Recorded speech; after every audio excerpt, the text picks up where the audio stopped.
Me on that. Okay. Peace, peace, family. How y'all doing? How y'all doing? We are starting a little late.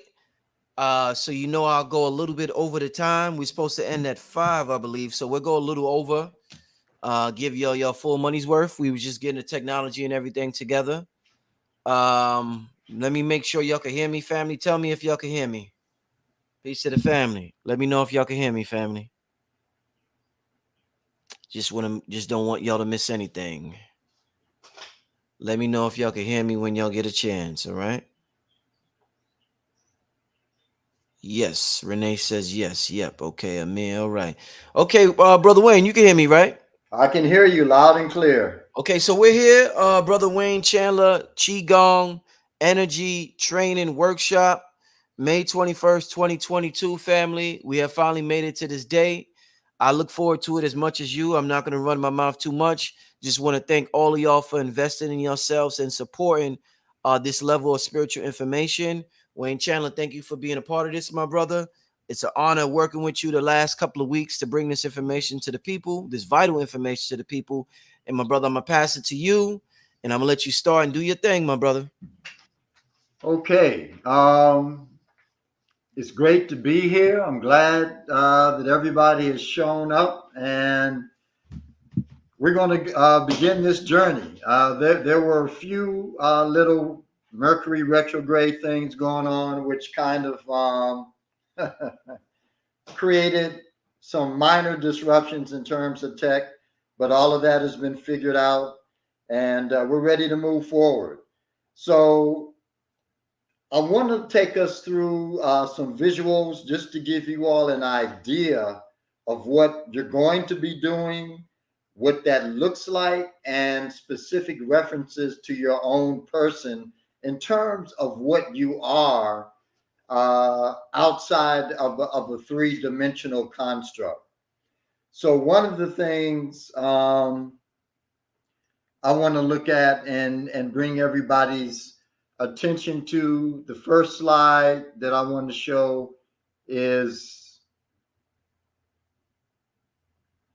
is this. The only way out is in. And what this basically alludes to is that we want to be able to shift our reality and dictate its direction, create what it is that we need to have for ourselves on personal levels, physical, spiritual levels. We want to be able to actually have the ability to transcend the limitations of 3D.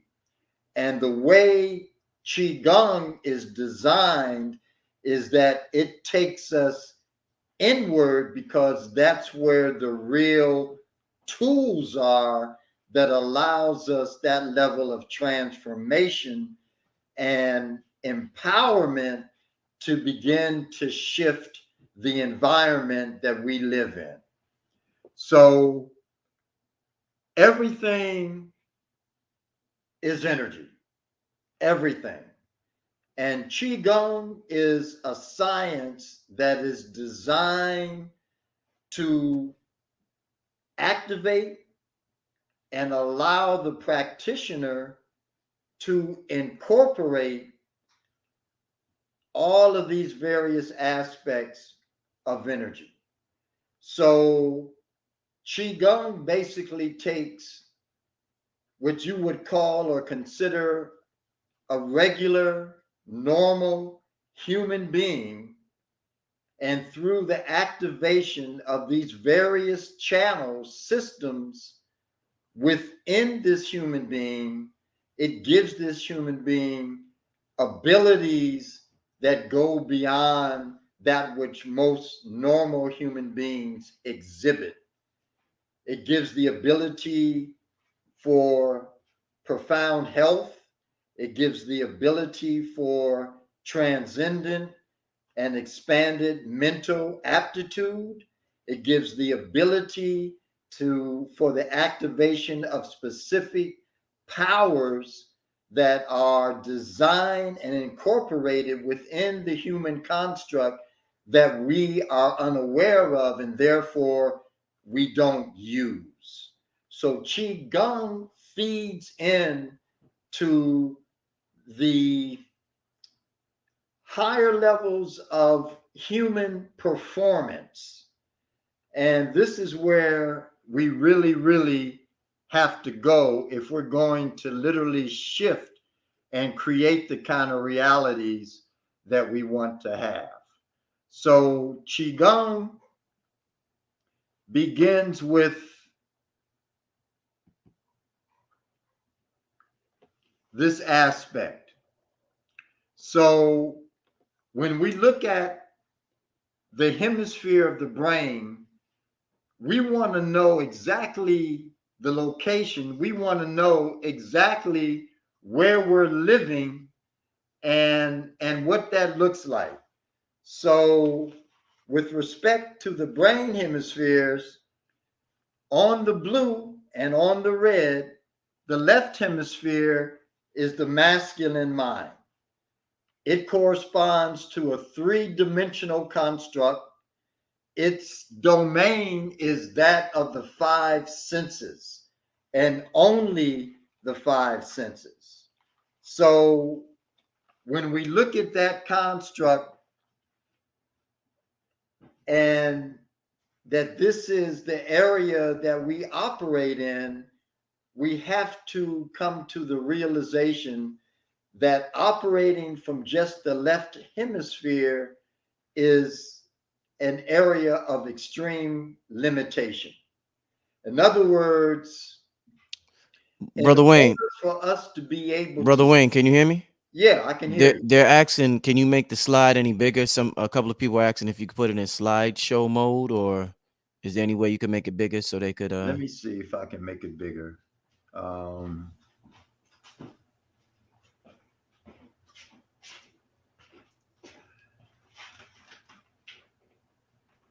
no, that's not making it bigger. It's making it smaller. Go to slideshow.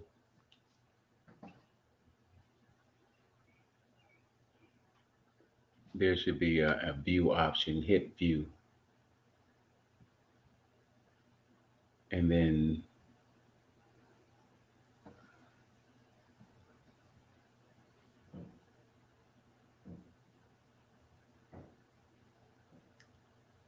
Yeah, that's not it. try zoom.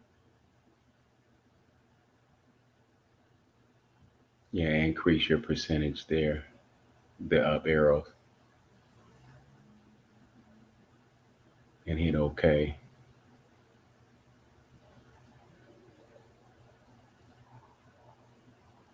Didn't do anything. It increased it a little bit. You got to go all the way up to 100.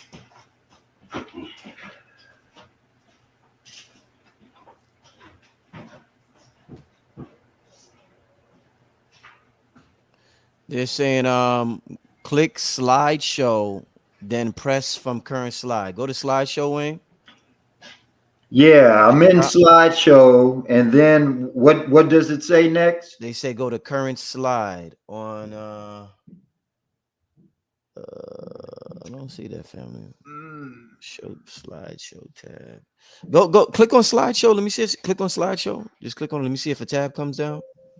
Click cancel. Click cancel on the Zoom. Click cancel. Yeah. Now, yeah. No, you didn't click cancel. Yeah. Yeah, right there. Yeah. Go to slideshow. Click on the slideshow tab.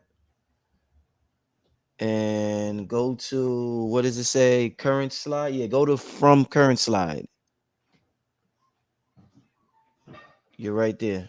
Yeah, it's on the left. It's on the left. No. You Yeah, see? keep going to the left. I'm looking at, keep going to the left. Keep going to the left. Ah, I One see more. it. Okay. Right there, yeah. Uh-huh. Click on that. Right Ah, there. Okay. okay. Now that's going to be interesting. Now I don't know how you're gonna change it, but Yeah, I don't know how I'm going to get back. Hit the down arrow. And that should take you to the next slide. Ah, okay. okay. All Solid. right. All right, we fixed it, family. Thank you, family. All right. So when we look at the left hemisphere, we're looking at our reality. This is the reality of Western culture and civilization. And this is the reality that we've had imprinted upon us. And this is the reality that we live in every single minute of every single day.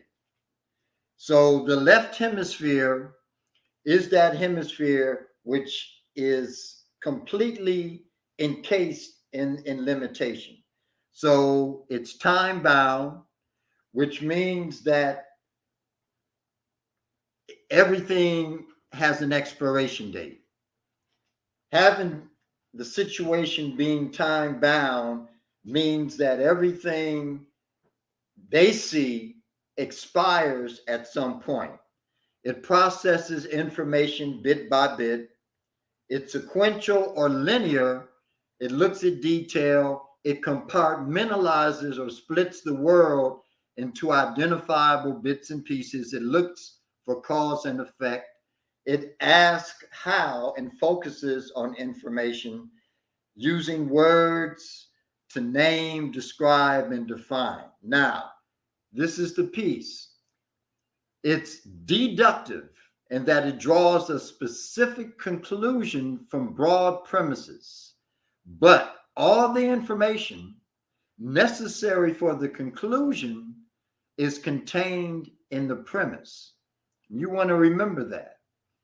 Sequence, words, numbers, analysis, logic, linear, dimensions, lists.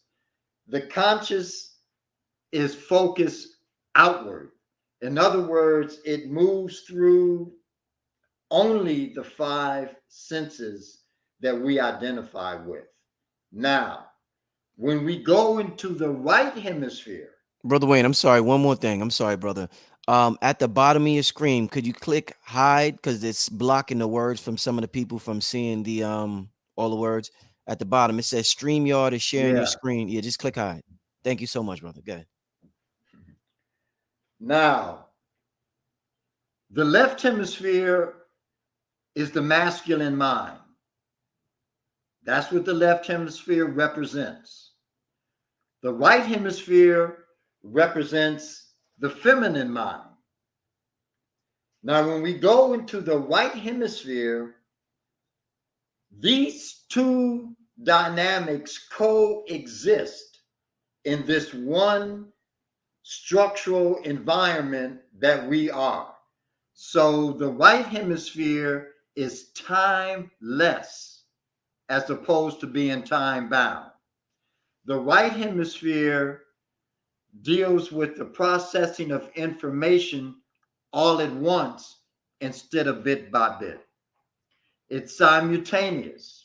It looks at the whole instead of compartmentalizing or splitting the world into identifiable bits and pieces.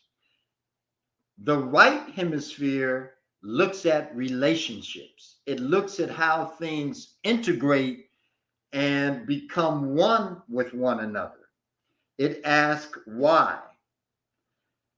It focuses on emotional fields, which is very important because it's through the emotional fields that we ascend and transcend and move into higher levels of consciousness and deeper dimensional realities. It's through emotional fields that we are able to accomplish this. So it uses pictures, shapes, and colors. Now, this is key. It's inductive as opposed to deductive, meaning that it draws a general conclusion from broad premises going beyond the information that is given. What this means is that the right hemisphere is intuitive, it's psychic, it's clairvoyant. So, part of the challenge that we have in this culture is that the right hemisphere that we have has been profoundly limited in terms of the information that we can pull from it. And the reason that we don't have optimum clairvoyance, intuitive dynamics, and psychic ability is because the right hemisphere has been completely and totally removed from our field of operation.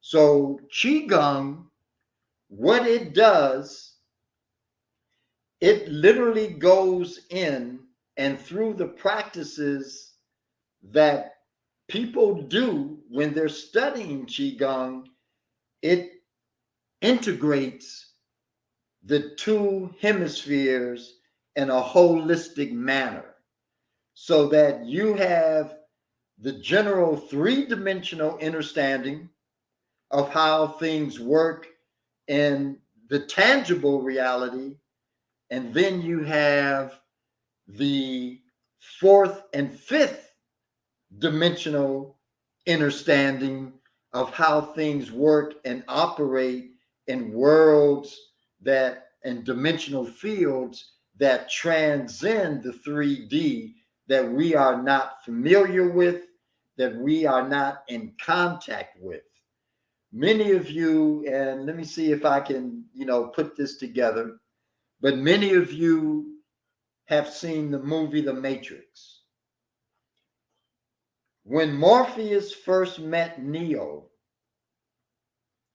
or I should say when Neo first went to see Morpheus, Neo walks into the room and Morpheus says to Neo, "You must feel a bit like Alice tumbling down the rabbit hole." Neo says, "Well, yeah, you can say that." Morpheus says, "I can see it in your eyes. You have the look of a man who is expecting to wake up," and I'm paraphrasing, "who is expecting to wake up from the situation that he has found himself. You know that there's something wrong with the world in which you live, but you don't know what it is.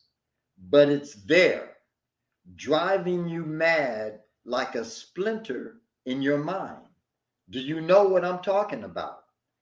And so Neo says, "The Matrix?" Morpheus says, "Yes.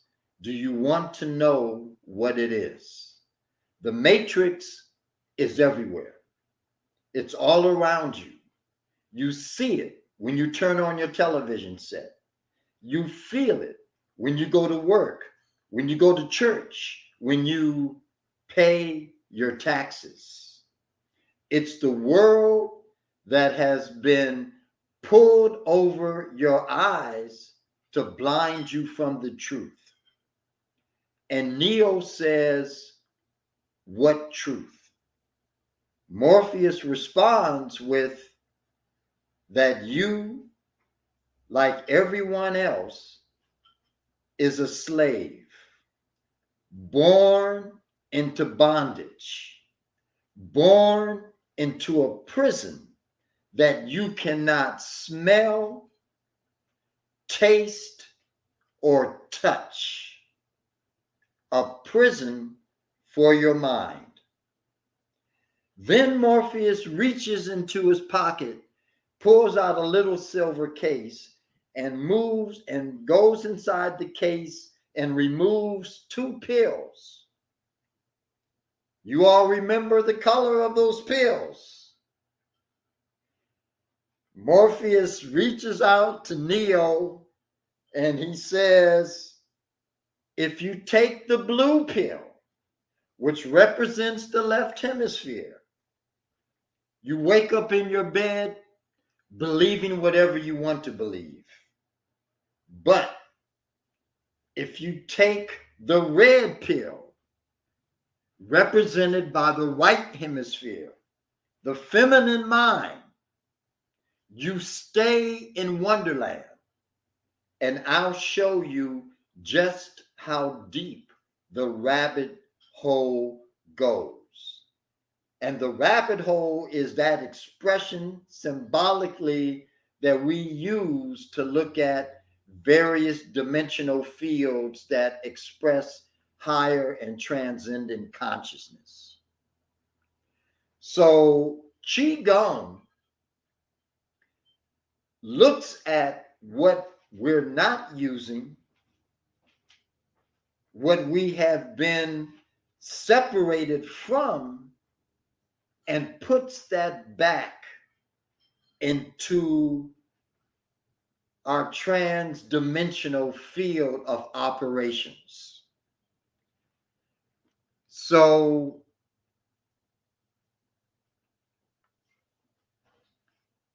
this is, I'm just going through some of the slides so that you can actually see, even within the ancients, in ancient Kemet, they use symbolism to express the various features within the brain to show the journey and the pathway to higher consciousness. Now, this is what you look like. What you're looking at right now are all of the various meridians, energy channels, various chakra systems, nadis that move energy from one place in the body to another. This particular representation that you're looking at right now is telling you that you are more than a three-dimensional construct. That in essence, you are fourth dimensional. What Qigong does, it takes you and moves you back into your fourth dimensional design. Once you get back into your fourth dimensional design, then you will begin to have the understanding that you came here as a manifester. You came here as a creator. You came here to create and move the course of reality and shift that into a place that is integrated with your heart, your mind, and your field of consciousness. This is the design of Qigong. And this is what we're going to be moving through today, through the various practices, ideas, concepts that we're going to explore. And let me make sure that we have nothing else that we really want to look at. Boom. So with that being said, I know everybody has been sitting, waiting around. So I would like to get up and just do some exercises to begin to just get everybody in free flow. I have asked, and I believe that I made this statement last night on the program.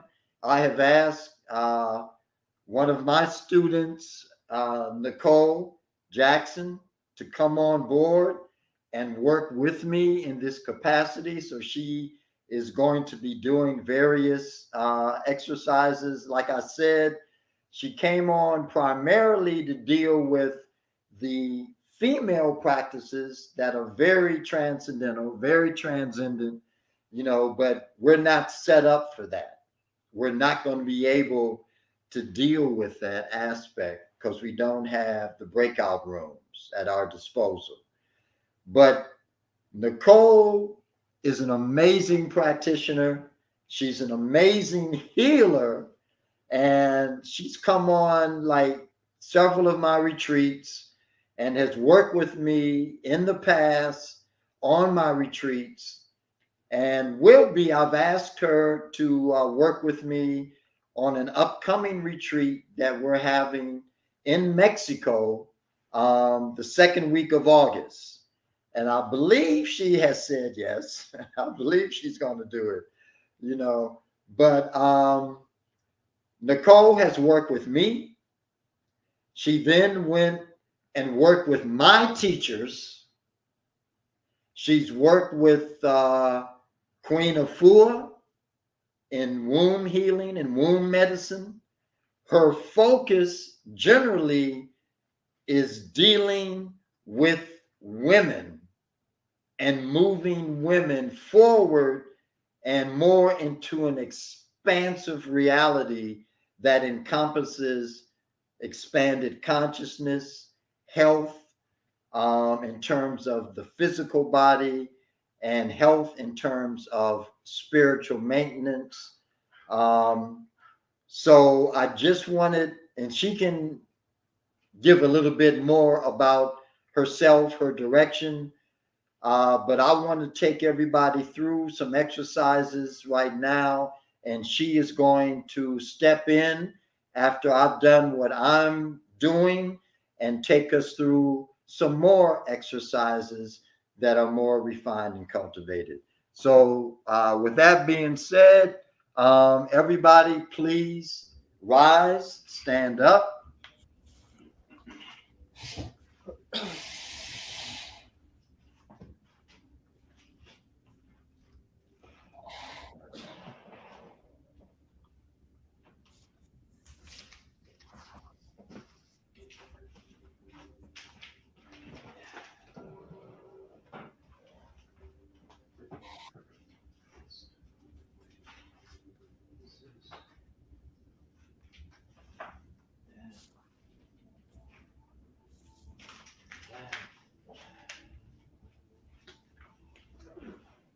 Brother Witch, you can switch the camera too.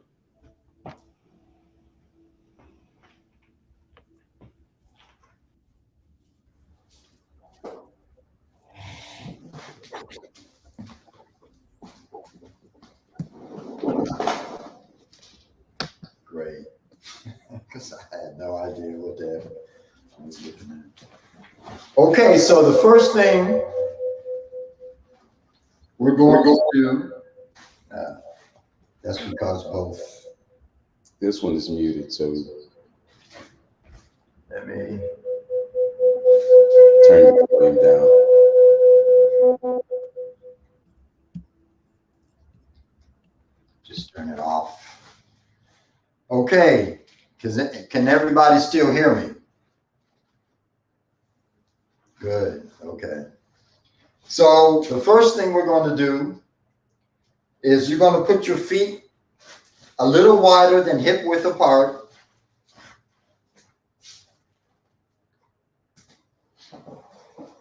You're going to start here.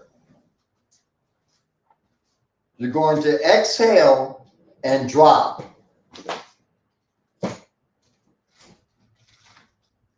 Inhale, come up. Exhale, down. Inhale, come up. Exhale, down. Inhale, come up. Exhale, down. Inhale, come up. Exhale, down. Inhale, come up. Continue that flow.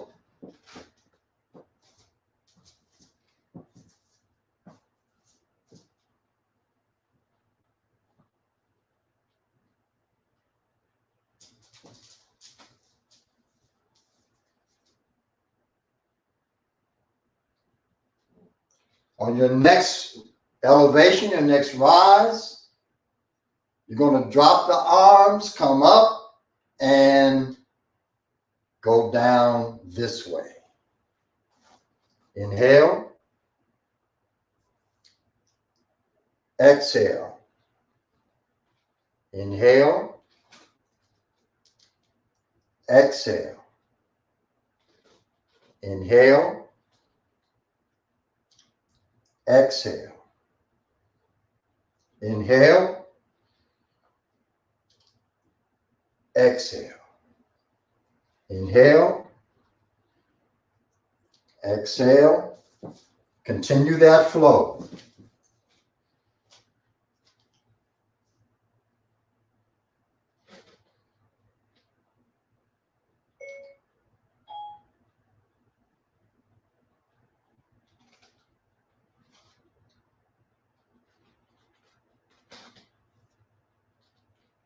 You want to work on keeping your back straight.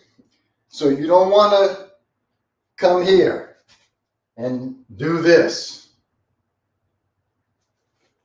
You want to keep your back straight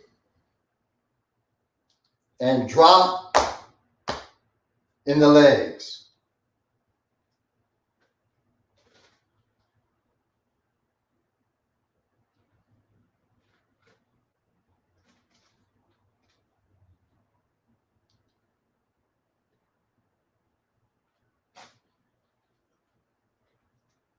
And relax.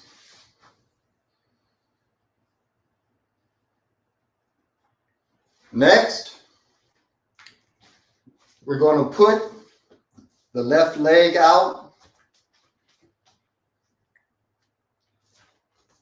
The back leg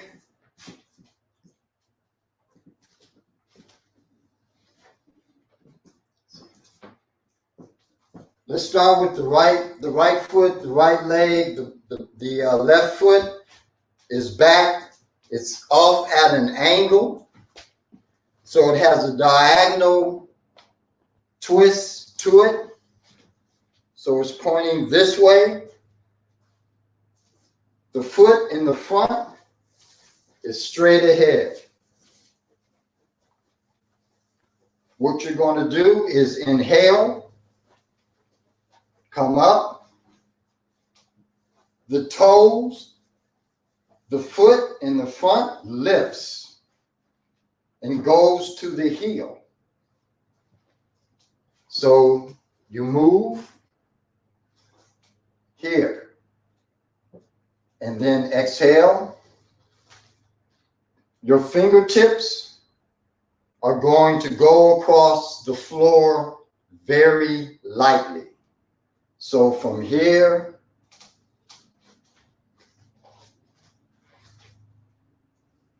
exhale, come up, exhale, inhale, exhale, inhale, exhale, inhale, exhale, inhale, exhale, inhale, switch,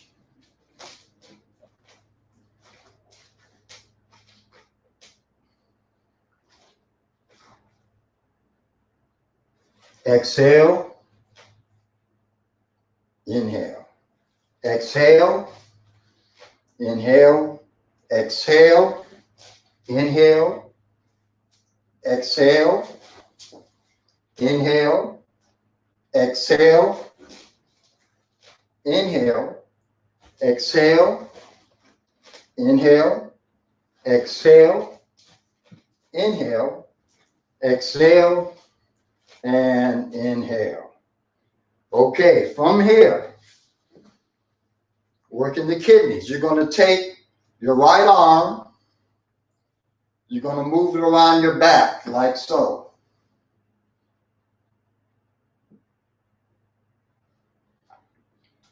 Going to take this arm, put it up straight off to the side of the body. Now, you're going to twist to your right, exhaling. The arm is going to move off at an angle so that it doesn't follow a straight line. It actually moves up. So your exhalation is like so. As the arm moves up, the head turns and looks over the right shoulder.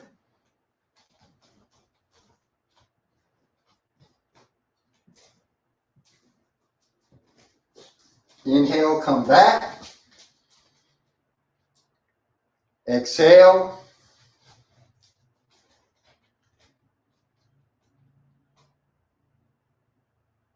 Inhale, come back.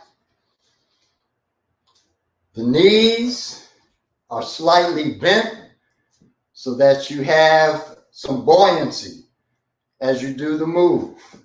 No straight legs. In Qigong, all of your postures, you always use a bent leg. It doesn't have to be extremely bent or folded, but you want to have a slight bend because that allows the chi to move properly and consistently through that area of the body. So, wrap the back arm around the back, around the waist. Knees are bent. Arm is up. Exhale. Look over the right shoulder. Inhale. Exhale. Inhale. Exhale. Inhale. Exhale. Inhale. Exhale. And inhale. And switch.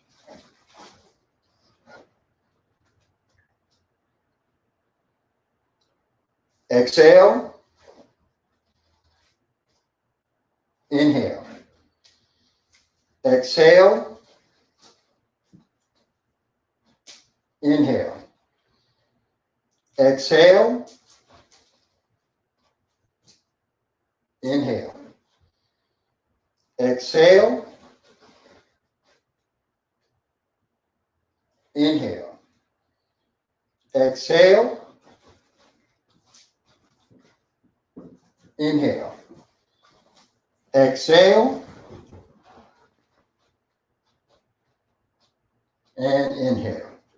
And step in, relax. So I'm going to leave it here, and I will let Nicole step in and take us through the balance of our exercises, our warm-ups. Awesome. Thank you, Wayne. I definitely feel the energy moving, as I'm sure all of you do. So I'm going to take us through a couple of exercises that are going to help purify some of the chi that gets stuck or stagnated in our meridians. So we're going to start by just tapping on various organs. We're going to start with the kidneys. So just making loose fists. You want to nicely tap on the back where your kidneys are, helping to warm that chi up, break up any stagnant energy that may be stuck here. You know, just embrace your organs. So tapping on the kidneys, breathing in and out through the nose, making sure you breathe through the belly as you inhale, exhale, bringing the energy back in. So right now we're just vibrating the energy of the kidneys, helping to release any stagnant chi. We're going to go through the healing sounds, which will further purify our organs in just a little bit. All right, on the right side, I want you to tap on your liver, waking up the liver chi. Make sure you breathe.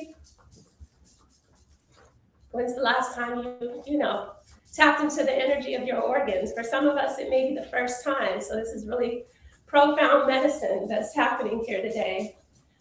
All right. Moving to the opposite side where we have our spleen. So waking up the chi of the spleen. You can even say hello to your organs. Hello, spleen. Beautiful. So we're gonna work the lungs by crossing our arms. We have the acupuncture point for where the lung meridian starts here. So just tapping like this, helping to activate the lung chi on both sides of the arms. Make sure to breathe. Excellent day. Coming in the center, using your fingertips, tap on the center of the chest, activating the thymus gland, which is connected to the heart. You can tap around the thymus gland, opening up the heart chi. Excellent day. Bring that energy down to the lower belly. This is our Dan Tien. This is one of our main energy centers in Qigong. You'll probably hear us refer to Dan Tien quite a few times. So activating that chi in the lower belly. The sea of chi. Excellent day. All right, so what we're gonna do from here, we're gonna come back around to our kidneys. We're gonna start to tap down the backs of the leg. So coming down the back, tapping on your glutes, getting your hamstrings. So we have bladder meridian that runs down the back of the leg. So we're waking up the chi. Most of the young organs flow down the back side of the body. You're gonna come around to the inside. You're gonna start to knock up the inner legs. So this is where a lot of our yin, our feminine yin meridians are located. Make sure to knock on the groin. We call this the qua. We tend to have a lot of stuck chi in this area. So knocking on that, waking up that energy, coming back around to the kidneys. And we're gonna do this 2 more times. So going down the back of the legs. You can slap. If that feels better for you, you can use the palm of your hands. This time we're going to knock down the sides. So go down the sides. We have meridians that run down the side of the body. Gallbladder meridian. Coming back around. Beautiful. Excellent. All right, so now we're going to go and work the arm meridians. So extending your right arm, you're going to take your left hand, starting at that lung point again. You're going to knock down or slap down the inner arm. You're going to go all the way to the palm of the hand. Rotate your palm, your hand over, and you're going to knock up the back of the arm. So you have your yang meridians that run down the back. The yin run down the front, the inner arm. So we're going to do that 3 times with the intention of clearing out any stagnated energy that may be stuck. Very good. And go ahead and knock up the front. Make sure to spend a little time at the shoulders. We tend to have a lot of blocked chi in the shoulders. So open up that energy there. That was really good. All right, now we're going to do the same thing on the opposite arm, knocking down. Waking up those meridians. You have your lung meridian, your heart meridian that are on the inner arm.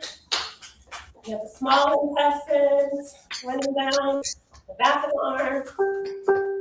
All right. So we'll do each one 3 times. Making sure to tap on your shoulders, open up any blockages you may have there. This really gets the blood flowing. So the chi and the blood travel together. So when chi is blocked, it also inhibits our blood circulation. All right. All right. And let's just go right into shaking a little bit. So just bouncing up and down on your heels. You're helping to release any energies that aren't serving you, just letting go. So we tend to pick up other people's energies as well. So we always want to make sure that we're doing exercises to help us release energy that isn't ours, negative energy that we may pick up from the environment, or even just our own emotional stuff that we carry. So shaking helps us to create new patterns of the way energy moves through our bodies. So it's really powerful practice. Just shake it off. You can do a little twist. Do this for just a couple more seconds. So this is also a very cleansing exercise, purifying. Just a few more seconds. Beautiful. All right, now we're going to slowly find our way back to stillness. I invite you to pause a moment and just feel your energy. You may feel some buzzing, some humming, a little vibrating in your body. So a lot of Qigong is also being aware. Awareness is a big thing, a big part of Qigong. So being aware of how the energy is moving your body. Notice what's shifted, what's changed. All right, so just tune it in for a second. I don't know about you, but my heart rate is up. I'm sweating a little bit over here. All right, so we're gonna move into a circulation exercise. All right, so we're gonna do what's called crane neck and turtleneck. So your body, you're gonna be undulating your body in a wave. So what we're gonna do is we're gonna lead with our chin. We're gonna inhale, we're gonna exhale, bringing our chin down towards the earth. And as you inhale, you're gonna roll up slightly. So your crown is kind of facing the earth, bringing yourself back up. And you're gonna exhale, do it again. Rolling down as you exhale. Inhale, gathering that energy as you roll up. Exhale down.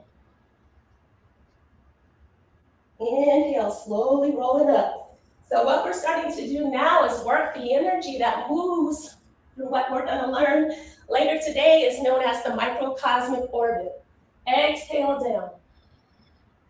As you inhale, you slowly roll up. Feel that energy moving up and down your front and back channels. Inhale, gathering the chi, inhale up. Exhale down. Let's do that 2 more times. Inhale. Energy rises as we inhale, exhale, bringing the energy back towards the earth. Last time, inhale, gather the chi. Exhale, release the chi. All right, we're gonna come back into our starting position as we inhale. Now we're gonna reverse the flow of the exercise. All right, so we're gonna do what's called turtleneck. So our neck is gonna come down, chin is coming down towards the chest. So we're gonna inhale here, and then we're gonna exhale. So we're gonna lead with the neck this time. As we inhale, we're gonna raise the chin up towards the sky. So exhale, chin to chest, bring the energy down. Exhale, head lifts, energy rises up. And repeat. Exhale down. Inhale up. Exhale, feel that energy moving through your body like a wave. Exhale up. We've got it. And we'll do that, continue. So we're always linking our movement to the breath.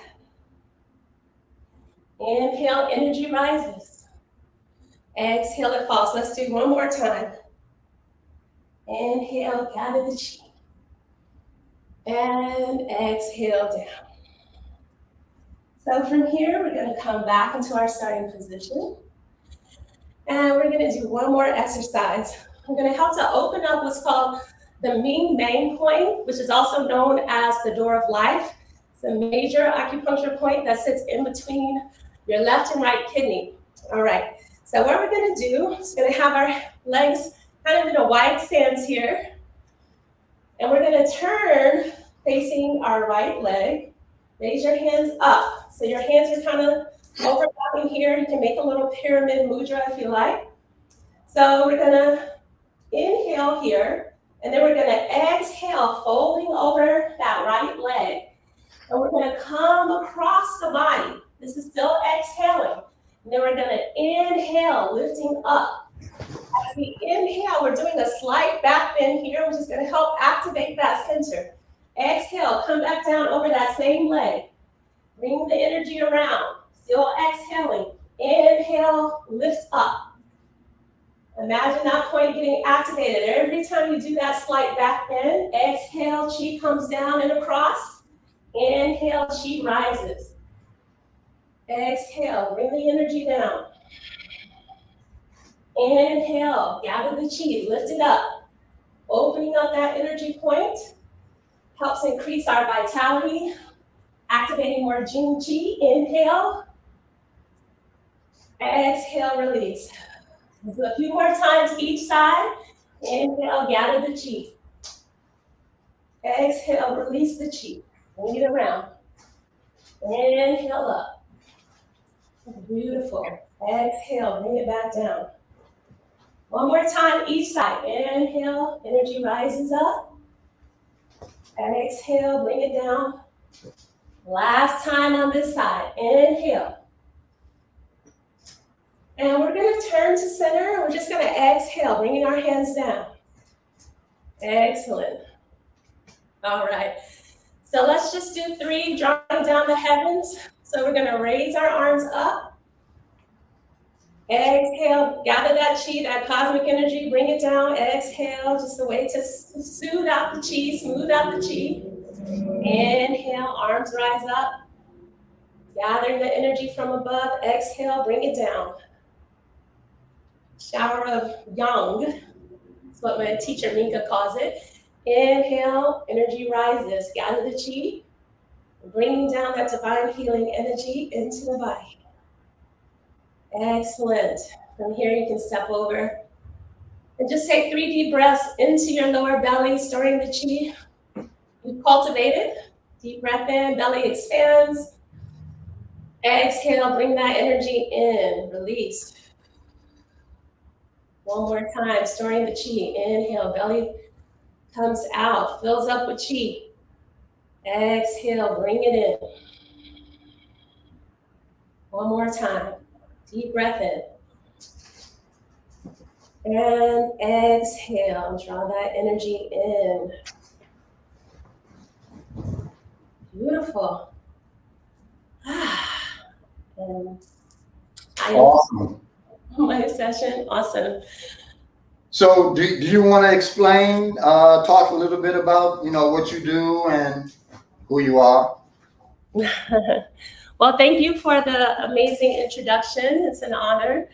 So I have been on the Qigong path since 2009. So when I took my first Qigong class, it absolutely blew me away.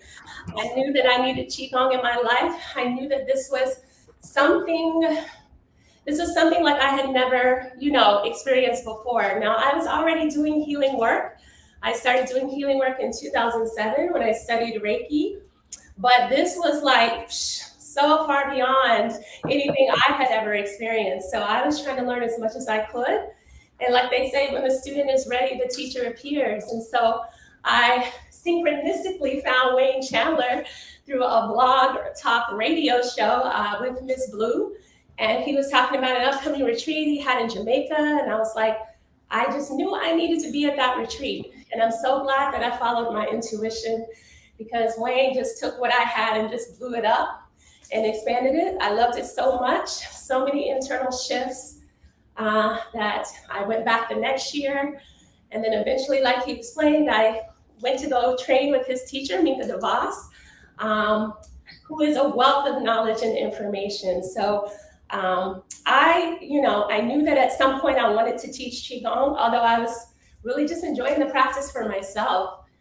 And it's like every year or 2 years, I would get a little bit of, it's like pieces of the puzzle coming together. And each of those pieces were part of my own healing journey, part of my own medicine. So that led me to, I was studying body work already by the time I had met Wayne. So I was a massage therapist. I still am to this day. Wayne actually gave me my first experience at medical Qigong, also known as chronic healing. And I went on to study with his teachers. I was like trying to grab all the tools that I could. But, now I understand that was part of my path as a medicine woman and as a healer. So my work has been really focused on working with the feminine and working with women, because I am a woman, so I can relate. And particularly around healing the womb, healing the heart, because those are the things I needed, And so as I started to heal myself, I naturally wanted to be able to share, the wonderful effects of what I was receiving throughout my healing journey. So, I was able to attract some pretty amazing teachers, and I still learn. I still love learning. Like he mentioned, I'm actually studying with Queen Afua now. Wellness matriarch, big shout out to her. She's like a spiritual mother to me. And I'm learning her womb healing yoga and yoga dance. So I look forward to bringing, all of the jewels and the tools that I'm learning to the community. It's like, how can I be more of an effective healer and person in general, and sharing, some of the knowledge that I have acquired over the years. One of the things that came up for me is I knew I needed to make some changes around my diet and nutrition, and how directly related that was to the energy healing work that I was doing. So I went to holistic health coaching school, became a health coach, still help people, guide them into a healthier lifestyle, because your food affects your frequency. You don't have to be a vegan, but you do have to start eating cleaner if you want to excel to higher realms, So food plays an important role. So that was also part of my path. But I feel now more than ever, we need these sciences because, there's a lot of things happening in the world. And I feel like things are about to get a little, even more stressful. So the more we have these cultivation tools, the better the more resistance we can have to the chaos that's happening. It's really an unraveling, right? So it's like we have to get rid of the old way so that we can create and build something new. And that's the same way it goes within ourselves. It's like deconstructing the old version of yourself so that you can begin to ascend to the person you really came here to be. We are creative beings. We are spiritual beings who are in these physical and human bodies. So we're doing the best we can, but we have the ancient tools and the ancient science here. It's up to us to learn, to practice, to grow. And that's what I'm here to do. I'm forever going to be a student, but I'm happy to be of service and to be a teacher and just to guide women, because I know what I've been through and I know how much life has shifted for me. And I feel it's part of my life's work to share these tools. So gratitude that I am here with you, Wayne. I love and respect you so much. And thank you, Brother Rich, for your platform and for the work you're doing in the world. I really appreciate, you having me here. And it's going to be awesome. This is just the beginning. So I'll stop talking now so we can get back in practice. So one of the things that I wanted to talk about, just to like really saying Qigong, one of the things that is so incredibly important about Qigong is its power of cosmological alignment. So what she said with respect to where we are right now, we're in a profound period of transformation. And Earth right now is being inundated with massive downloads of cosmological energy that is impacting humanity on various levels. The most important of those levels is the genetic level. So one of the things that Qigong is designed to do and does very, very, very well is the absorption and then the retention of these cosmological frequencies that are designed to move and shift us into better versions of ourselves. And because of that, there's so much, as Nicole stated, there's so much that is going on in the world right now that you want to have some degree of alignment. And if you don't have alignment, then you cast your fate to the wind. That's the bottom line. You cast your fate to the wind. You don't know what's coming around the corner. You don't know how this is going to unfold or how that's going to manifest.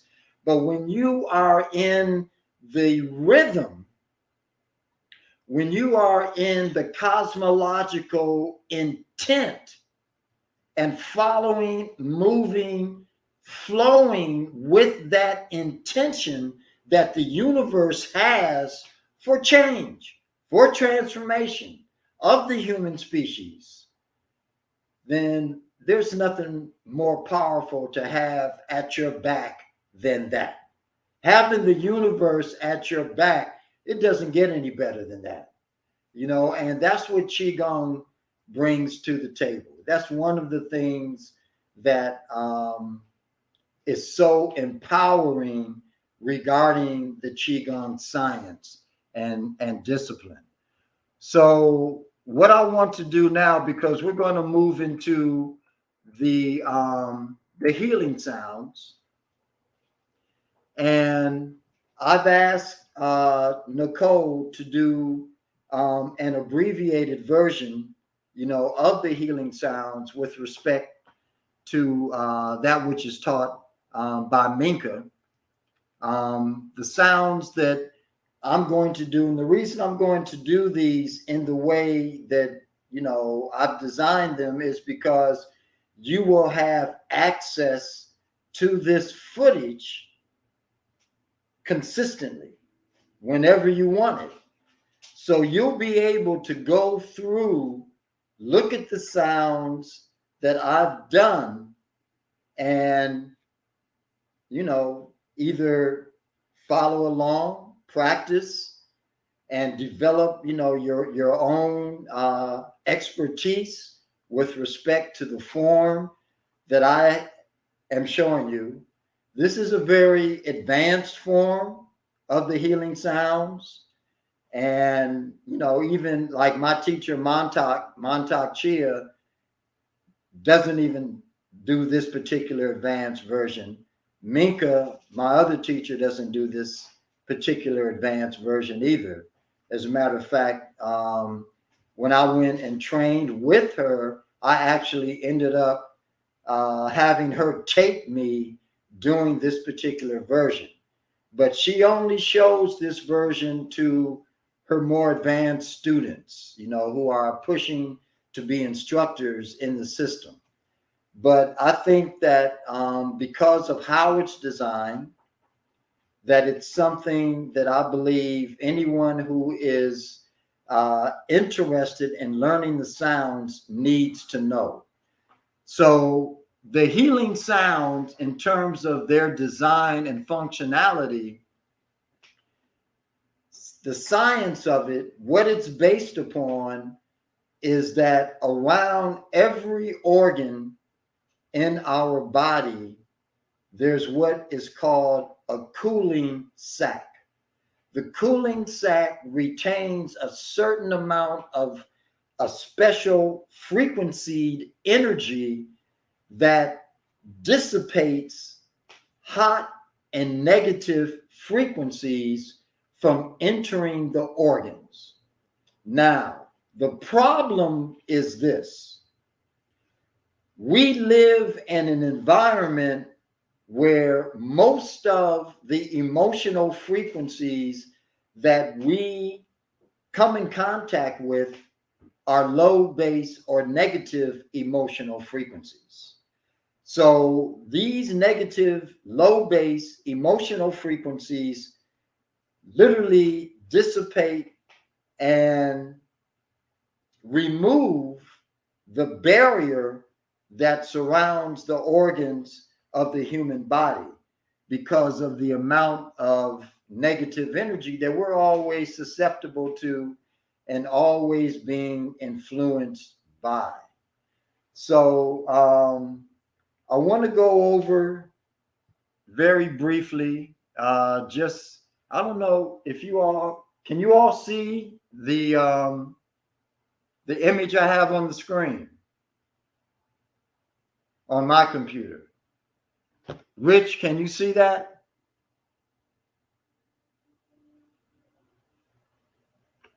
Can you all hear me? I can see it, Wayne.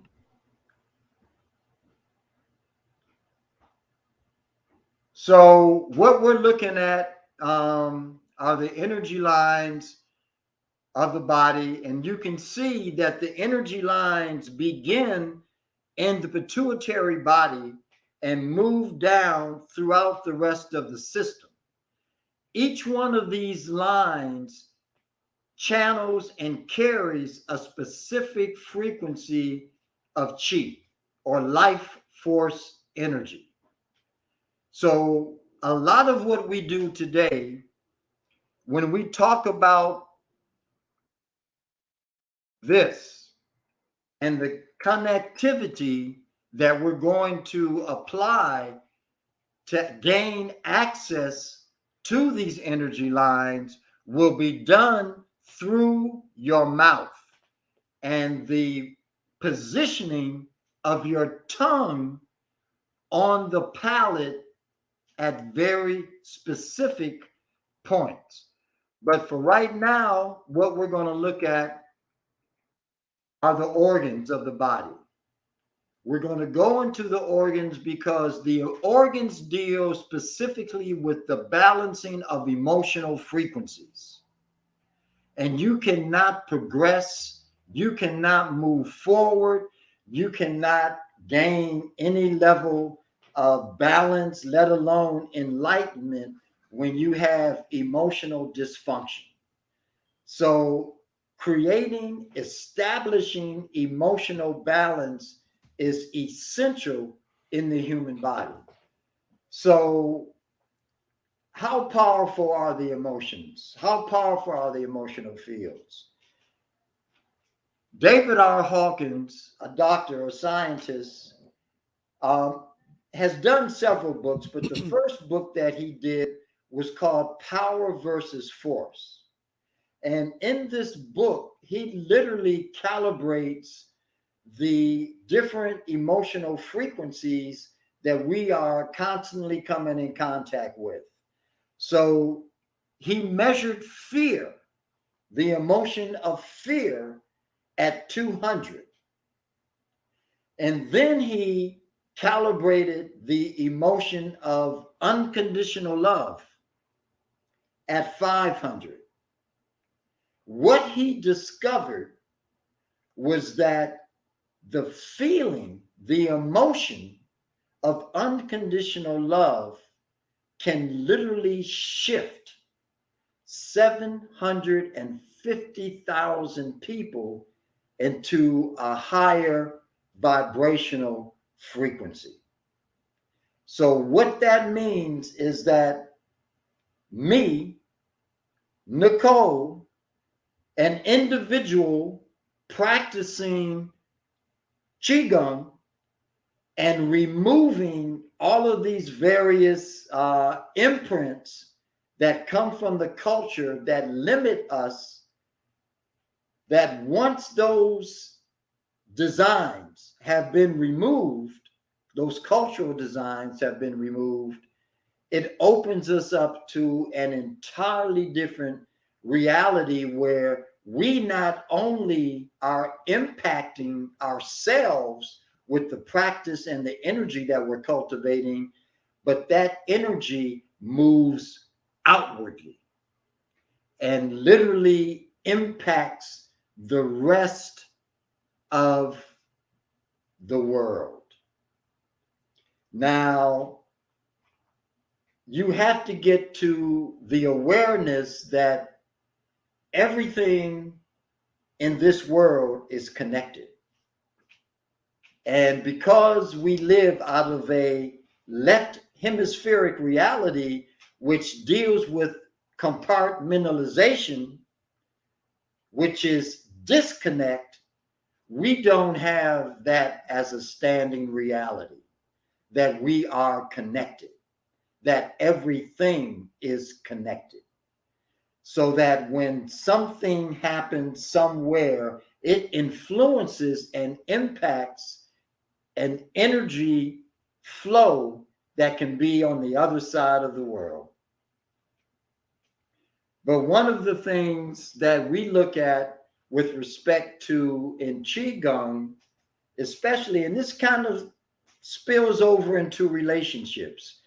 When we come here, we are responsible either directly or indirectly for the embellishment, the development, the cultivation of 2,000 souls that lie outside of us. This is Kemetic information. This is Kemetic wisdom. That in Kemet or Egypt, they believe that each individual, when they incarnate, are responsible for that number of souls that surround them. 2,000 souls. So every time you elevate and lift your vibrational frequency, you impact those individuals that are directly connected to you. And their frequency elevates as well.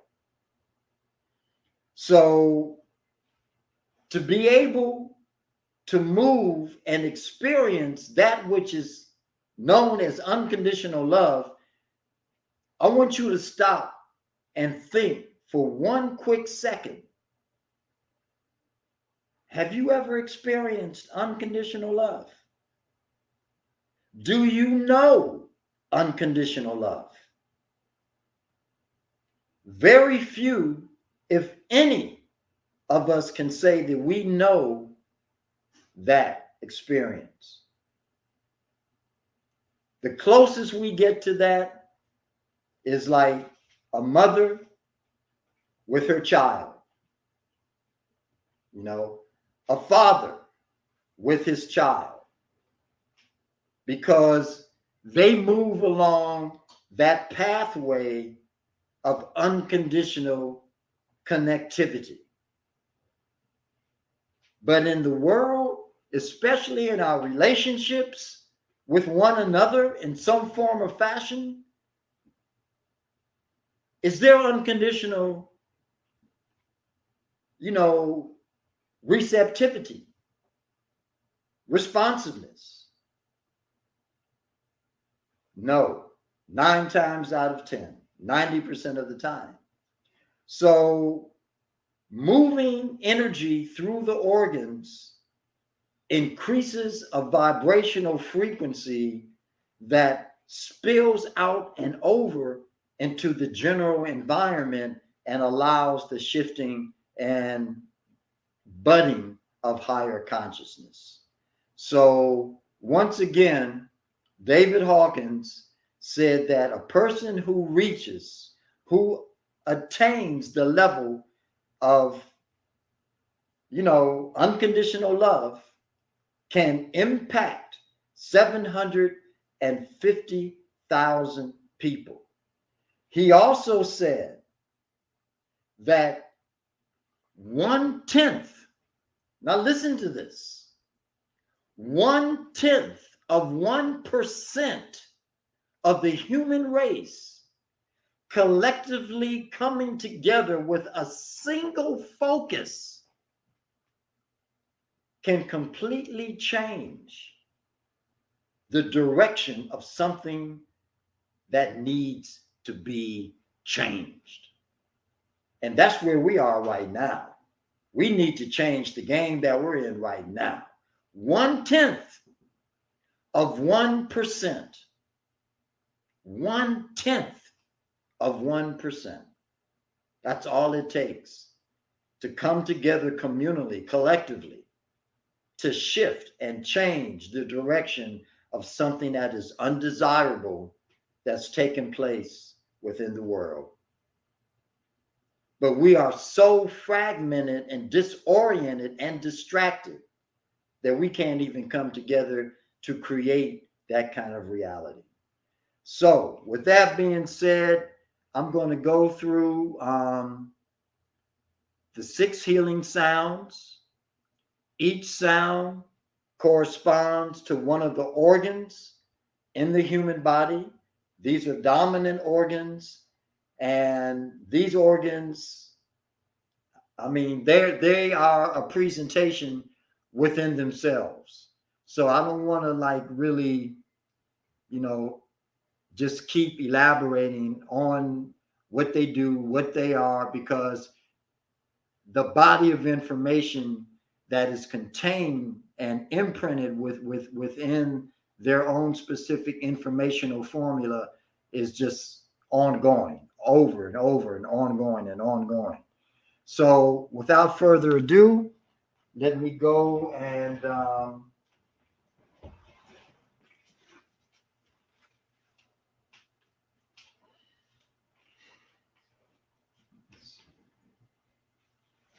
okay. There's so many computers in this room. I have no idea what I'm looking at, but you want to put your feet hip width apart. He's got to take the slide off.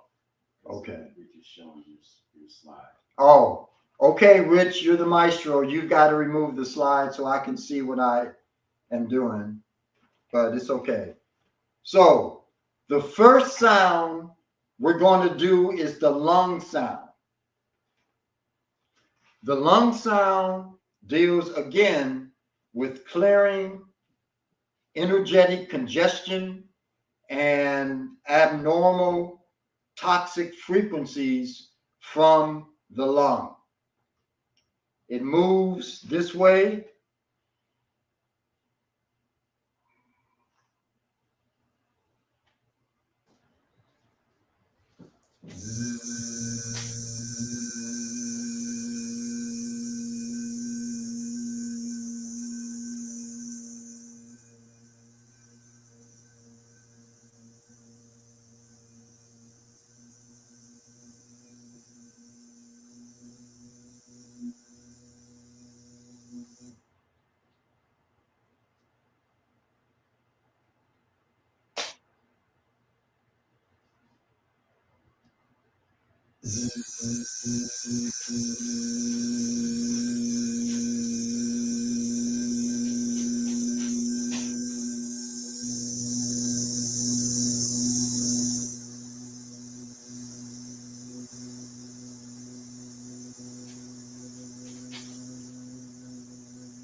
Next is the kitten sound, which is Chu Wei, and Nicole will probably go a little bit more deeply into these. I've asked that she do that. Kidney sound.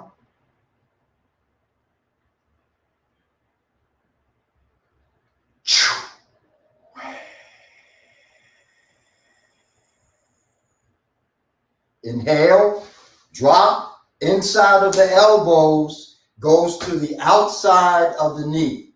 So you drop the right hand, clasp over the left. The two thumbs, the insides, fit together, lock in.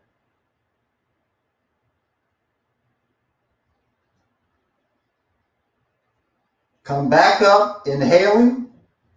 Backs of the hands go back around the kidneys. Now, the arms are going to come forward, rounding the back, and you're going to look up slightly.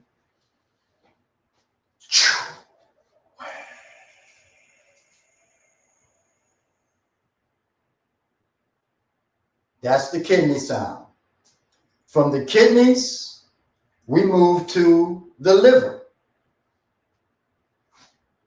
The right hand goes over the navel. Your left hand goes over the right. The eyes are the opening to your liver.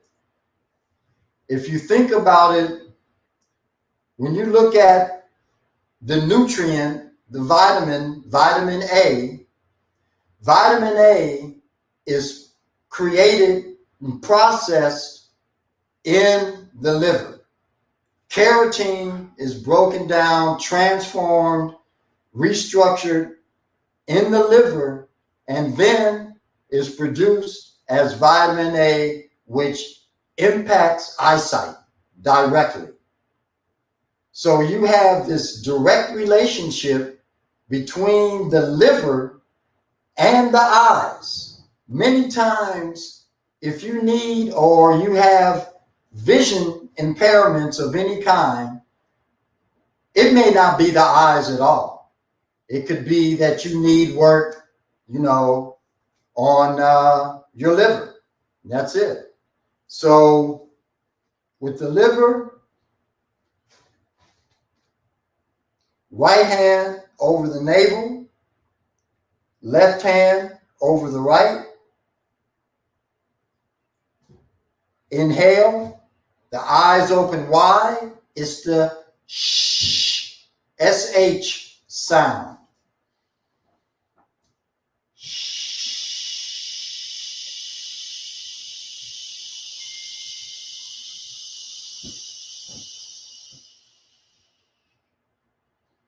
Arms drop,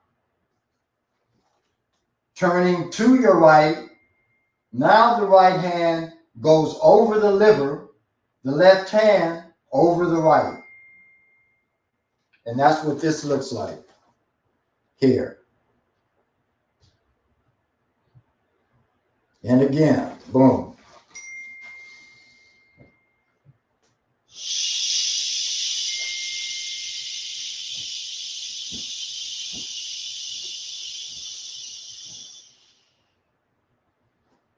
The arms drop and circle. Interlock the fingers. The palms flex and push up towards the ceiling. As you turn back to your right, and you're going to lean back left at an angle so that the right side of your body, which is where the liver sits, is being stretched, is being pulled on. You look at the backs of the hands and eyes open wide.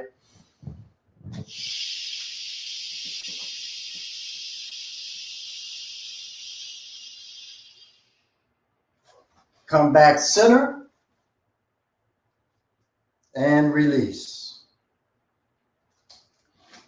Now, I'm going to let Nicole go over all the different emotional fields for the organs, but liver is anger, and that's something that I have found in teaching this within the Black community. We're very angry, so an anger frequency, say you do liver sound and you're out here,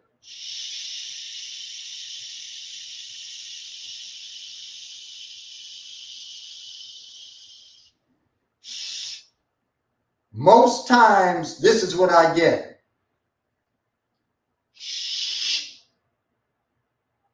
That's it. Most people can only go that far with the sound. Now, as you do the sounds, the more you do the sounds, whether you're doing liver sound, doing lung, doing spleen, whatever you're doing, the more you do the sound and clear the organ that's associated with these various emotional fields, the stronger the organ becomes, the more functional it becomes, the more balanced it becomes, and the more integrated and whole and serene you're going to feel. So with the liver sound, after that, you're here, you come back center, and you go into the heart. The heart, and it'll come up the center of the body, the central channel, and it's the ha sound, H-A-H, some do it H-A.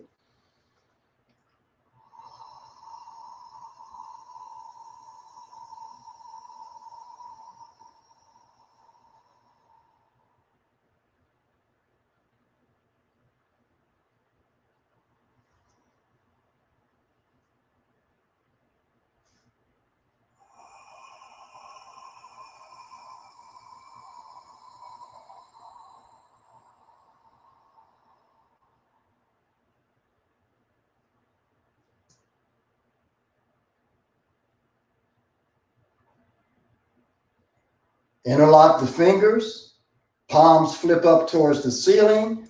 This time you're going to turn to your left and you're going to lean straight back, looking at the backs of the hands.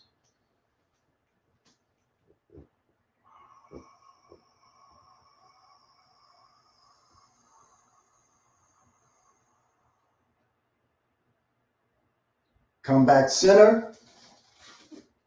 You're going to release and drop. The right arm is going to stay up. It's going to frame the head. The left comes across the lower portion of the stomach, sliding across the navel.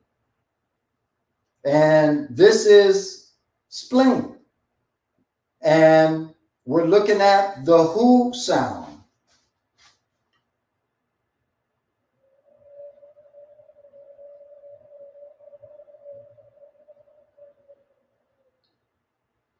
You're going to switch.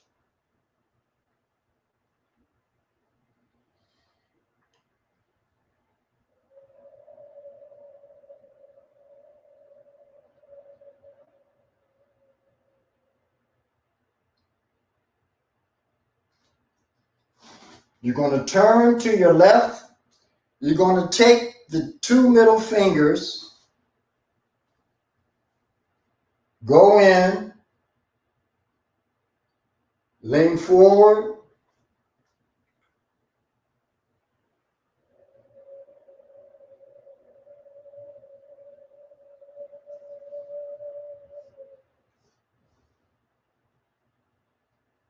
come up, and release.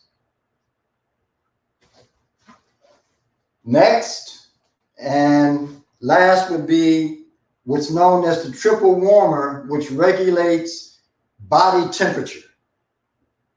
We have different body temperatures that are consistent from one part of our body in the upper hemisphere of our body all the way down into the lower regions or hemisphere of the body.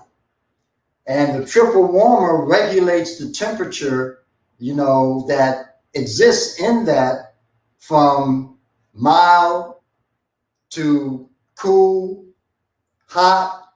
You never want to move yang or hot energy into the head and keep it there. You never want to do that. And you never want to take hot energy and move it down into the lower regions of the body, because it will disrupt the entire generational process, of creation.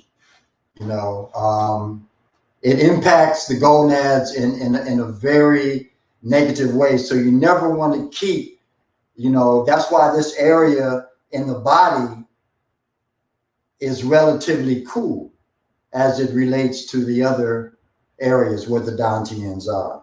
So the triple warmer actually begins like the heart, comes up the center line of the body, and it's the she sound, like she, like woman. And you smile.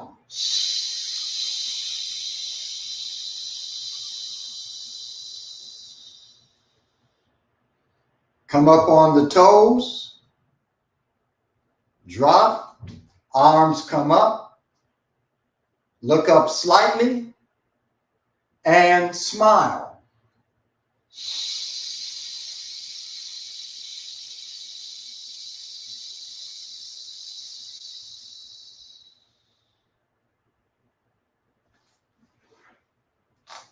So those are the 6 sounds.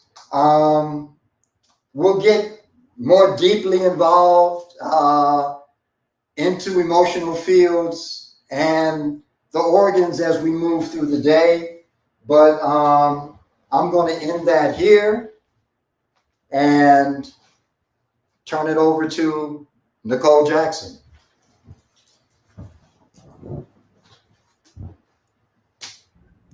Awesome. Thank you, Wayne. I love your version of the healing sounds. I admit I've been a little out of practice with your way because I've been doing, the other versions. So what I'm going to do is go through a different set of healing sounds, same sounds mostly, but and a lot of the movements are actually similar, but it's just a different flow. So you'll have two versions that you can opt to do. This one may be a little quicker, the one that I'm going to show you. So A lot quicker. a lot quicker. Yes, exactly. So when you need a quick fix, go for version 2. When you have the time to really get into each organ and be present, then you definitely want to do Wayne's version. All right.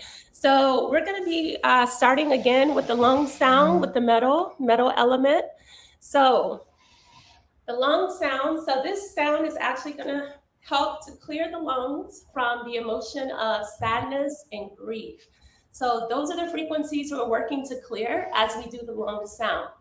All right, so I'm going to just use the sound that Wayne uses, which is zzz. It can also be s, it can be s or z. So either one, whichever works for you for this particular version. So what we're going to do is we're going to lift our hands up to the side, coming up above our crown. We're going to look up towards our hands and we're going to make the sound.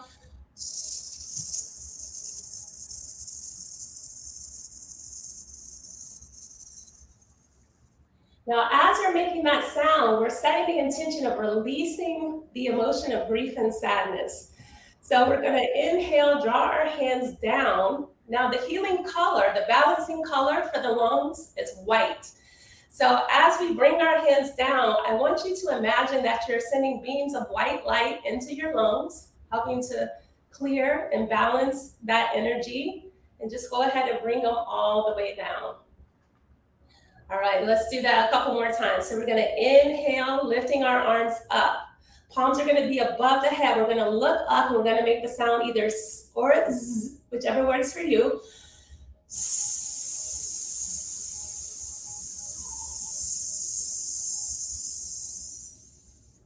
So again, as you're making the sound, your intention is that you're releasing the energy of sadness and grief, also depression from the lungs.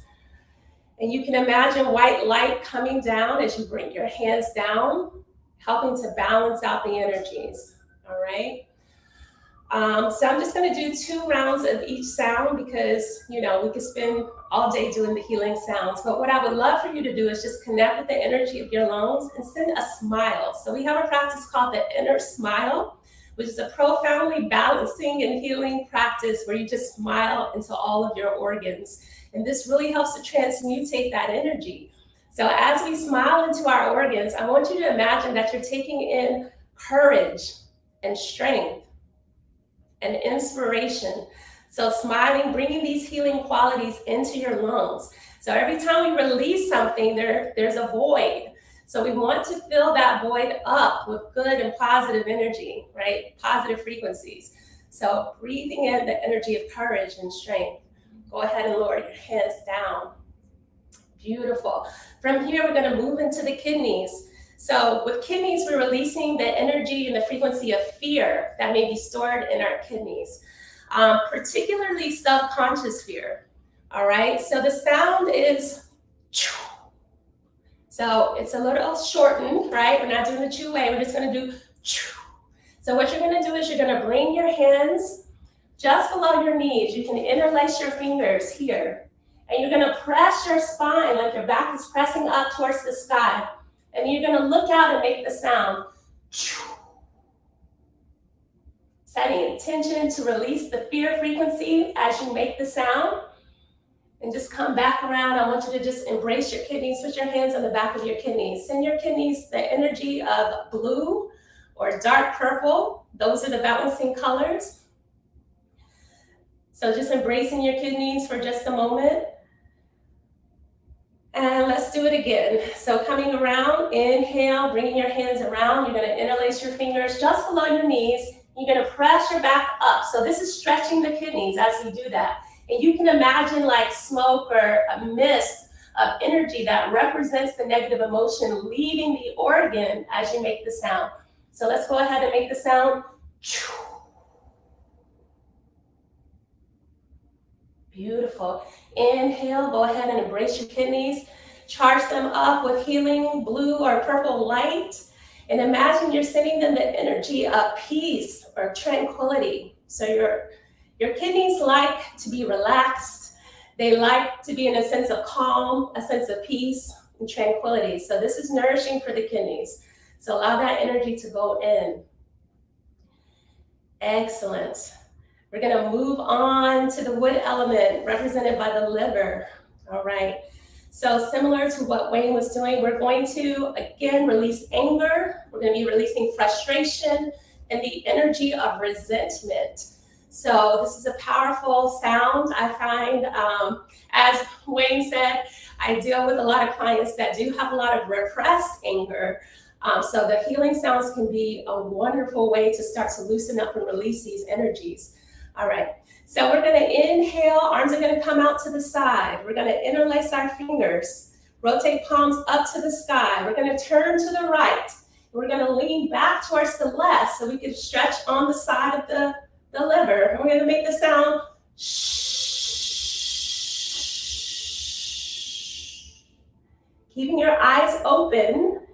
Inhale, bringing the hands back to center. And then we're gonna exhale, bringing the arms down. All right, so connecting with your liver, setting the intention to release any anger, any frustration. Let's do it again.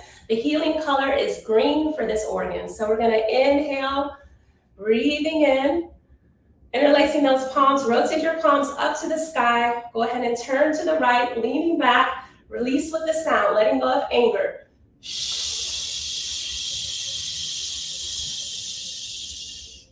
You can visualize as you progress in your practice, your visualization will get better and you can see the energy leaving that particular organ. Exhale, go ahead and lower your arms. All right, and for a minute, let's just embrace, smile into your liver.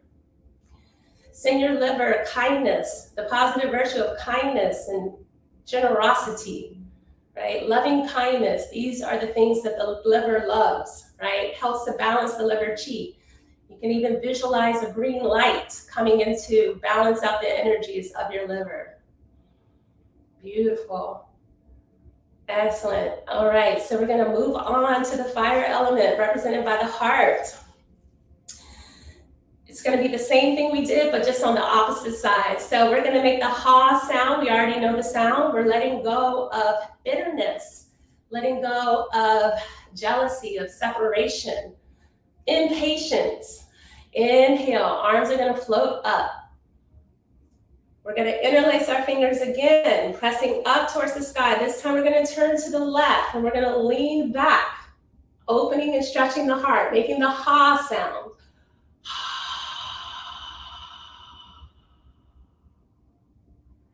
Inhale, coming up to center. Exhale, release. All right, healing color for the heart, red or pink. So you can visualize those energies. Inhale, gathering energy, lifting up, interlacing your fingers, pressing up, releasing impatience, bitterness.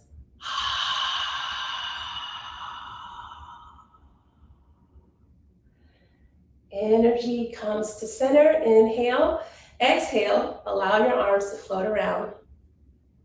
Beautiful. And then we're just going to connect to our heart chi. Smile into your heart. Feel the energy of unconditional love. Feel the energy of joy. And you can visualize light pink or a light red or pink healing energy surrounding your heart, helping to balance those energies. Smiling into your heart center.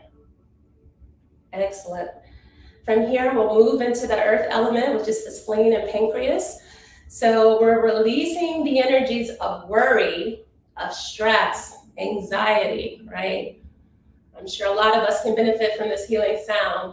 All right, so we're gonna inhale, just as Wayne did. We're gonna take those two middle fingers and press in right under the rib cage. And you're gonna make the whoo sound as you exhale.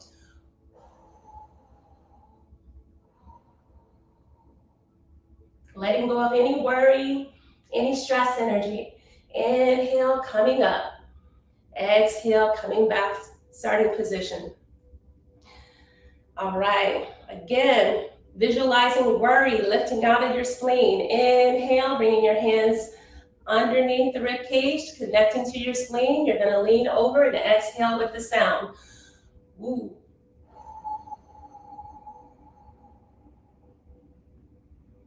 Beautiful. Let go of that worry. No worries today. Inhale, coming up. Exhale, release. Now just go ahead and stay here since you're already connected and smile into your precious spleen, beautiful organ.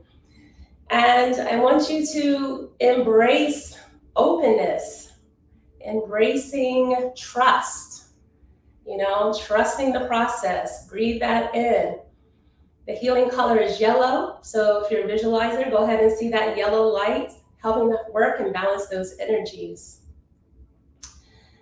Fantastic. Now coming back to the triple warmer, we're gonna basically do the same movement 3 times. We're gonna imagine that we're clearing first the front channel, next the back channel, and then third, the central channel, the one that runs down the center of your body that connects all of your chakras. All right, and the sound is, we can do she is awesome. Inhale, bringing your arms around to right above the crown. Go ahead and exhale with the sound.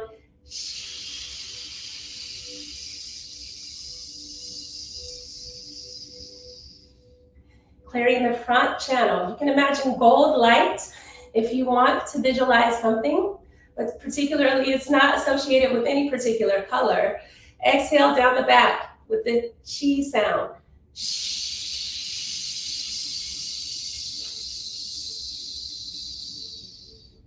This is helping to balance those 3 fires, those energy centers. Going down the central channel. Inhale. Exhale with the sound.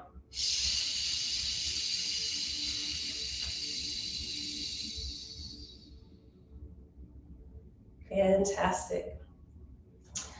All right, so that concludes that section. Now, when you're doing these in your own practice, you can opt to do them as many repetitions as you feel you need to create a shift.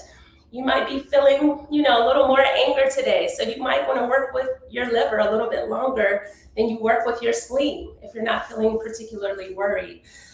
So you can make the practice your own.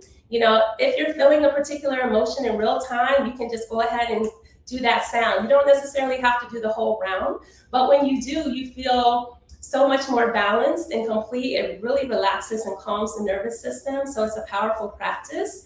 But even if you do 1 or 2 repetitions of each sound, you're working to shift the energy. So yes, enjoy that practice. It's really profound. One of my favorite of the Universal Healing Tao practices. Thank you. All right, Wayne, I hand it back over to you.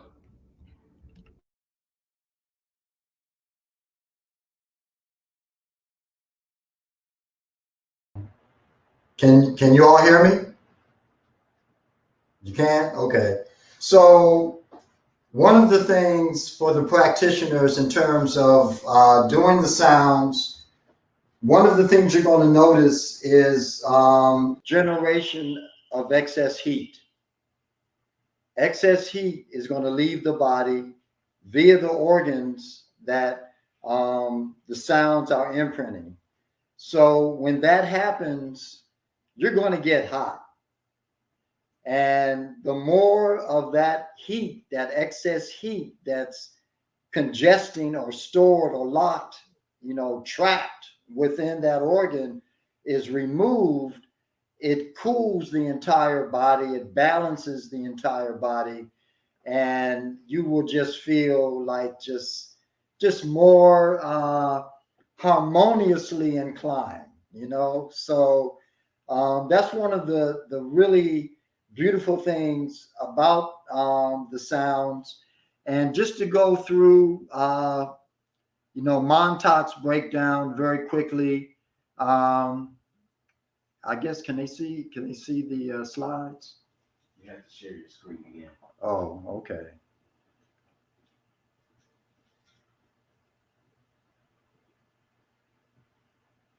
Do I need to share it, or does Vince, does you have Rich? to share. Okay, and how do I do that? The share button is down at the bottom. Uh-huh. Is it, I think maybe this is it.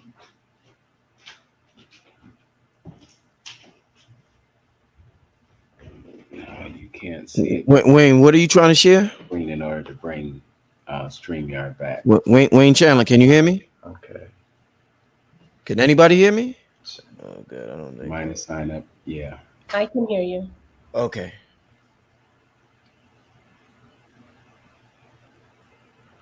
You can hit your minus up here. Wayne Chandler, can you hear me, my brother? And then go back to your browser where you see StreamYard.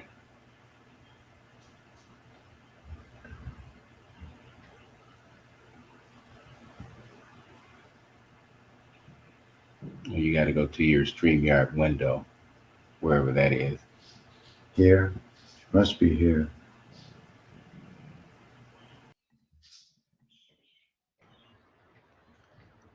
Wayne Chandler, can you hear me, my brother?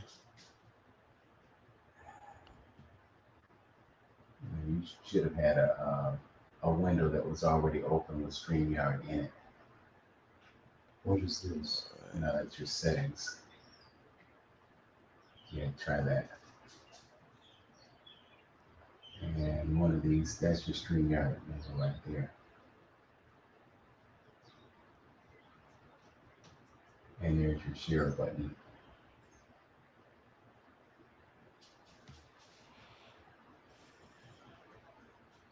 Slides.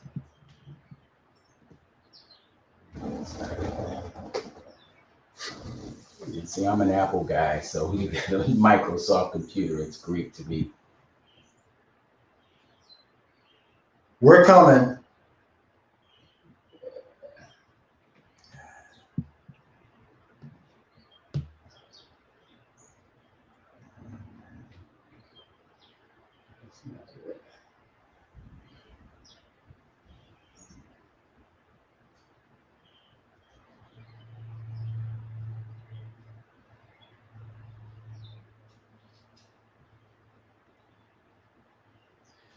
Okay, somebody said Wayne turned down his volume. So what we can do while I'm working out this particular hiccup, I need everybody to pull out their yoga mats, and we're going to stretch the yoga mat across the floor. And based on everything that you've done, I'm sure that you're ready to just kind of relax a little bit and just do some breathing. So I'm going to walk everybody through the foundational breathing practice that engages the entire lung and gives you 7 times the amount of oxygen in your system than you usually get on a day-to-day basis. So I'll give everybody I would think 20 seconds to roll your mat out, and let's get comfortable. Okay.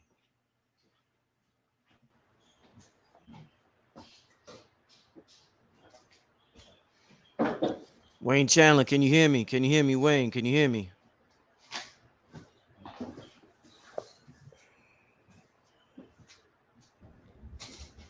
He must have lowered his volume. Yeah, I'm gonna call his phone. Okay, so the first thing that I want you to do, I showed you the slide of your mouth, basically. And we talked about the tongue and we talked about the palate. So this is what I want you to do. I want you first and foremost to take the tip of your tongue, and I want you to put it on the ridge that runs along the roof of your mouth. I want you to find that. The very tip of your tongue along that ridge on the roof of your mouth. Now, along that ridge, you're going to come across 3 indentations. There's an indentation right behind the front teeth. There's an indentation midway along that ridge. And there's an indentation all the way back where the soft palate and the hard palate actually connect and meet. That last point is the water point. And that's the most desired of the 3. But if you cannot get your tongue back to the water point, it's fine to use any of the other 2 points, or you can just take the tip of your tongue and place it anywhere along that ridge. Now, I want you to focus as you're laying there. I want you to focus on the area around your abdomen. And I want you to go down to the lower abdomen around the navel area.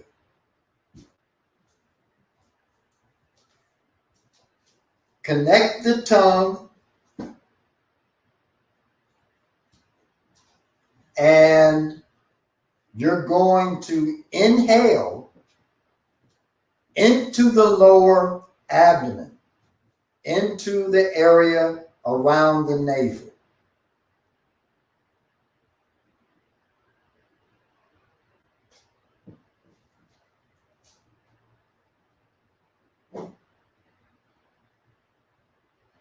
So,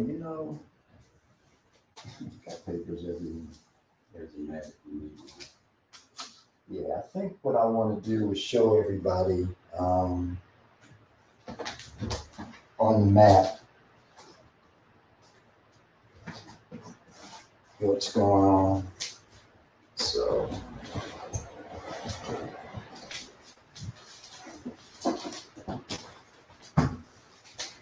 Take it back as far as you can.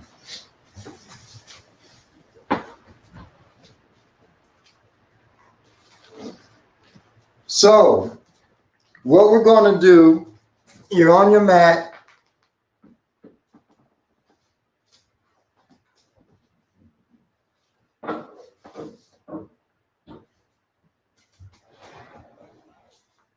You're at the bottom of your abdomen, around the navel. Now, can we get a close zoom? Mm-hmm. Okay, like right around my the whole torso.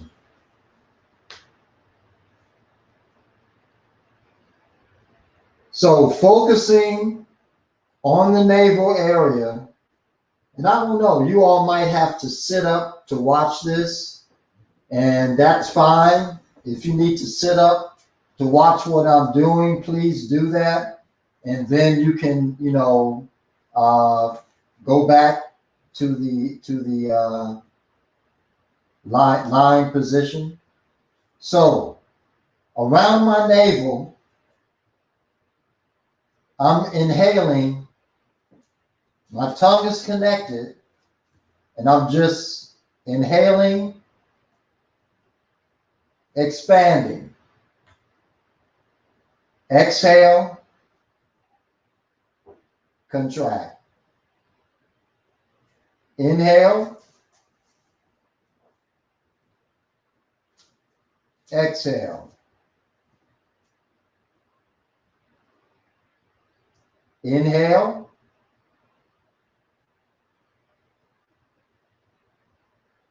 exhale.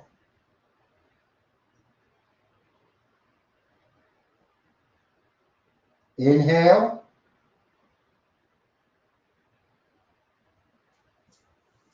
exhale. Now, I want to bring my awareness around the midsection of my abdomen, my torso. So now I want to focus on the area around my ribs. Now I'm going to inhale from the lower ab, but I'm now going to bring that air up into the midsection of the torso, around the ribs. So this is what it's going to look like.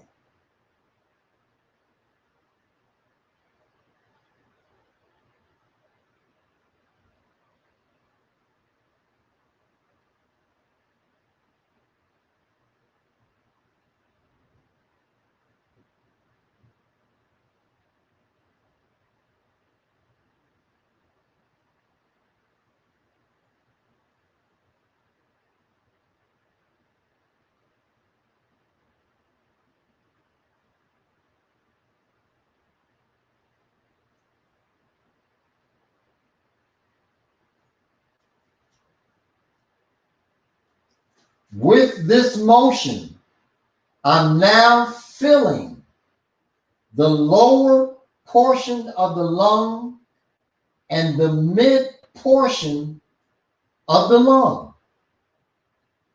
Let me go through it again.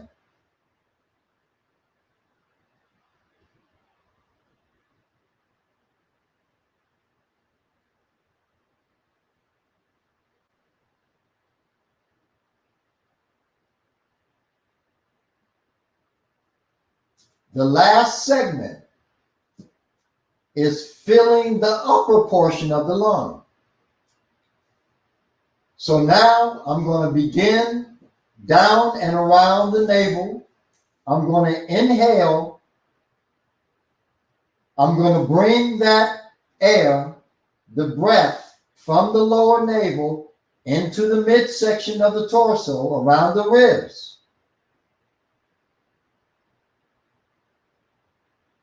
And now I'm going to bring that up into the upper portion of my chest. So this is what we get.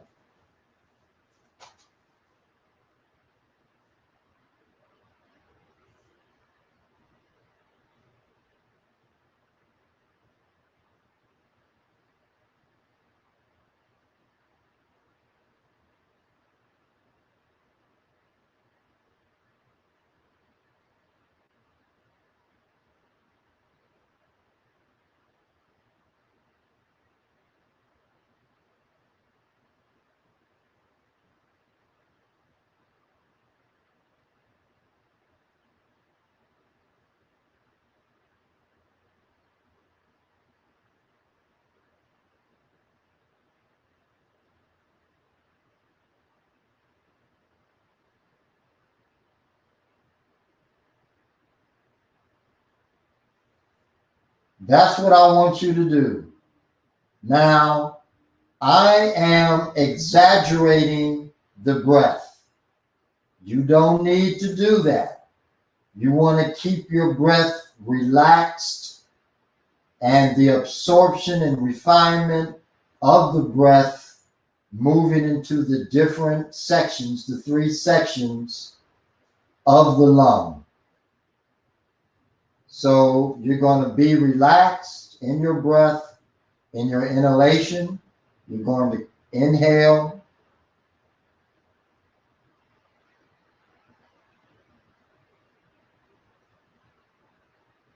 If you need an extra motion to make sure that the breath is getting all the way up into the upper lung, you can easily just move the shoulders. Just lift the shoulders slightly. And that pulls the breath all the way up into the upper portion of the lung to make sure you're getting lower, middle, and upper. This is the way we're supposed to breathe. You're now filling the entire lung with oxygen. You're now getting 7 times the amount of oxygen into your body. So let's do this and go for that.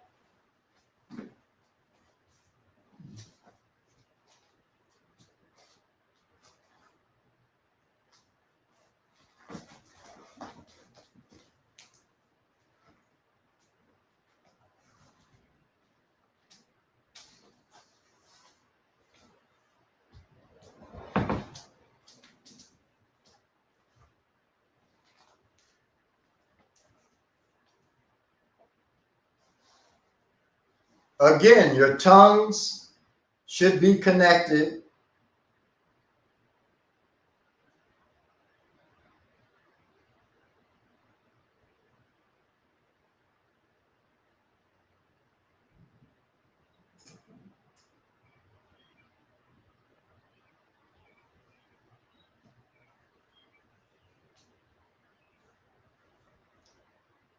You want to be relaxed. So let's first start with just around the navel. Everybody should be in their laying down position. Bring your awareness to the navel area. Stay relaxed. It's not a contest. Be relaxed.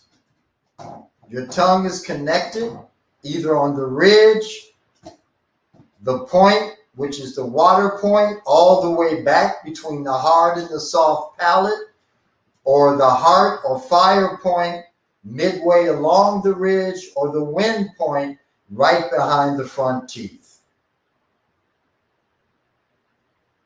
Be relaxed in your breathing.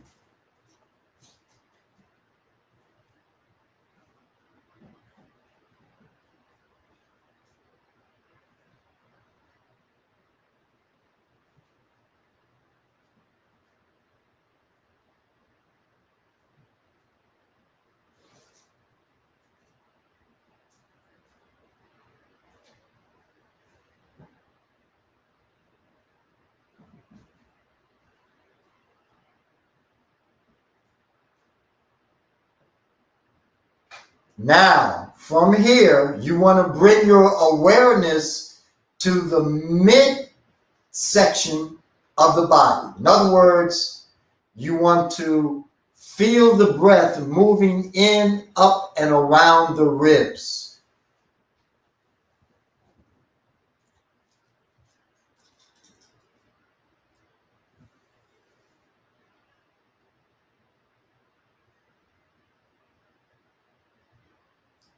You can intensify the sensation by feeling where your ribs are and expanding into them, actually pushing the ribs outwardly towards the sides of the body. As you inhale, bring it up to the midsection, expand out into the ribs. Exhale, inhale into the navel area. Bring that up into the midsection of the body. Expand out into the ribs.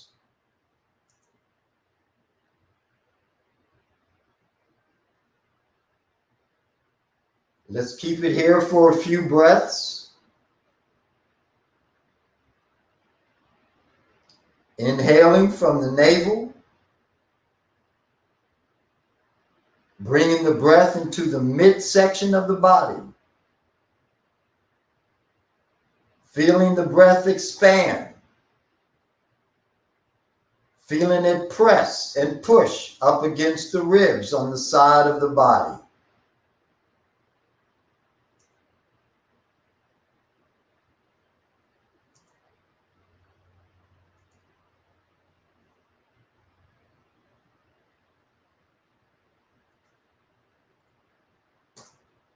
If your tongue gets too fatigued, it's okay. Drop it, let it rest, and then reassert it. Reconnect it to whatever point you were using on the palate.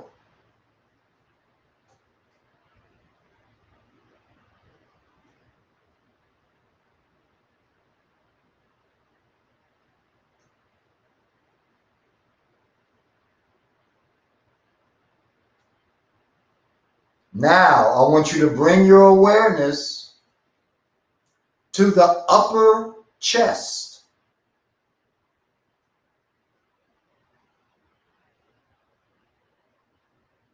And you're now going to bring on your next inhalation the breath from the lower ab, midsection of the torso, up into the upper portion of the chest.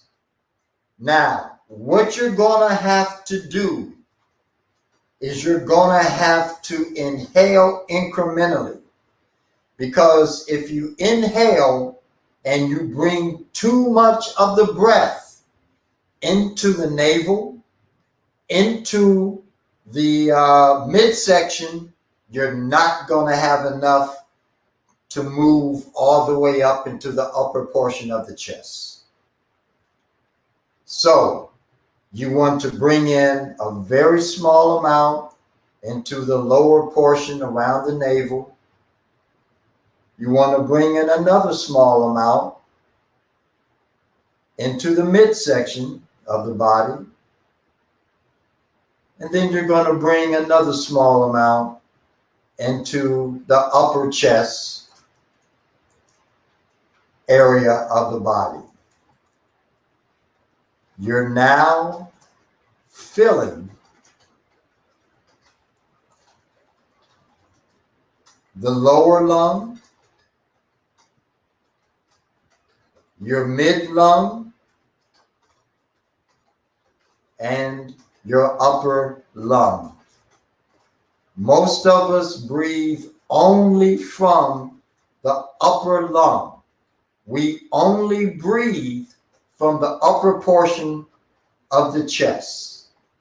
And this is why lung conditions and ailments and manners of dysfunction are so rampant in this culture. Because we're only utilizing one area of the lung, which allows the mid and lower areas of the lung to sink into disrepair. We want to utilize the entire lung when we breathe, because this is the way we were breathing when we came into the world. This is the way, if you look at a newborn, you're going to see their entire torso expanding and contracting. If you watch a dog or a cat that is resting, laying out, stretched out, you will see that they're breathing into every portion of their torso, of their body. This is what we want to achieve. The more you do this breathing practice, the more acclimated, relaxed, integrated you become with the process. You want to keep this in mind. This is the natural way that you were designed to breathe. This is the natural way you were designed to breathe. I'm going to use it again.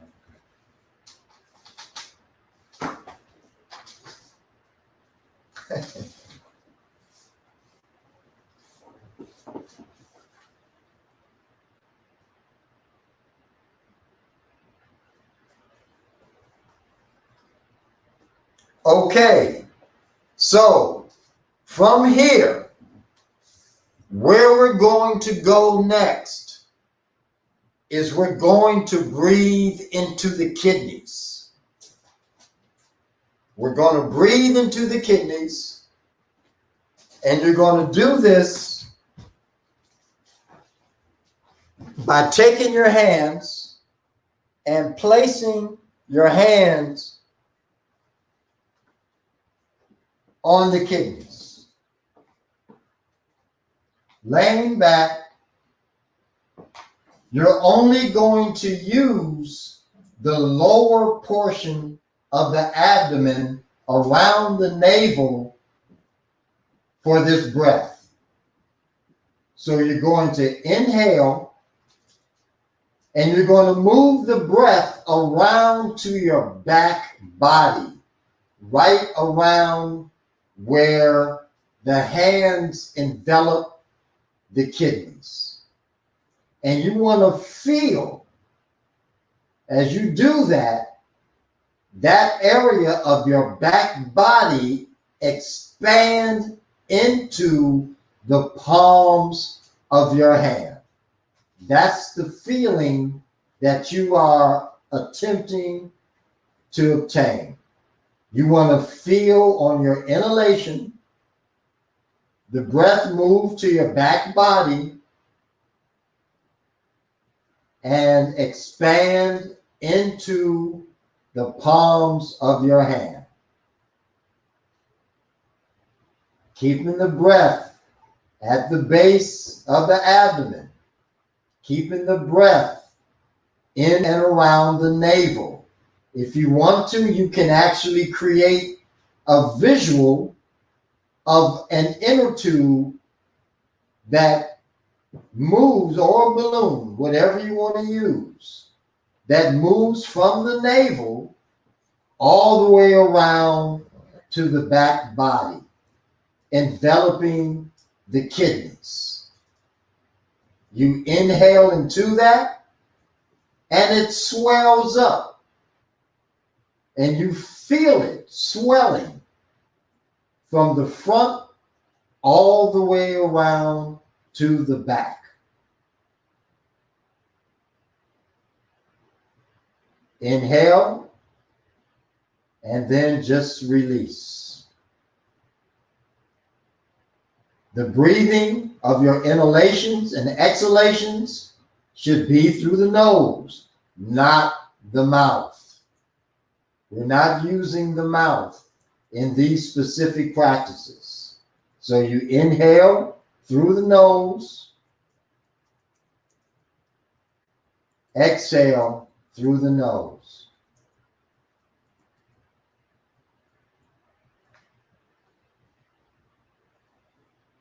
The tongue, once again, remains connected. So you have connectivity on the tongue.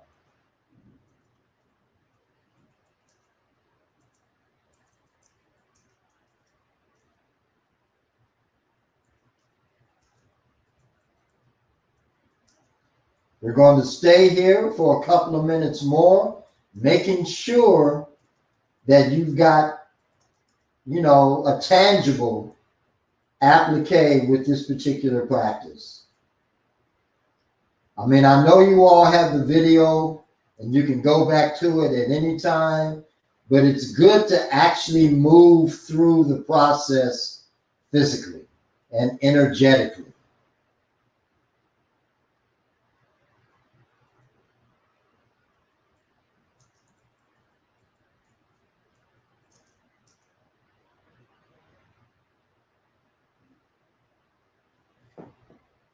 Okay,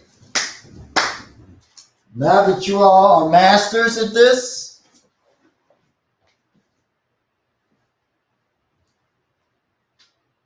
the next practice we're going to do deals with the nature of our reality as a hologram. In other words, it's a reflection of a projected thought. So, let me go here, grab this, grab that. That's not it. I've got papers everywhere. And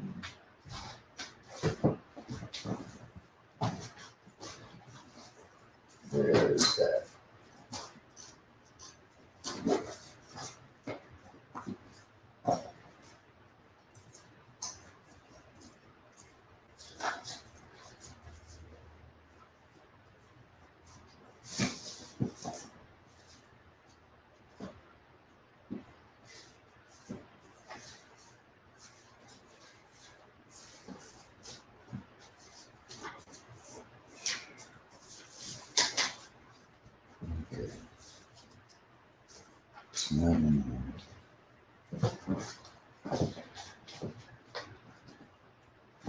So,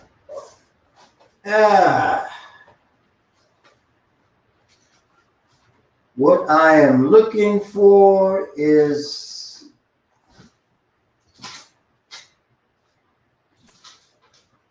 some notes on the hologram so that you can get a better understanding of what it is I'm attempting to convey. So,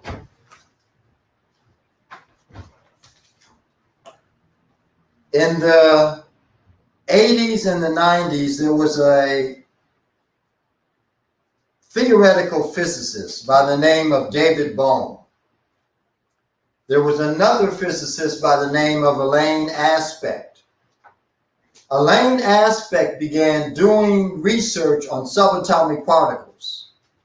And what he discovered was that these subatomic particles that they were working with always were in constant communication with one another. Now, in the realm of physics, that was impossible because based on one of Einstein's main tenets, main laws, is that no communication can travel faster than the speed of light. No communication can travel faster than the speed of light. Yet, these subatomic particles were in constant contact with one another. So, this made Alain Aspect began to question the nature of reality. David Bohm, also a theoretical physicist, had been working on the exact same thing. And in a medical journal, he published an article on the nature of the universe as being a hologram, which means that, well, let's listen to it in his own words. Bohm states that objective reality does not exist, that despite its apparent solidity, the universe is at heart a phantasm, a gigantic and splendidly detailed hologram. Bohm believes the reason subatomic particles are able to remain in contact with one another, regardless of the distance separating them, is not because they are sending some sort of mysterious signal back and forth, but because their separateness is an illusion. He states that at some deeper level of reality, such particles are not individual entities, but are actually extensions of the same fundamental something. According to Bohm, the apparent faster than light connection between subatomic particles is really telling us that there is a deeper level of reality that we are not privy to, a more complex dimension that lies beyond our own. Now, what you want to take from this is the fact that we, being spirit, is the only thing that's real in this holographic domain. We, being spirit, gives us the ability and the power to completely and totally at our whim manipulate this three-dimensional reality that we are imprisoned or incarcerated in. So Bohm goes on and he says, if the apparent separateness of subatomic particles is illusory, it means that at a deeper level of reality, all things in the universe are infinitely interconnected. In a holographic universe, even time and space can no longer be viewed as fundamentals because concepts such as location break down in a universe in which nothing is truly separate from anything else. I'm going to read that again. Bohm states that in a holographic universe, even time and space can no longer be viewed as fundamentals because concepts such as location break down in a universe in which nothing is truly separate from anything else. At its deeper level,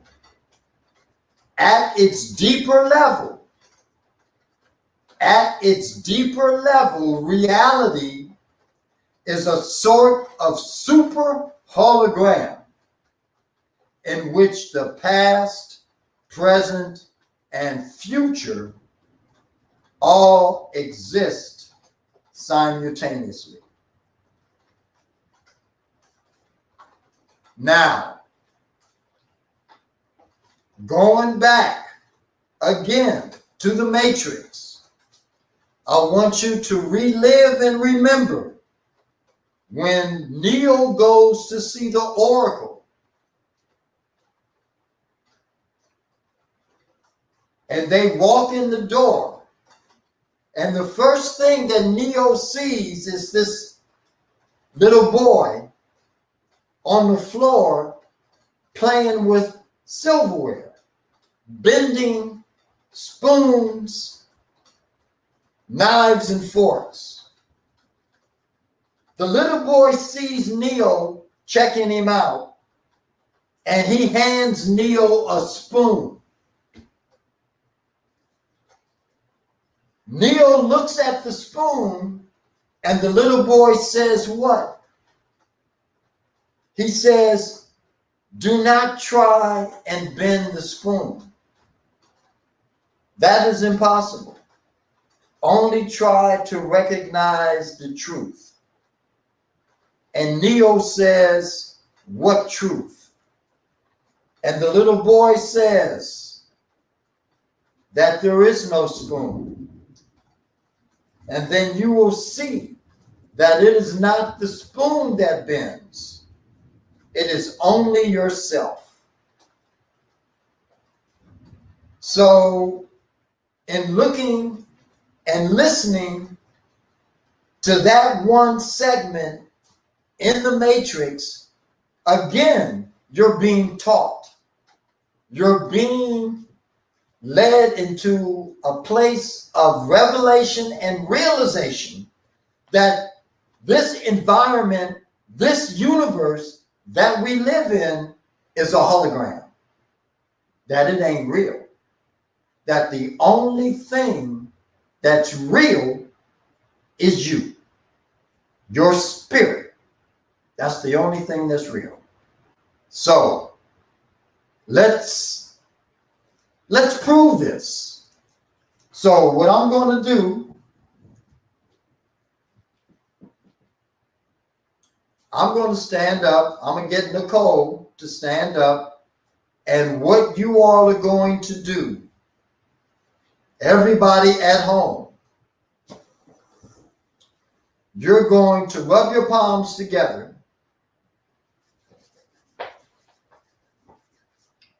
You're going to take your thumbs and press into the center of your hands. And then you're going to lightly, gently press your fingertips.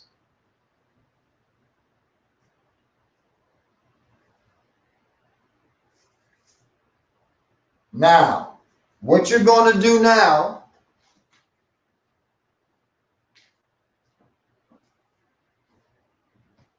you're going to connect your tongue. For those of you who can connect to the water point, awesome. If you can't do that, it's okay. Don't worry about it. Just put your tongue either on the point right behind the front teeth, midway along the ridge, or just put it on the ridge. Now, what I want you to do is I want you to look at either myself or Nicole, and I want you to feel our energy fields. You're going to put your hands out. You're going to look at our image, and you're going to feel the energy aura that surrounds our body. You're going to feel that. And the way you're going to feel that, it's either going to be a cool or a hot sensation or a warm sensation on your hands, or it's going to be a tingling sensation on your palms and your fingertips. So, ready? Let's go.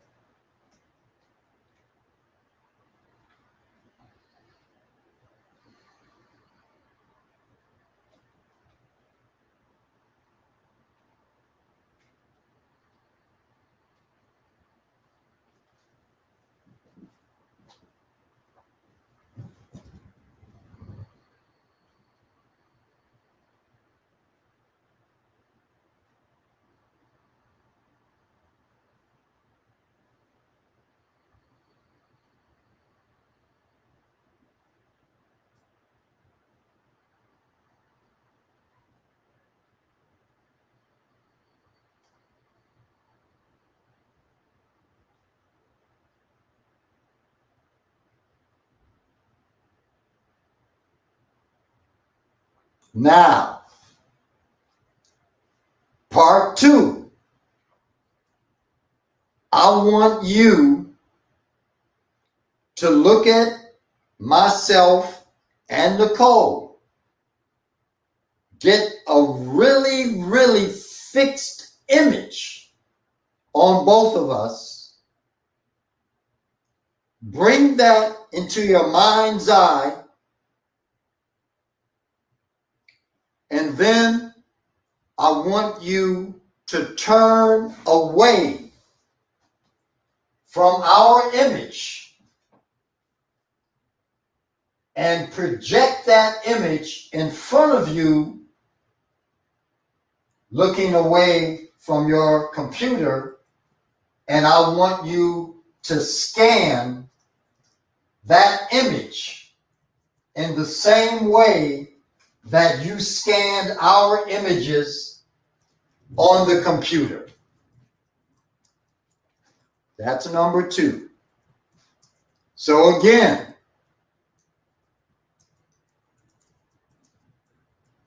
get a fixed visual of both myself and Nicole. Your tongue is connected.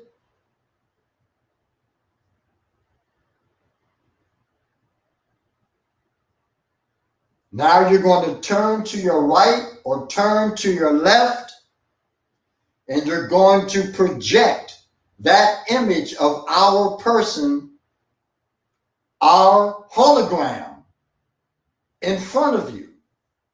And you're going to scan our hologram. and feel the field of energy that surrounds it.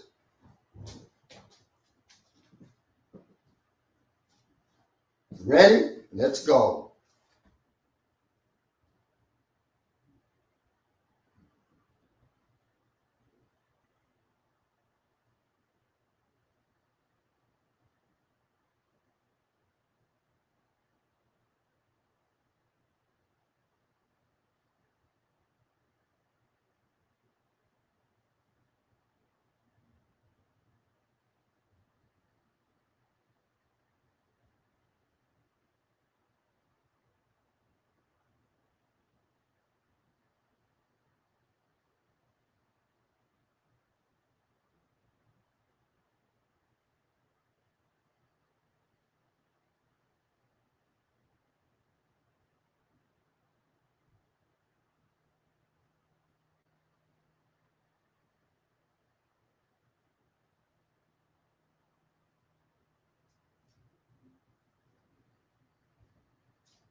And relax.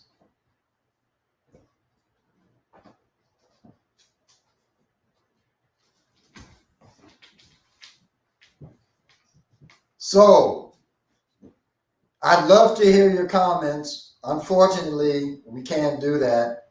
But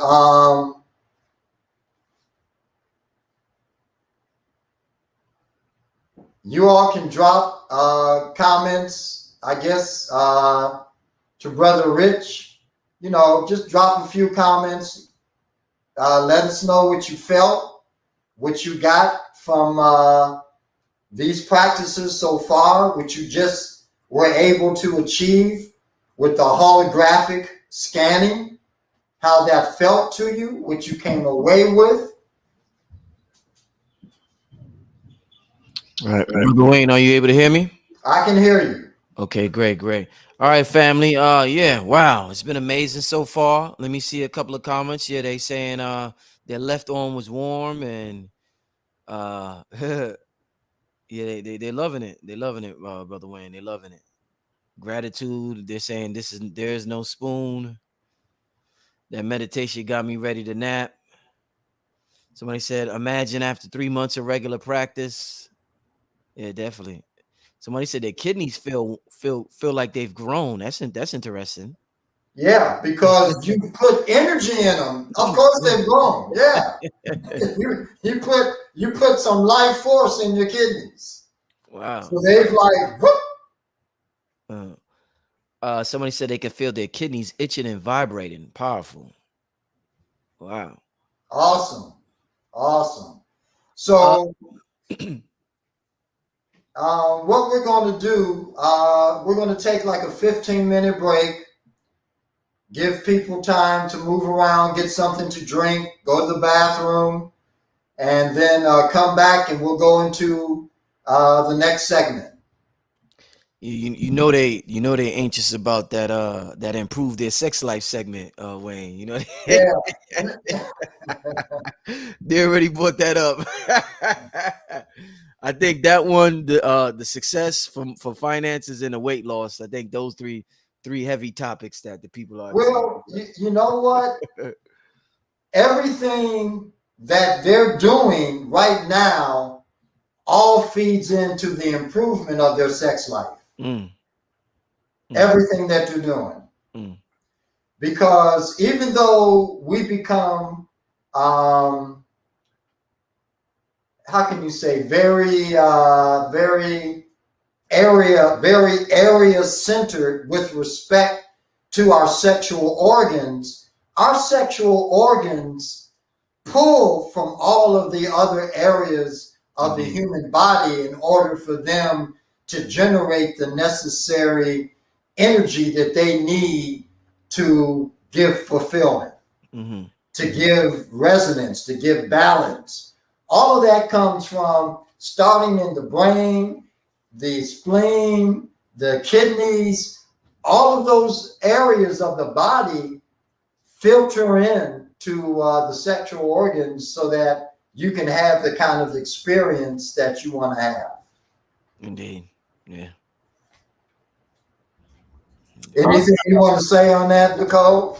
I was just going to say, like the fundamental practices that you've been learning so far, as he said, is going to create the openness for that sexual energy to travel.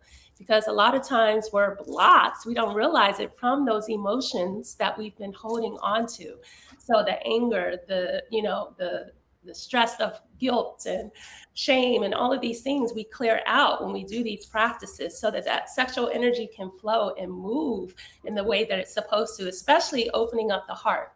So all of the practices you've learned so far, the kidney practices are super powerful and nourishing. So your kidneys are directly connected to your sexual organs. So as you work to fortify your kidney chi, build up your gene, and nourish that energy, your sexual vitality is going to rise naturally. So we emphasize, there's an order to how Wayne is teaching it, and it was also taught in that way.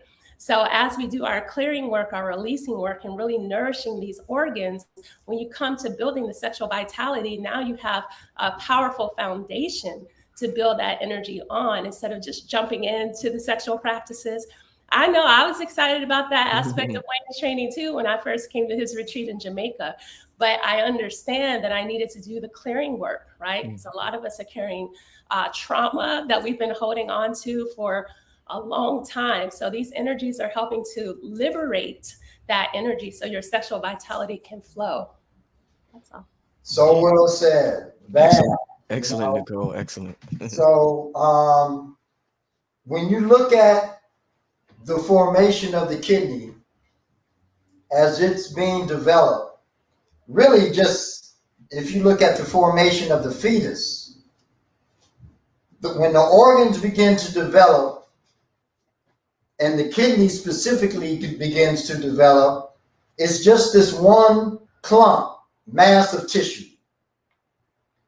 Over a period of time, there is a seam that begins to become evident in this mass of tissue. Over a period of time, this seam, like a ridge, begins to deepen into the tissue, creating almost like what I guess you would say is almost like a crevice, a ravine. The deeper it gets, it eventually separates the tissue mass, this clump. And the outside of this tissue mass actually separates from that which is the kidneys, drops down, becomes the ovaries in women and the testes in men, and is supported and held together in direct integration with the kidney by two small strands of tissue called the ureters. So you can actually see this marriage that takes place between the kidneys and your sexual organs in the physical. The other piece, dealing with weight loss. Weight loss is a result of congested organs, and that congestion can either be due to what you're putting in your body. It can also be due to traumas, as Nicole stated, that one is carrying, which does not allow the removal. One of the things that I have learned and seen in working with women who have a lot of, excess weight that they're carrying, that often they also are carrying sexual trauma. And in carrying that sexual trauma, they're actually building a protective field around their bodies. So again, going back to what Nicole stated, when you talk about things like weight loss, you're talking about trauma, you're talking about congestive factors, and you're talking about the impeded flow of energy through the organs so that the organs are not able to do their job in actually compounding or manufacturing the chemical elements and particulates that go into breaking the food down and allowing the food to move into the digestive and eliminative process. There are a lot of things that are taking place that all points back to congested organs. And Nicole, I know you've got a lot of information you can probably share on that as well.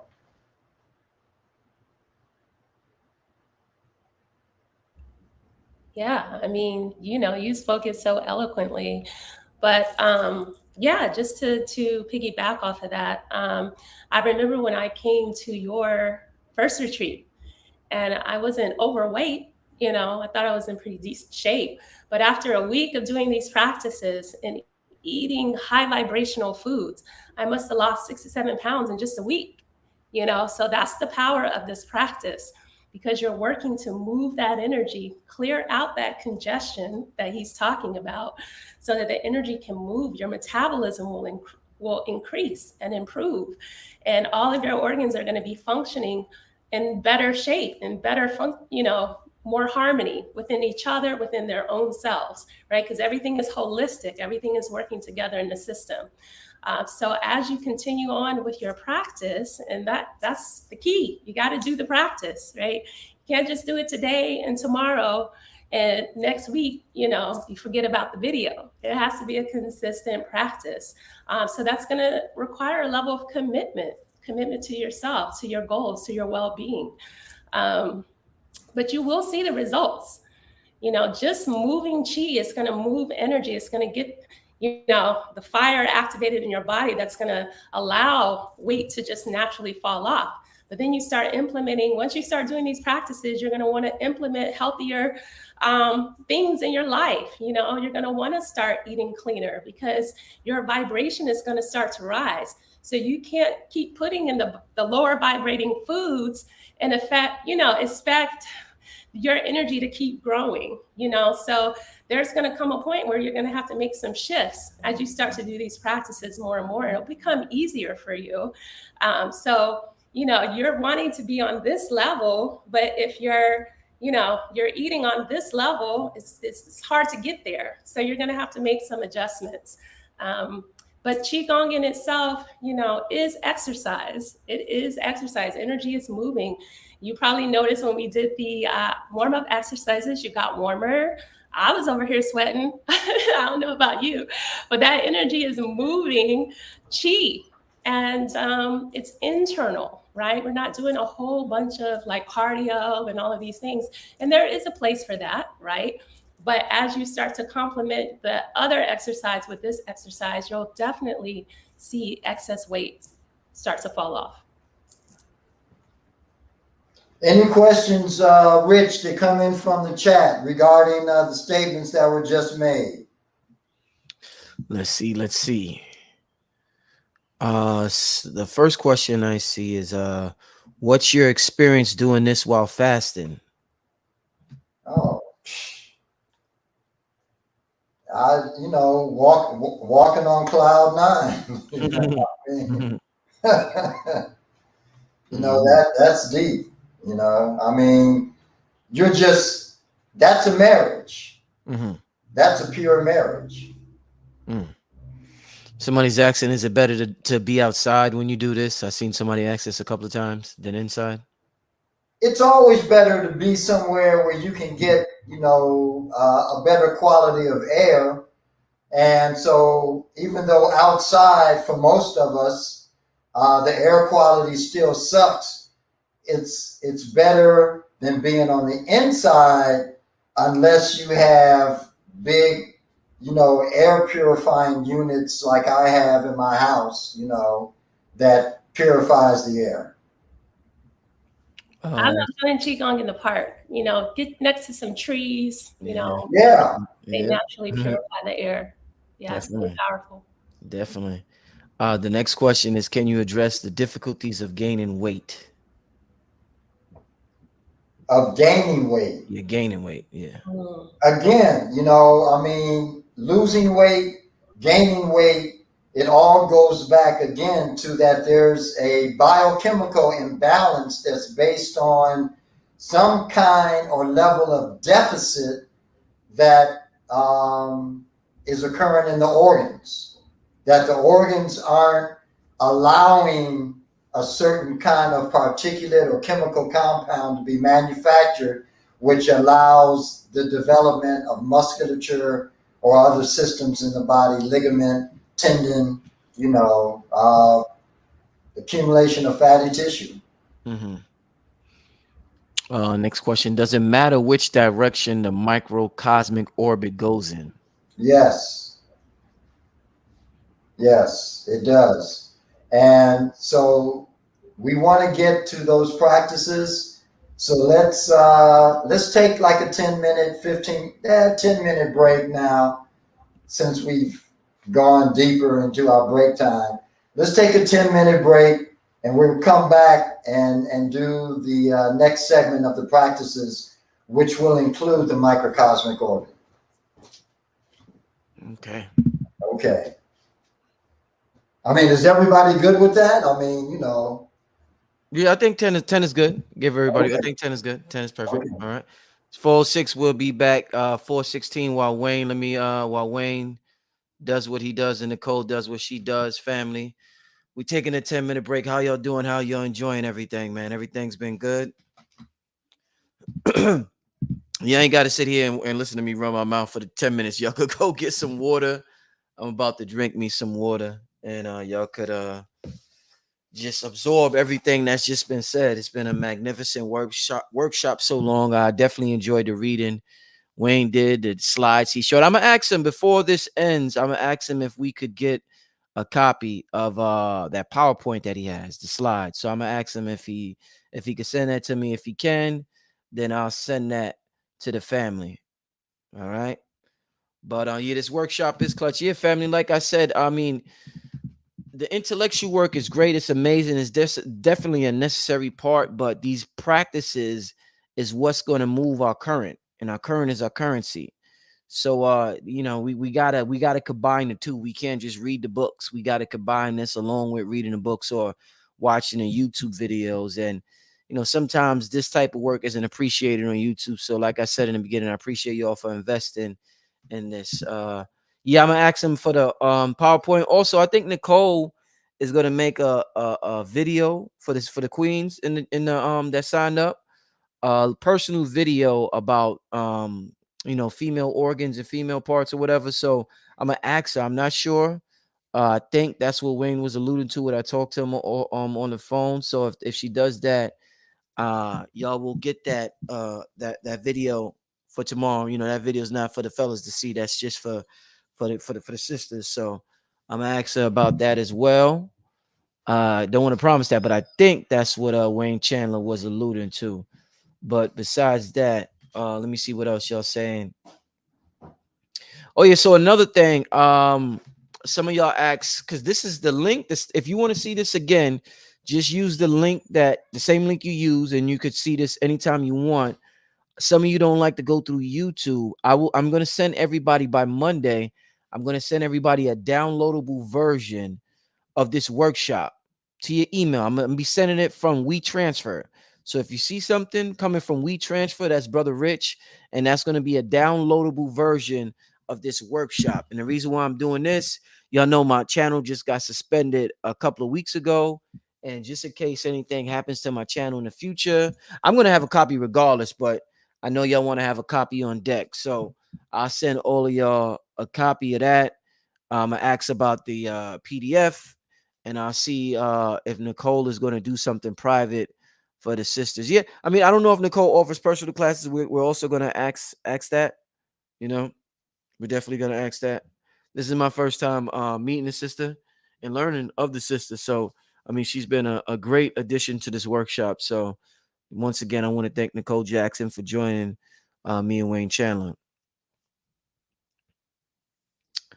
Somebody asking about classes in ATL. Well, Wayne isn't from ATL, and I'm not doing classes yet. I'm not going to get to Atlanta to next week's the middle of next week, probably Wednesday or Thursday.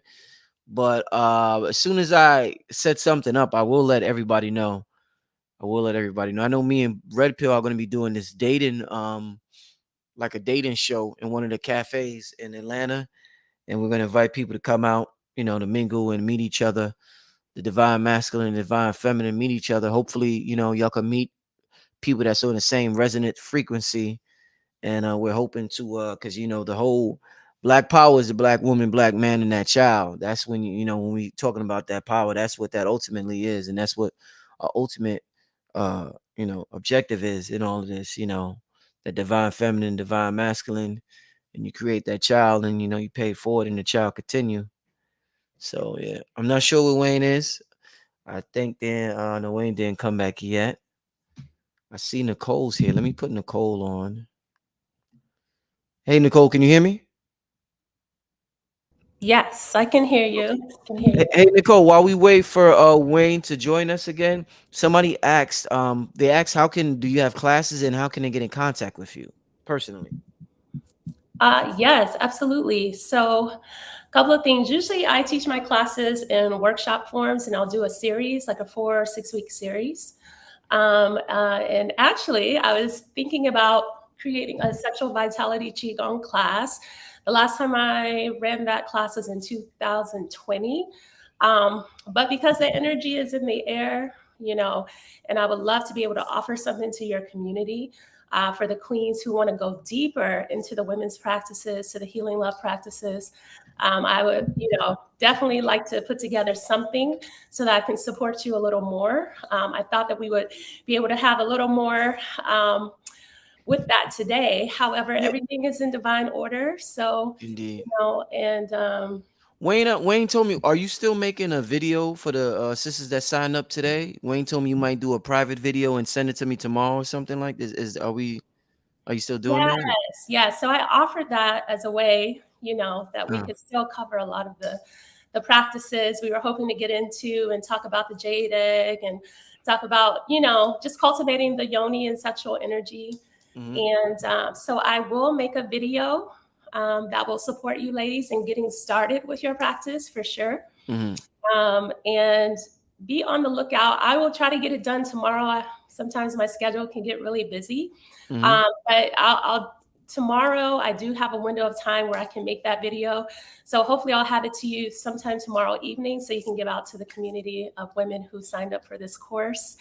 And that way, they can go ahead and start implementing some of those practices along with what Wayne is teaching today. Excellent. And I'll explain the energetics and go a little bit deeper into the benefits of the practice and what to expect when you start to cultivate sexual energy and why we want to cultivate sexual energy as women.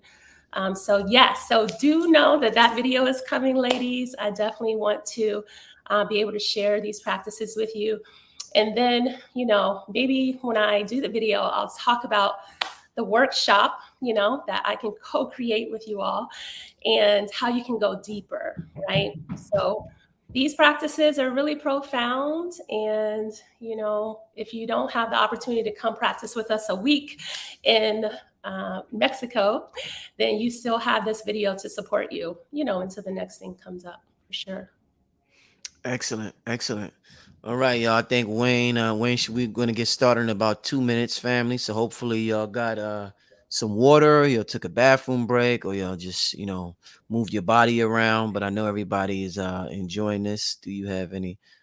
Nicole, somebody wants to know, do you have any, before Wayne comes in real quick, do you have any practices on childbirth?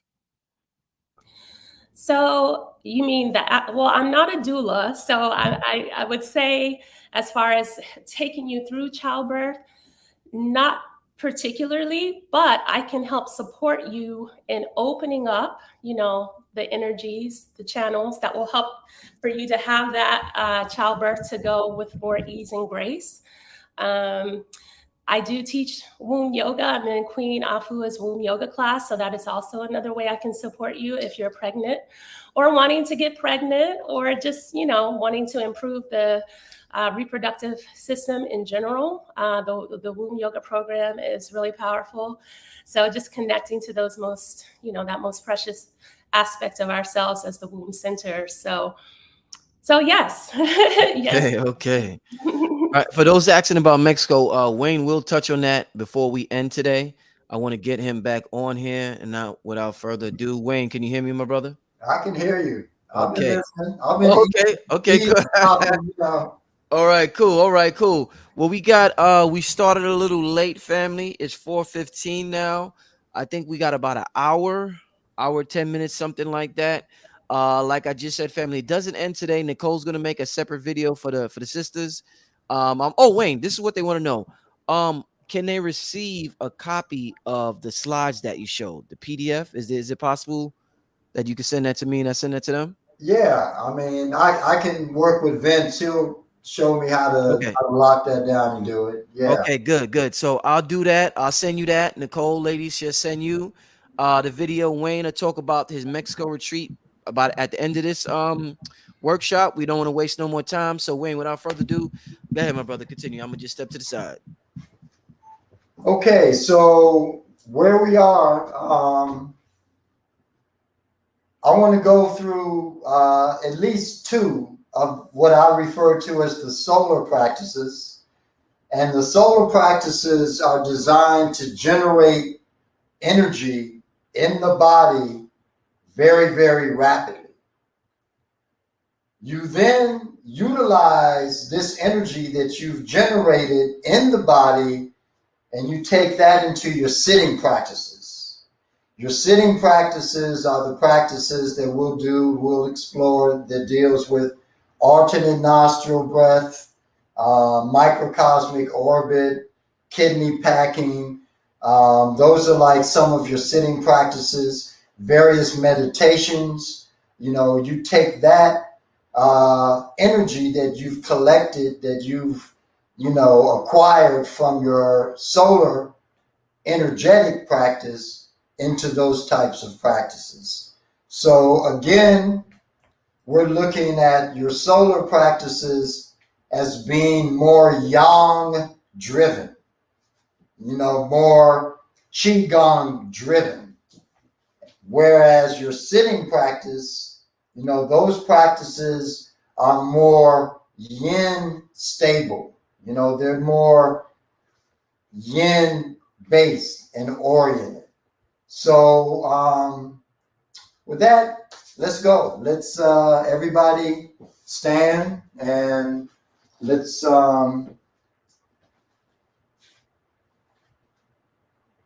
do the first. And there are a lot of variations to this particular practice. I've learned maybe about 3, and we'll go through 2.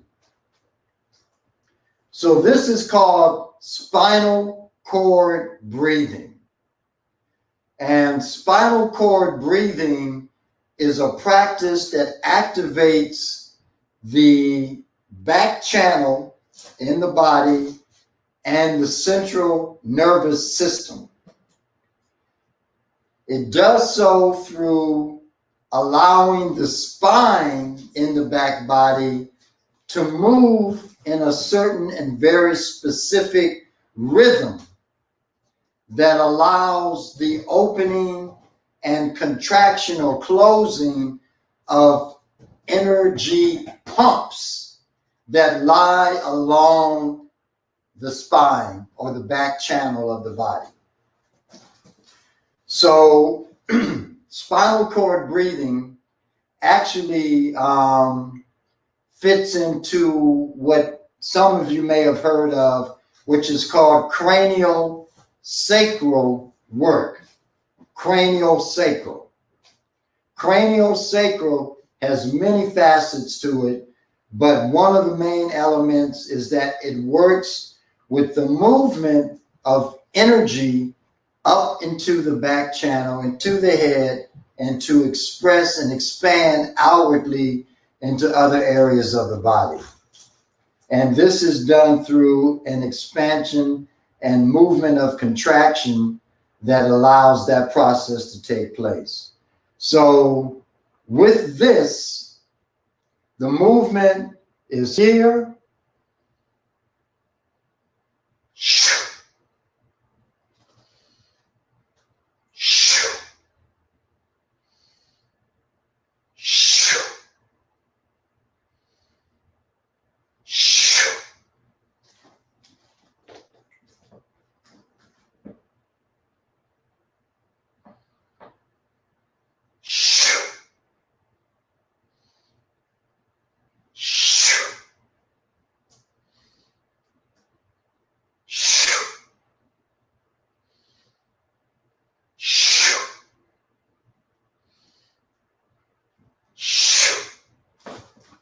that's the movement.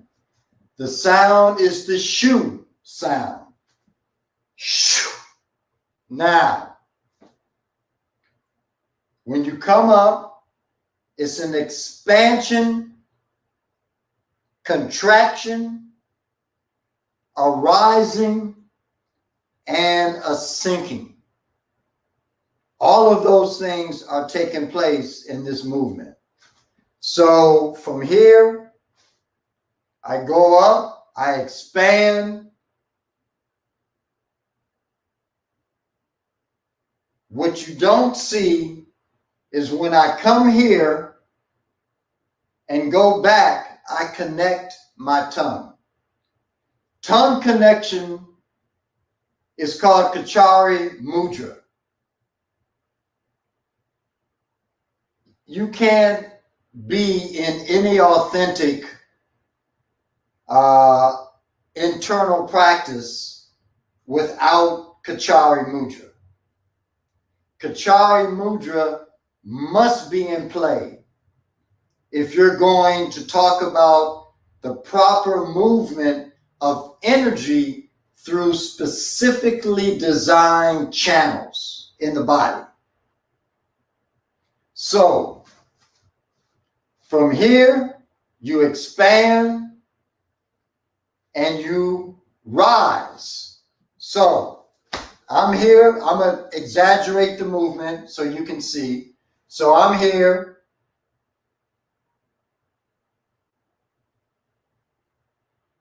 Contract.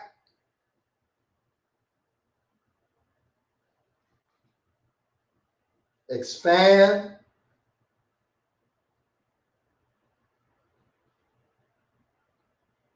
Raise, contract, and sink.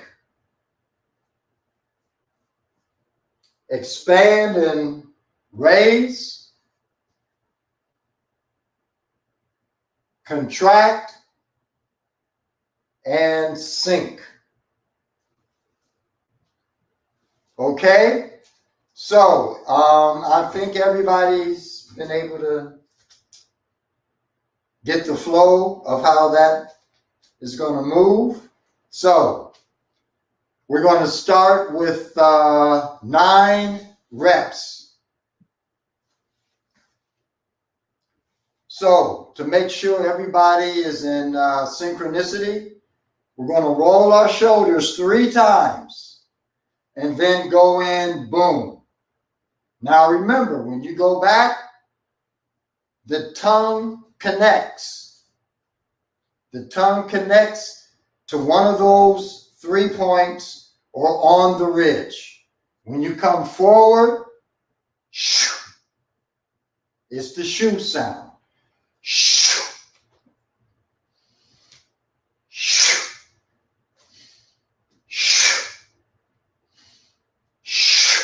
Okay? So, let's all go in unison. We've got hundreds of folks doing this at the same time. We can change the world. Just like that. Ready? Roll the shoulders. 1, 2, and 3.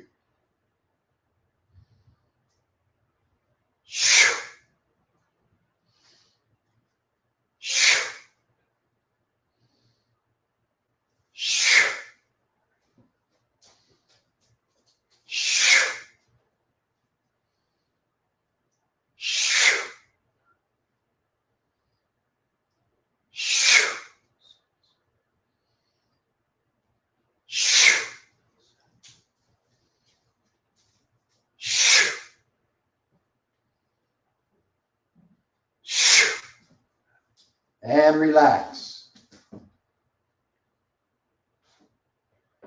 Now, another way you can perform this is removing the shoe and replacing it with one of the healing sounds. So you can actually come here and it's, you slow the pace down in terms of movement.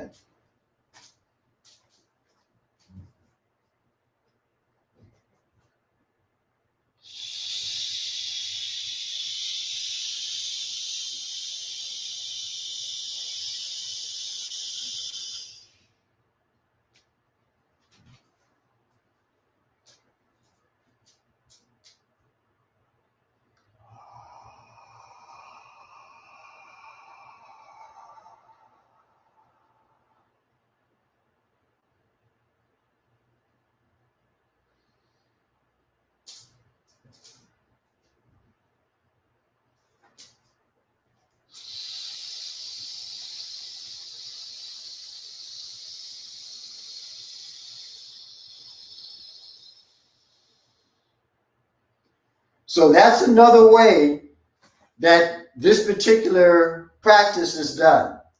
You know, but you can stick to one sound or another. And you're going to get great benefit just because of the motion of this as it activates and opens and closes these pumps that run along the spine, run along the back channel to give you a greater movement or thrust of energy into the body. So let's do one more set of 5. Make sure that you have it. Shoulder roll.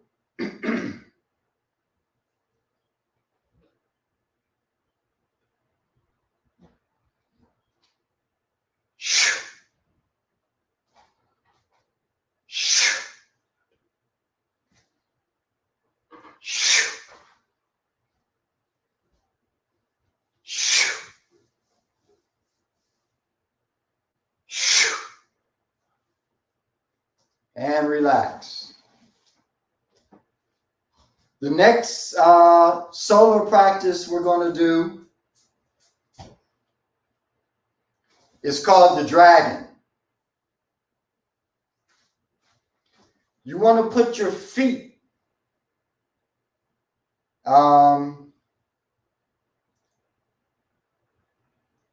very wide.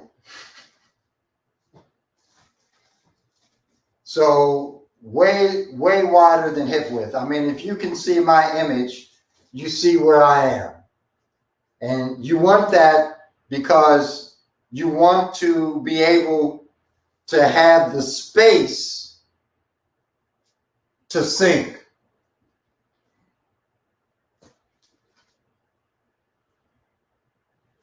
So when you turn here,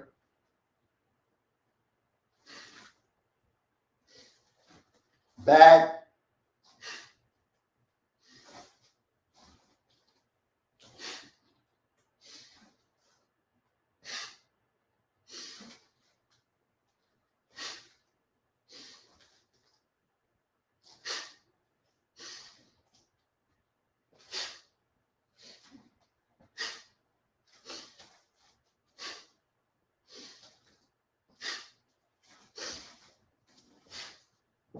okay? So take a minute, just, I mean, you're by yourself, I'm sure, but still, you know, blow your nose, just in case.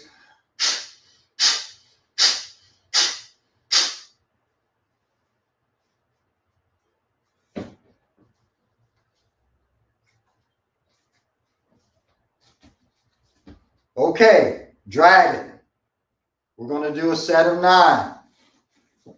Again, now, the breath that we're using is going to be deliberate. It's coming again out of the nose. So it's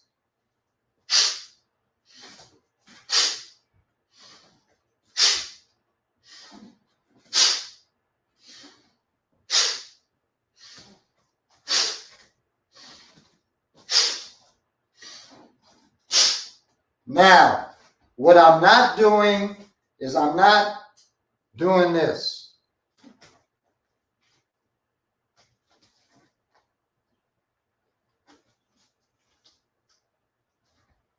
What I am doing, I'm dropping, again, using my legs.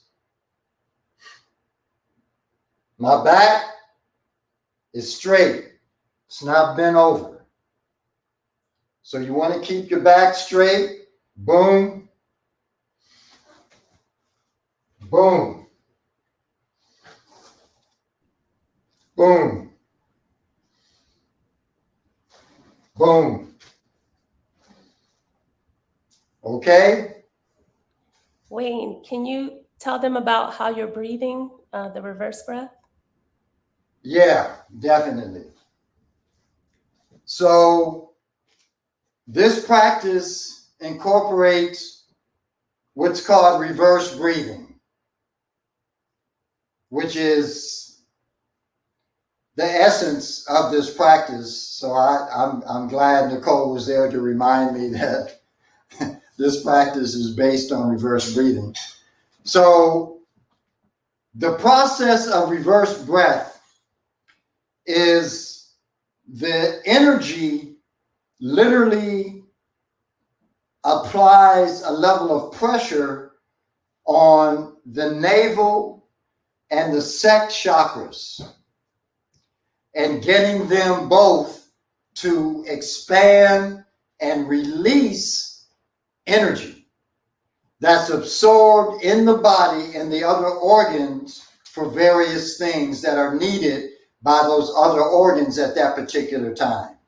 So the reverse breath is a breath that builds energy very, very fast as it penetrates the navel and sex chakras. So the questions that we got earlier about, what about sexual practice? What can we do? This dragon is, one of the premier practices that a person can use to build vast amounts of sexual energy in a very short period of time. So, before we actually get into the motion, let's just kind of stay with what is reverse breathing. So, reverse breathing is when you exhale, the stomach goes out. You inhale, and the stomach goes in, which is the opposite of how we breathe.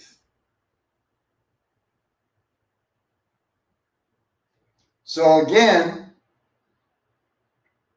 when we exhale, the stomach protrudes and goes out. When we inhale, the stomach goes in. And what I've found over the years is that yoginis and yogis have a very hard time with reverse breath because it's not something they've ever been trained to do.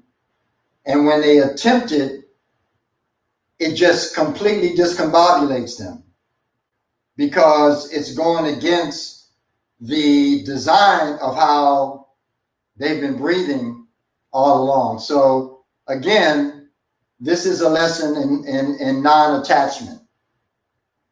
You don't want to be attached, When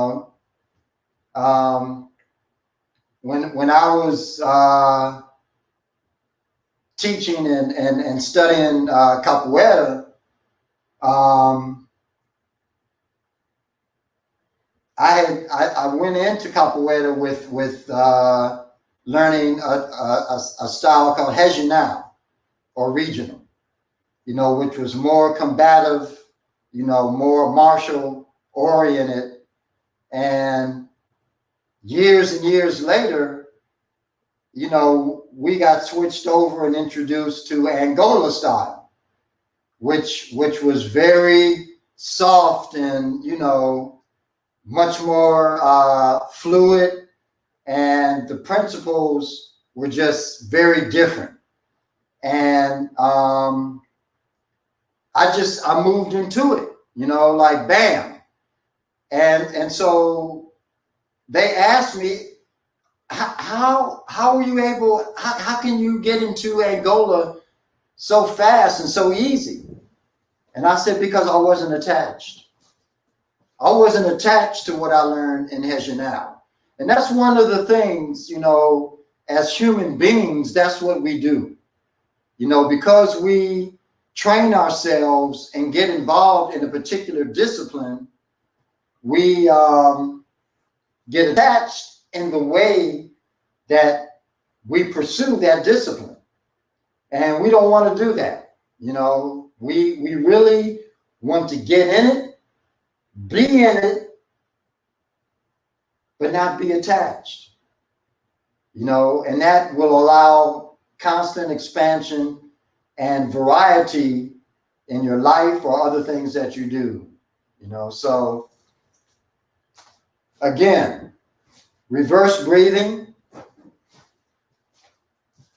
Breathe out, stomach goes out. Breathe in, inhale, stomach pulls in. So let's do a round of 9 and take it easy. Very slow. Ready? Inhale. Turn to your right and exhale the breath. Inhale.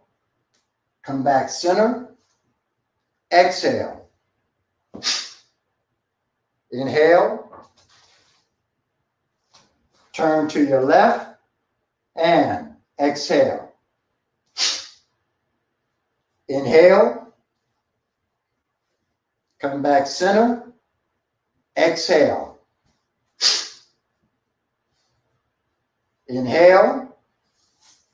Turn to your right and exhale. Inhale. Pull the stomach in. Come back center and exhale. Inhale.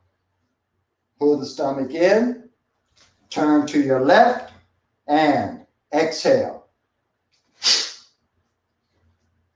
Come back center and exhale.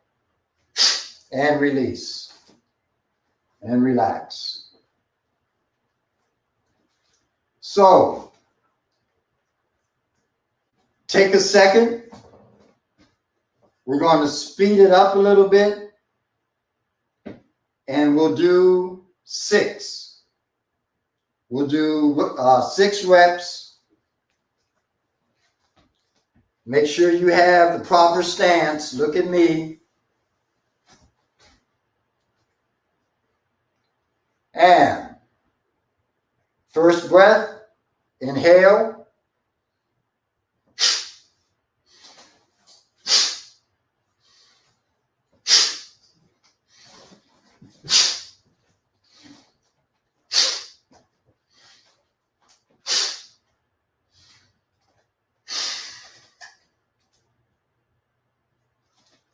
And relax.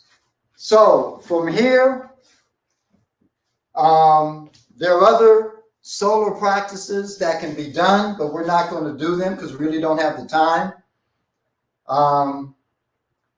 But we're going to go into our sitting practices. So at this point, you want to get a chair.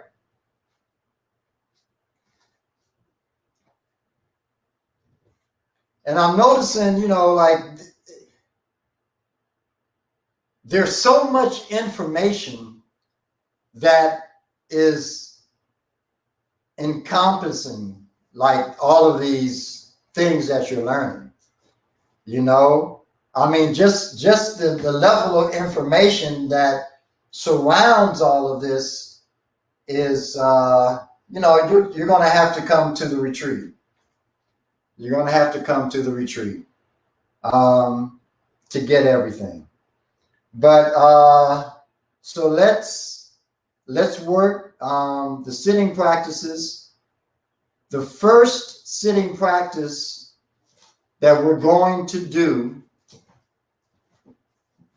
is, you know what? Hold on one quick second, because I'm going to put some music to this.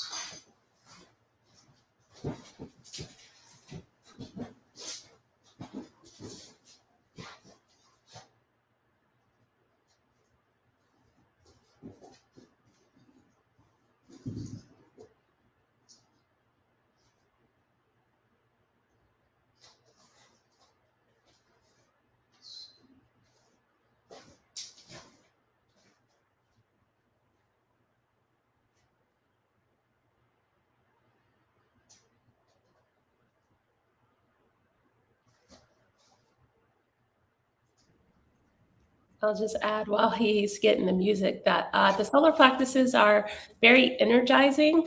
So you might not want to practice these right before you go to bed. They're wonderful to do in the morning to help build chi and energy in the body. That's just my observation. And it'll get picked up? Okay. But yes, they're really powerful. Yeah, that's true. You don't want to do these before you go to bed, or you'll be up all night. But I was up all night last night, and I didn't even do solar practice. So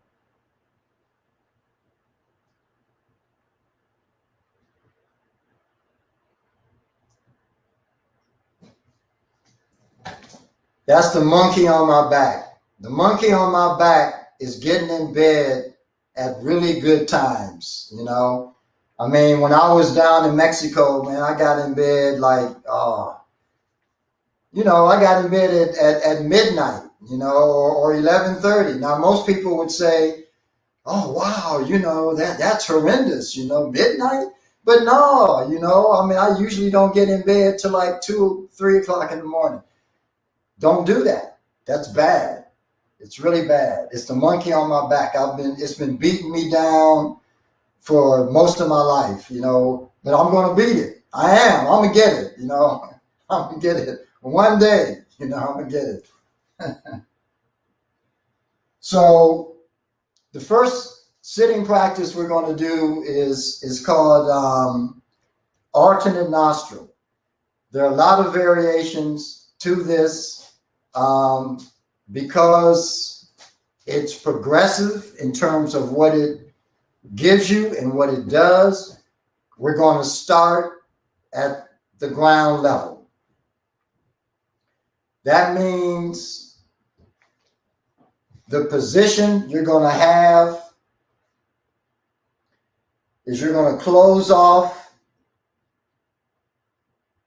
the right nostril first, and you're going to take this finger and place it right there on the pituitary. And you're going to inhale through the left. Now, this is the thing about alternate nostril. Most people, when you ask them, well, what is the purpose of alternate nostril? Most people are going to tell you that it's for clearing the nadis or meridians. And while this is true, that's not the main reason and purpose for alternate nostril. The main reason and the main purpose to do alternate nostril is to create this fusion, this level of integration between the central channel that runs up the front of the body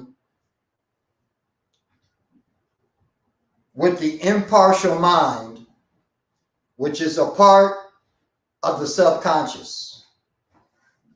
It's that area of the subconscious that, when imprinted, remember, it's impartial. So when you imprint it with a suggestion, a vision, it takes that and begins to manifest it. So the power of alternate nostril, and it's way more, but the power of alternate nostril is the connectivity that it has with the impartial mind, so that you develop and acquire the ability and power to manifest your realities. I mean, that's the boom of it. So I like to do, my sitting practices to music. I'm hoping that this old CD player I have acts right and doesn't throw a tantrum. I'm a real OG. I even got my certification paper, says OG. So the first thing we're going to do is, again, we're going to close off the right nostril, place the forefinger on the pituitary. You're going to inhale. What do you want to use, Nicole, 6 or 7? Let's go with 6. Okay. We're going to use 6.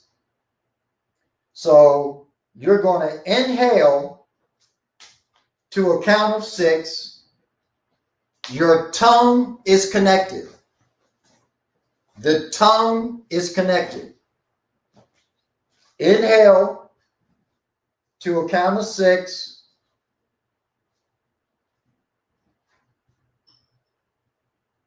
Hold to a count of 3. Close off the left. Exhale out the right to a count of 6. Hold to a count of 3. Inhale and to the right to a count of 6. Hold to a count of 3.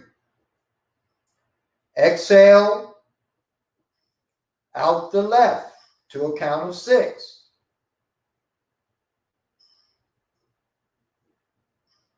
Hold to a count of 3.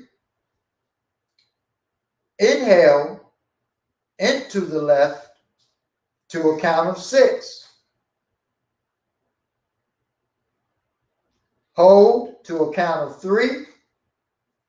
Exhale out of the right to a count of 6.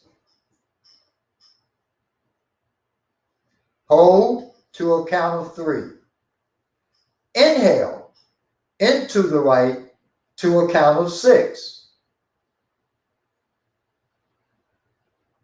Hold to a count of 3. Okay?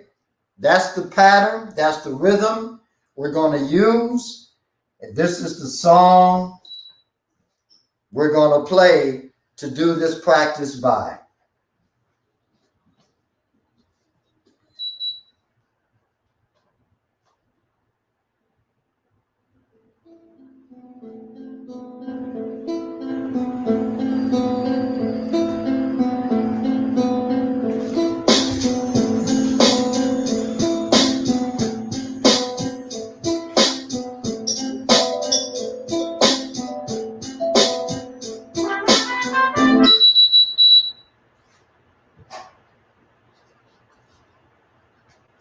What just happened?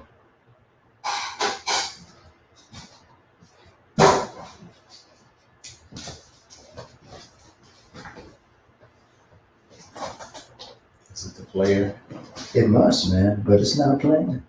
I mean, but it's not stopping either. Could be a speaker. Plug it into this.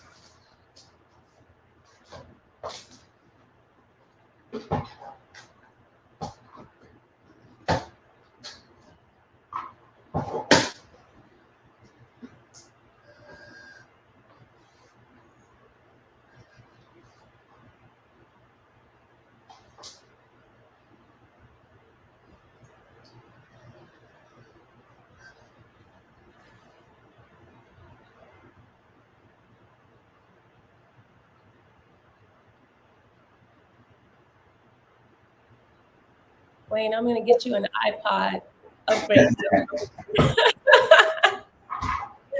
That's not doing it. Yeah.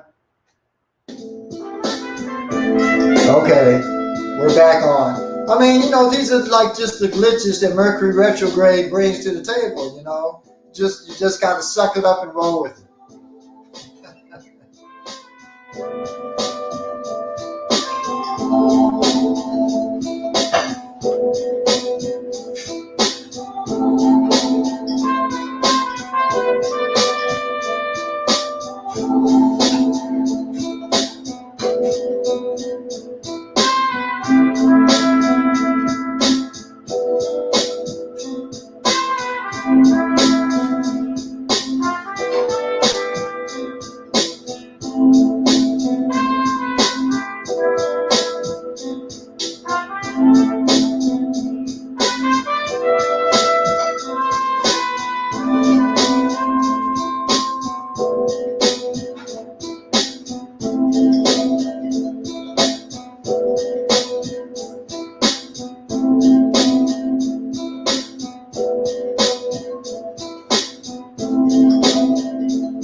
Okay.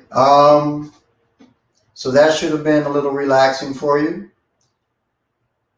And Nicole looks like she's about to go to sleep. So it was a good practice.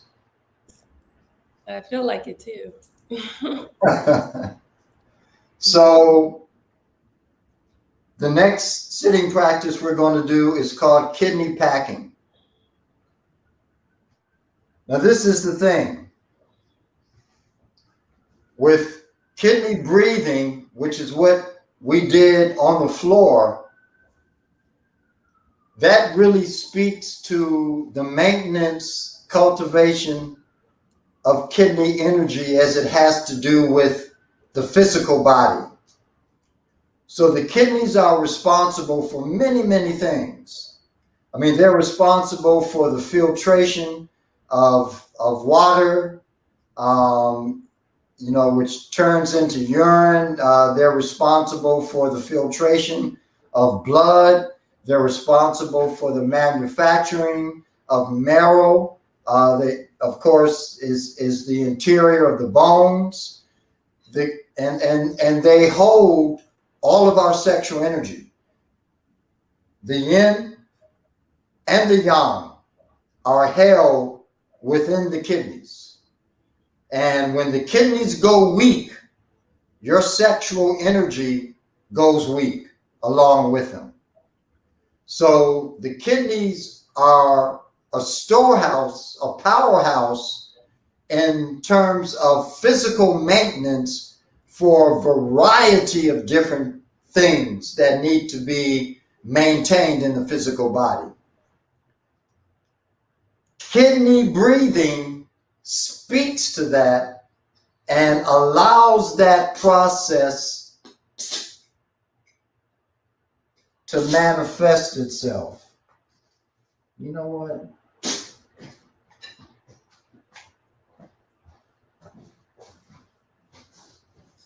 And the kidney packing is different. Kidney packing moves beyond the physical. And the kidney packing actually deals with the activation of chemical compounds in the pituitary and in the pineal. The kidney packing specifically is a third eye invigorant.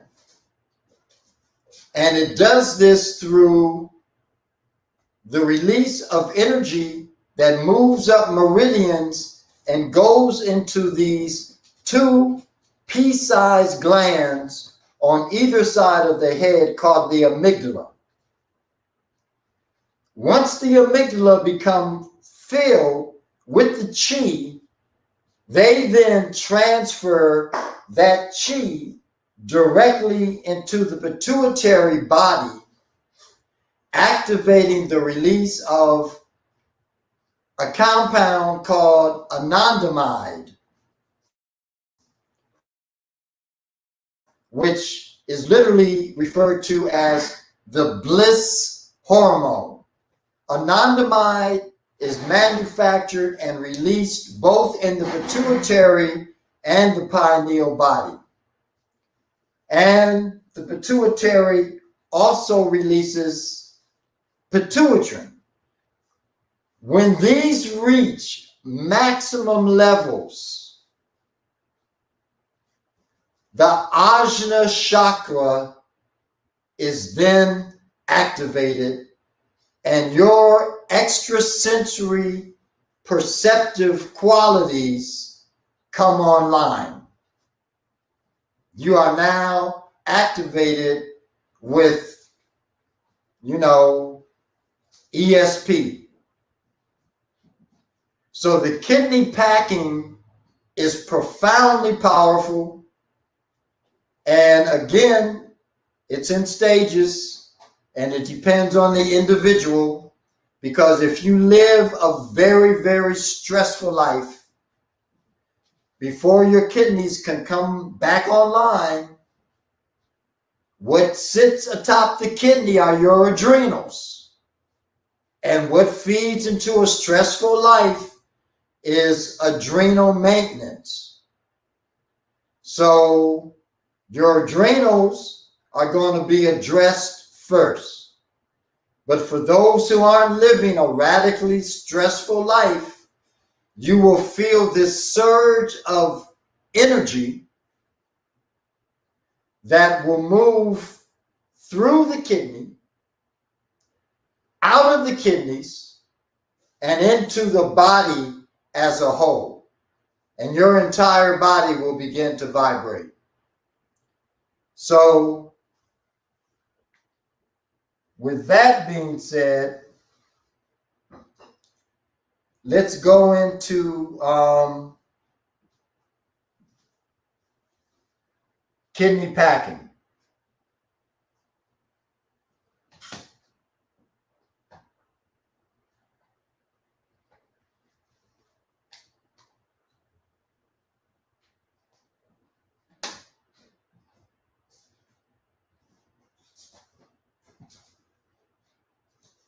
Vince. Yes, sir.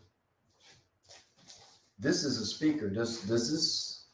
It's a Bluetooth speaker. That's not a Bluetooth, No. but I do have a Bluetooth that you can plug into. And I think this thing just died, man. So I would have to use that computer The disc. and pull up these other two songs on the computer.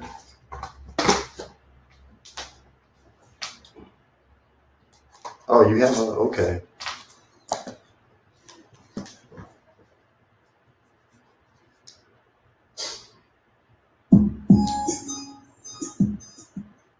Bluetooth. Connected. Connected.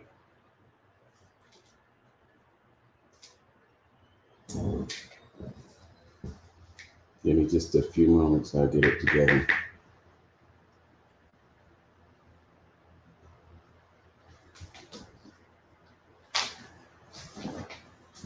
Bluetooth waiting for connection.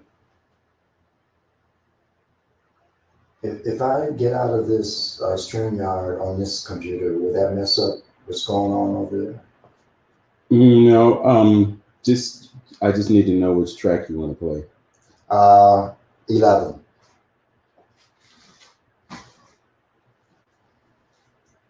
Okay, just give it a moment because it's going to have to download the track.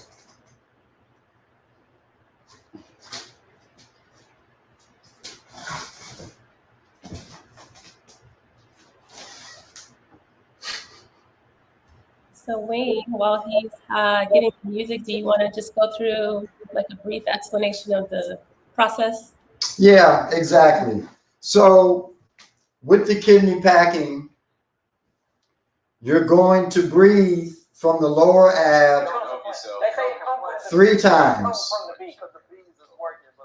So you're going to inhale 3 times, exhale, but the first thing you're going to do is connect the tongue, because the power of the kidney packing moves through the tongue connection. It moves through the 2 channels and the integration of these 2 channels in the front and the back. So the first thing you want to do, connect the tongue. You're going to breathe 3 times from the lower abdomen. And on the exhalation of the 3rd breath, Bluetooth. you're going to lean forward, blowing all the air out of the mouth or the nose. Sometimes what I'll do, just to make sure everything has been properly emptied, I'll give a full exhalation through the nose, and then I'll just give another through the mouth to make sure that everything is out. From this point, this is where you are. You want to inhale into the kidneys. So you want to focus your intention on the back body. You want to focus your intention on the kidney area. And when you lean forward and you inhale, you're going to see that the breath and the energy goes directly to that spot. So you're going to inhale once and pack. Stop the breath. Inhale again and pack. Stop the breath. Inhale again.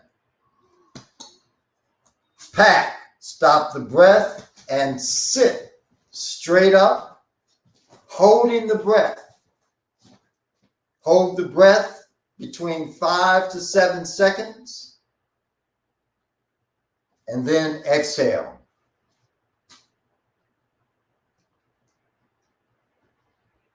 I'll go through that again. You need to put that in there. You have a CD player in here? Mm-hmm. Where is it, on this side? No, it should be on the other side. Should be.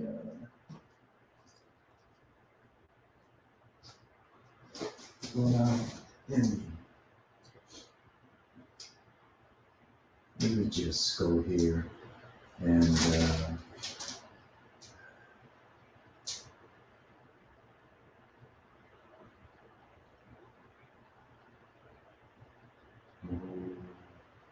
Why is this happening?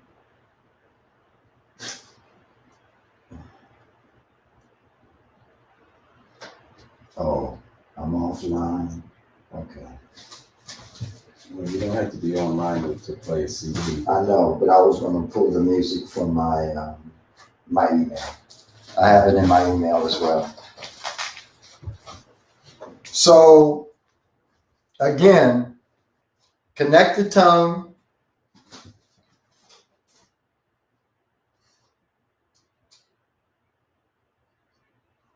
You're going to breathe 3 times from the lower abdomen around the navel.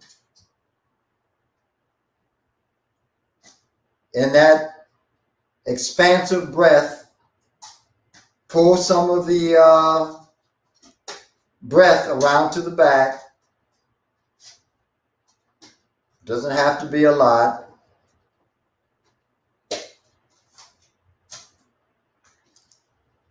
On the third breath, the third exhalation, exhale all of the air out of the nose, out of the mouth.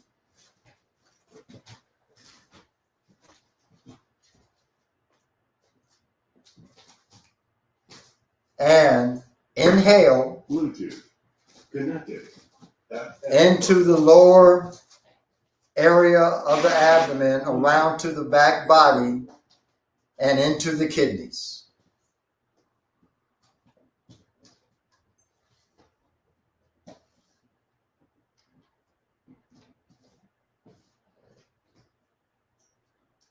Holding the breath, sit straight up.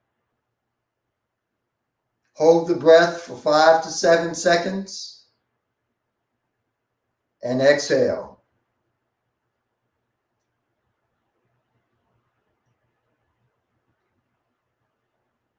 What do you have that I can just use for 10 minutes? Any track. I just need to be able to start your CD player on your laptop. Again, you got Microsoft. I got Apple, so it's Greek to me. If you can pull up your CD player, you can play the song for it. The CD is in the drive.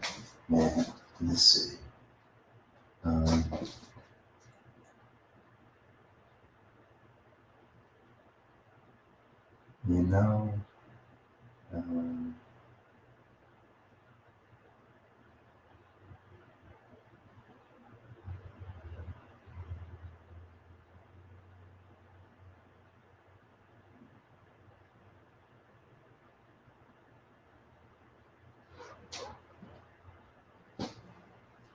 What kind of music are you looking for? This is it.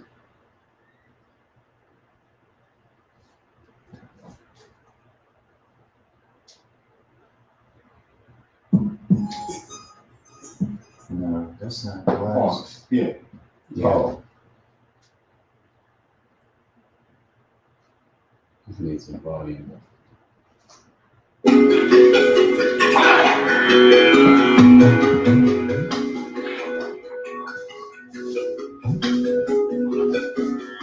Okay. Yeah, finally got it.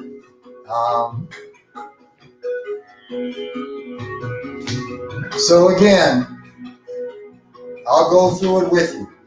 Connect your tongue. 3 lower abdominal breaths.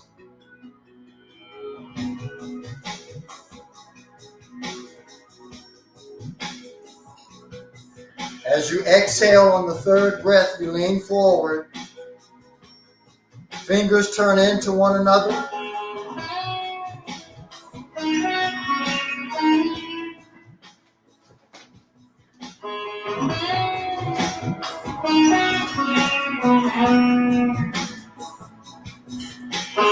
And from here, you're going to pack.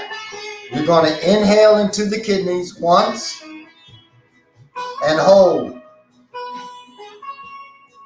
Inhale into the kidneys again for a 2nd time and hold. Inhale into the kidneys again, 3rd time, and hold. Sitting straight up, holding the breath, 5 to 7 seconds, and exhale.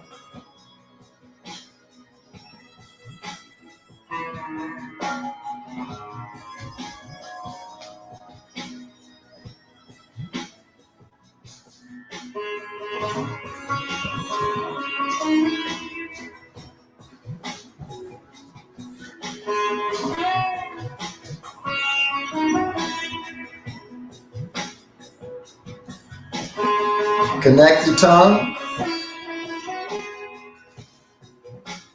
3 lower abdominal breaths.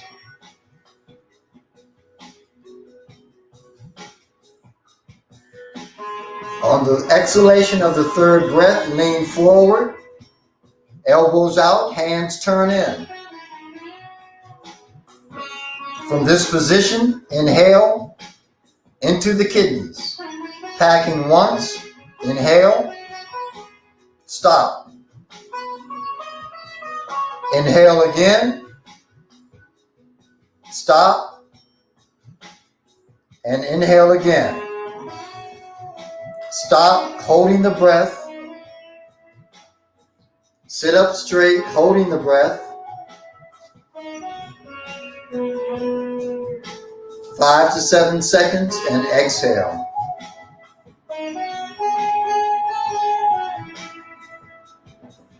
Continue on your own rhythm, your own pace.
Low power, please charge.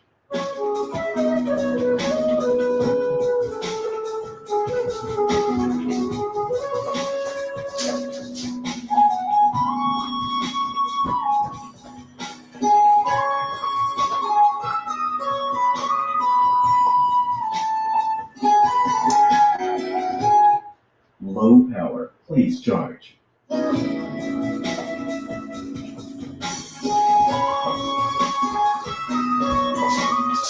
Low power, please charge.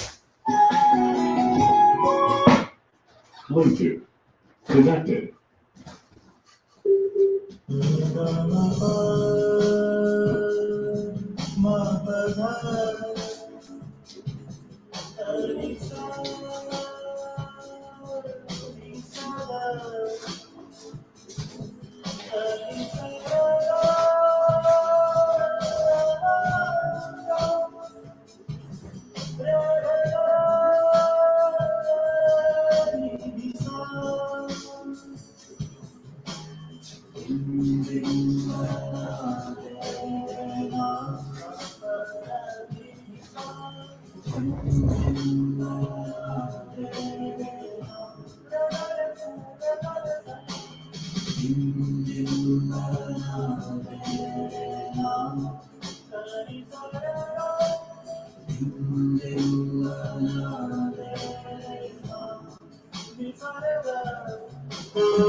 So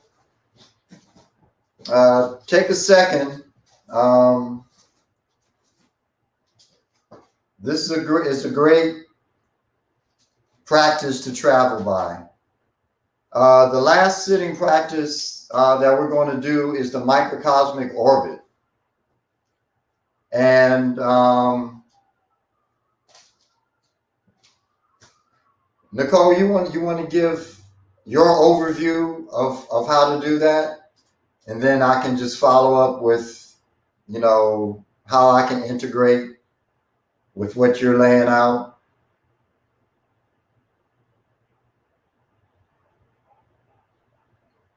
You can't hear me? She's got unmute. Yes. Okay. Sure. So we're going to be moving energy through various pumps, energetic pumps that are going to be along. We have two main channels that we're working with, and these channels connect. They're going to connect at your perineum. Your perineum is the point that sits right between your genitals and your anus. So that is one point that these two channels are connecting. They're also going to connect when you do the Kachari Mudra that Wayne talked about. So when you put the tongue on the roof of the palate, you're sealing the circuit. So what we do is we pull up our perineum. So it's like a contraction, a mild contraction. You don't have to do a super tight Kegel, but just enough to allow the energy to flow as we move. So you have the Yang channel, which runs up the back, and then you have the Yin channel that runs through the front. So when you put those two channels together, and we're going to be breathing in this circle or this loop.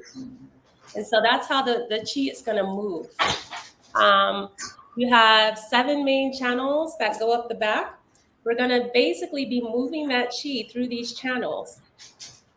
As we move the chi through those channels, as each one progresses, the energy is going to get more refined. It's going to get lighter in its vibration. So by the time we bring it up to the crown, it's a very light, refined energy. And we're going to swirl that energy at the top of the crown. We're just going to basically move our head counterclockwise 9 times, and then we're going to move clockwise 9 times. So we're spiraling the chi at the crown of the head. All right. And as we do that, it's working to build the energy. And then we're going to exhale. We're going to exhale and imagine that that energy is moving down the front channel, coming back through the perineum. So as that energy moves down the front channel, it's going to be nourishing all of the acupuncture points, which we know to be chakras, as it moves down the front of the body. All right. And so the microcosmic orbit is one of the fundamental practices that we work with to help us to clear and refine our energy. It's also going to work to open up these pumps that he's showing you the visual of. So over time, you know, stress, life, those energy centers can become clogged, they can become blocked, energy doesn't move. So as we work with our practice and the healing sounds and all the practices you're learning today, you're going to start to open up those channels. And once those channels open up, you're going to be a greater conduit of energy. It's like, you know, think about a stream of energy where energy of water, where water is moving through a very thin, narrow stream compared to a big river, right? So over time, your capacity to hold energy and to circulate energy is going to increase exponentially just by doing this practice. Now, this practice is particularly fundamental. We talk about becoming multi-orgasmic, especially for women. So we are working to open up those channels which feed into all of the meridian systems as we do this practice as well. So it's also called the multi-orgasmic channel, because the more you practice, the more energy starts to open up in your body. And the greater that sexual energy will be able to flow through your body, right? Right now, we're focusing on qi. All right, so we're going to inhale. First, what we're going to do is we're just going to gather the qi and the dantian. And then I'm going to guide you to move that energy down to the perineum. So you're going to feel that energy at that point I said that's right between your anus and your genitals. So we're going to energize that. And then we're going to bring that energy up to the sacral area, the sacral pump, right? Which is, everybody knows where their sacrum is, right here, your tailbone, right? And then we're going to move that energy up to the adrenal pump, right? So the adrenal pump is going to be right on top or in the middle of your kidneys. Your adrenal glands sit on your kidneys, but the adrenal pump is going to be kind of in the center of the kidneys, you know, about opposite the navel. And then we're going to bring it on up to the dorsal pump, which is the back of the neck here, right? So the dorsal pump, and then into the cranial pump. So think about the base of the skull where the head meets the neck. That's our cranial pump. And then we're going to bring that energy up to the crown, and we're going to spiral it 9 times, counterclockwise first, and then clockwise. And then we're going to exhale, bring that energy back down to the perineum, and then we're going to repeat that flow. So in the beginning, we're just going to sip it up through these channels so that you can get a feel of how it feels to move the energy. One of the solar practices that Wayne teaches is called genital breathing. We didn't get to do that today. So this will help you when you do get to learn that practice. Hopefully you'll come see us in Mexico. But just to give you a guide of how that chi and that energy is moving all the way to the crown. Now you're gonna probably get this when he sends you the slides so you can study exactly where those pumps are. But for now, I'm just gonna say, sip it into the sacrum. Sip it into the adrenals, right? Sip it into the dorsal, back of the neck. Sip it into the cranial. So that's a shorter period. There's a shorter space for energy to move, but you're going to move it into the back of the skull. Powerful energetic point here. And then you're going to bring it all the way to the crown. We're going to spiral it 9 times in both directions. Exhale, bring it down. Now, once you get the flow of how energy is moving, you can just inhale, breathe it up to the crown. Right? You don't have to think about which pumps and all of that good stuff. You can just inhale, breathe it up to the crown, spiral 9 times, each direction, exhale, bring it back down. Okay? All right. So let's begin. So in these two, what we're looking at is the connection between the front and the back channels. And that creates the microcosmic orbit. Right. And that connection takes place with your tongue. So you have to have connectivity in the tongue. So the tip of the tongue has to be on one of those 3 points that runs along the roof of the mouth, or on the ridge that runs along the roof of the palate. Yes. If that's not happening, energy is not going to flow through the channels. And you want to lightly pull in the navel when you're doing the pump. You want to pull the navel in slightly. And that actually creates a pressure to help move the energy up the back channel. Now, if you all are like really confused, drop a couple of comments in to Rich so we can get a just kind of a sense of where you stand with your understanding, your comprehension of what was explained to you, and see if we have to go over that again or what have you. Can you lock into that, Rich? Yes, I definitely will. I'm looking to see if there's any questions coming at this point. Family, if you got any questions, you can put it in the chat right now. Any confusion, or if you don't understand anything, you can put it in the chat right now as we wind down. It is now 5:30. Somebody said very clear and understandable, all good. You honored your guarantee, Mr. Wayne and Nicole. I'm so grateful I took the class. Okay, explain where to put the tongue again. Okay, the tongue goes either right behind the front teeth, or if you there's a ridge. There's a ridge that protrudes from the roof of the mouth. And along that ridge are 3 points. My preference is all the way to the back, where that hard, bony palate dips and becomes soft and fleshy. Right in between that hard and soft, fleshy part of the palate is the water point. And that's your main thrusting route. So that's the point that I feel is the best point to utilize in practices like this. But if you cannot get the tongue back there, you can take the tip and put it anywhere along the ridge that's on the palate, on the roof. Okay.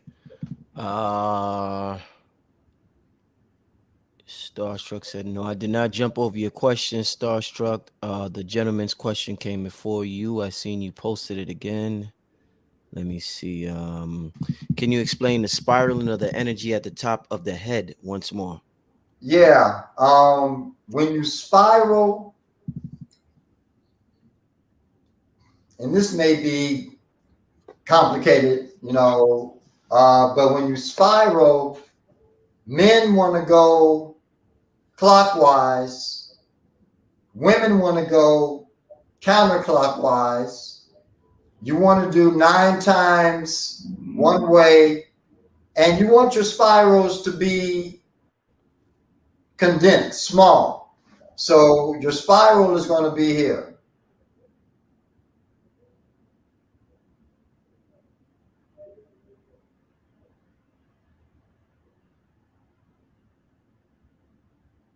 And then exhale down the front channel. So you don't want to be like, because some people go that way. And I'm not saying even that way is ineffective, or I'm not saying that it's not proper. But if you want to get the most and generate the most energy out of your spiral, then you want to keep your spiral small. And the whole dynamic of the spiral, again, everything. I didn't bring a book. So the spiral is indicative of the feminine energy that expands everything. So when you look at masculine energy is a state of being. Feminine energy is a state of becoming. And that energy moves through a spherical pattern. So everything that's brought into existence in the universe must move through that feminine spherical or circular pattern to be made manifest. That's the only way creation happens. So that's the key of the spiral. So when you apply that process in the head, you're taking the energy you've created and expanding it substantially.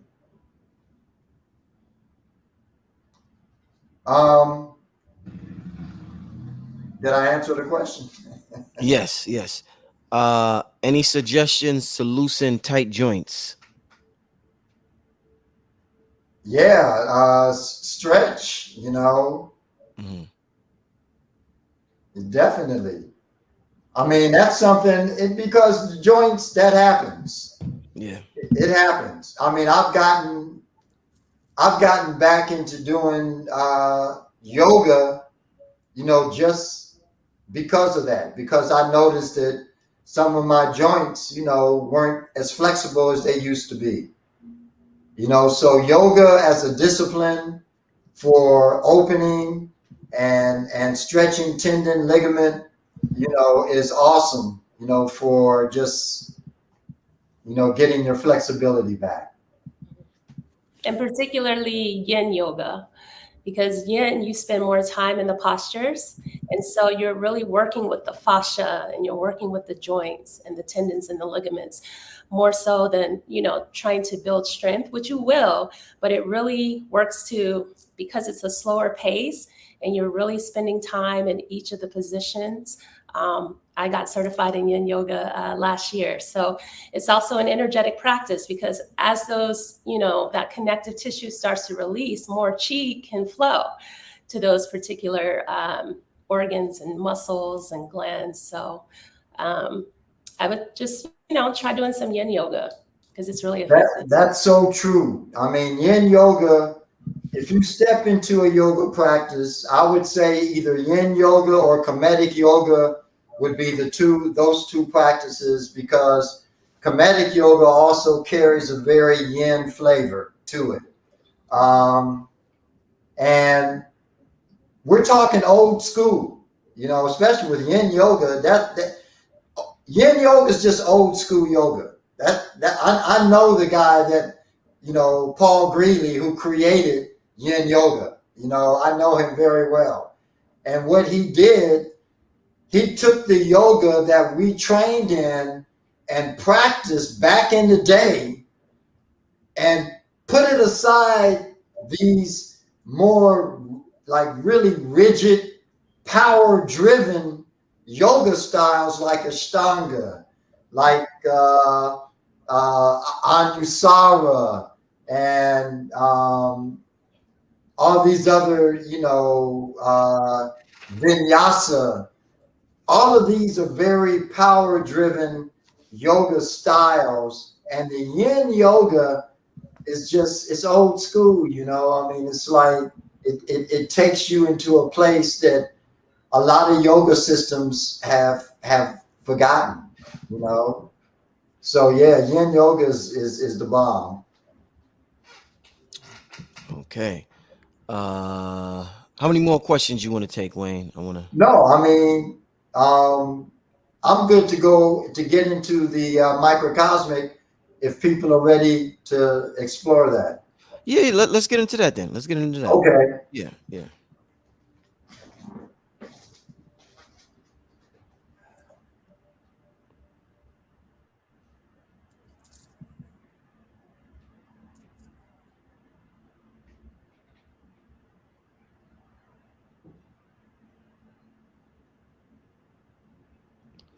Yeah, Jay, I'll ask him that in a little while about nerve damage, Jay. All right.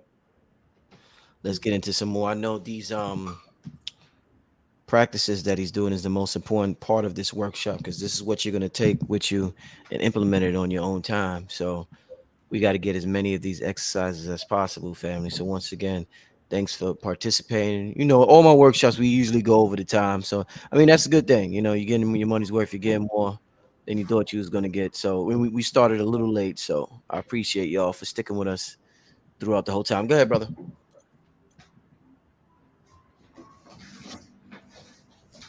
And turn the volume up on your computer. Okay.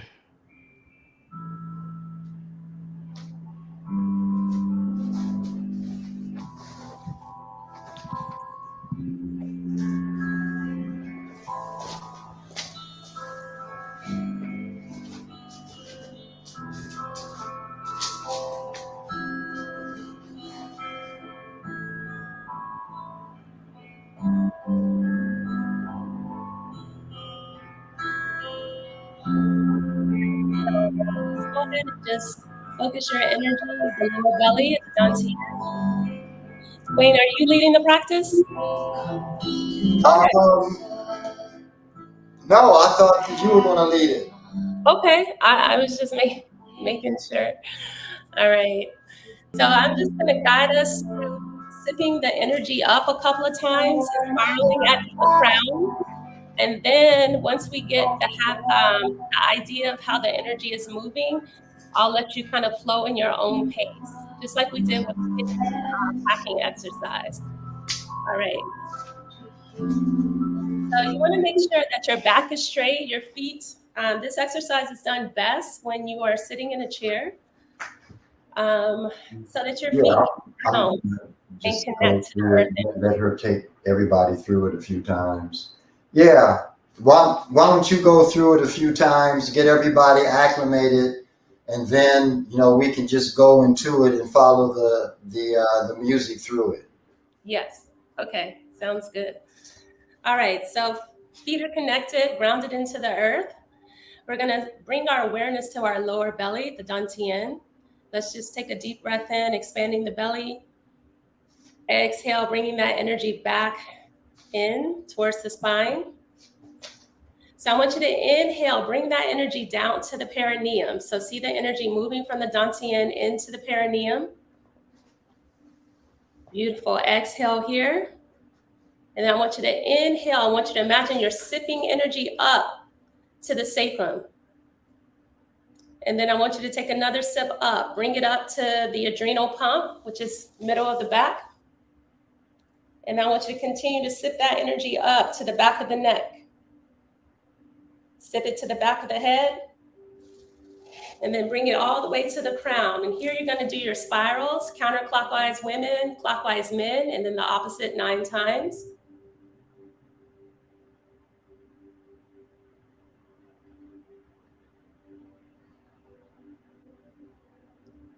Now you're still holding that chi. Now you're going to exhale and allow that energy just to float down the front channel. See that energy showering down, nourishing all of your energy centers, coming back to that starting point at the perineum. So like Wayne said, you're kind of pumping the navel as well, and then you're doing a slight contraction with your perineum. You're kind of pulling it up. So that's going to help the energy to rise up. All right. So we're going to inhale, raise that energy up to the sacrum, pumping the navel. Inhale it to the middle of the back, adrenal pump. Inhale, sip the chi to the back of the neck, dorsal pump. Bring it into the back of the head, cranial pump. Inhale, sip it all the way to the top of the crown and do your spirals 9 times in both directions. Tongue is connected.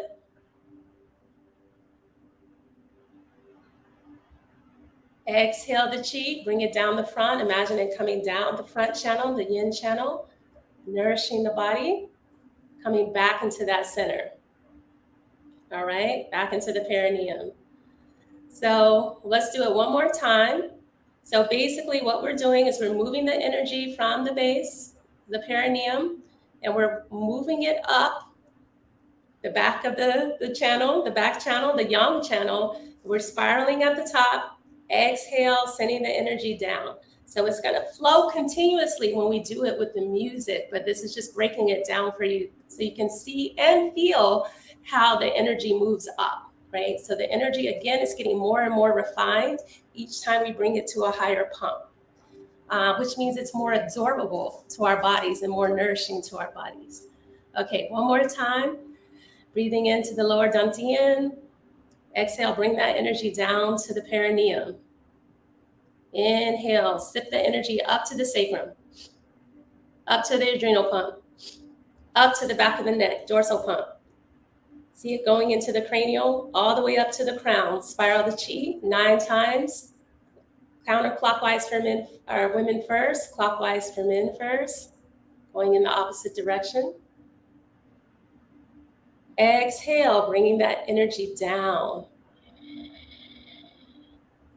So just to note, the whole time we're moving the energy up the back of the spine, we're taking inhales. So we broke it down into sips, but when we do it, once you get more proficient in the practice, you can just take one inhale and raise that energy to the crown, do your spiral, exhale, bring it down the center. Does that make sense? Does everybody have it pretty much? Yeah, because some people may not really know what or where the perineum is or what its affiliation, I explained where it was, but you can Yeah. go ahead Well, yeah. You can access that same the process that Nicole is talking about. You can squeeze your anus. You can like contract it, pump it, and that will engage the perineum and also move the energy up. So everybody knows where that is. True. Awesome. Okay.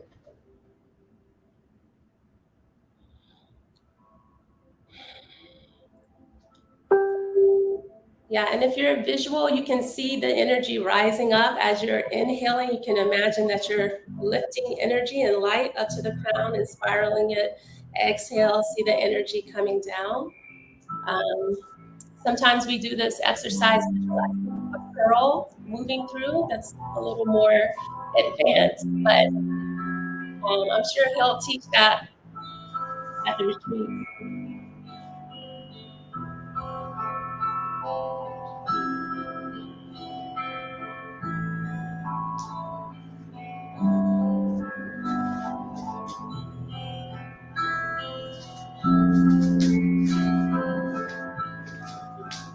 Every song complete the sun, carried on angels' wings to human birth, born of love, or born in each one is heaven sent. So let's go ahead so we can all begin together.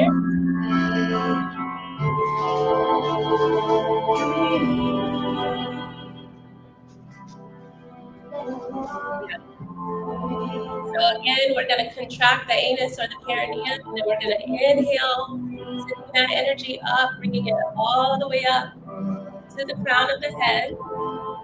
See that energy rising through the nose. And then do your spiral 9 times. Remember, the tongue is connected to the roof of the mouth. Opposite 9 times. And then you're going to exhale, bringing that chi down the front channel. Each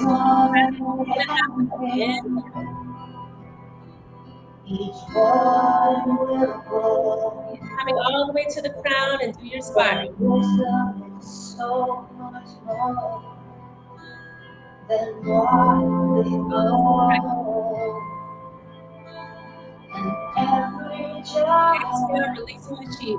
will find their way. And repeat within your own breath. Story, day by day.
As you bring that energy to your crown, you want to also look up. Look up towards your pineal gland.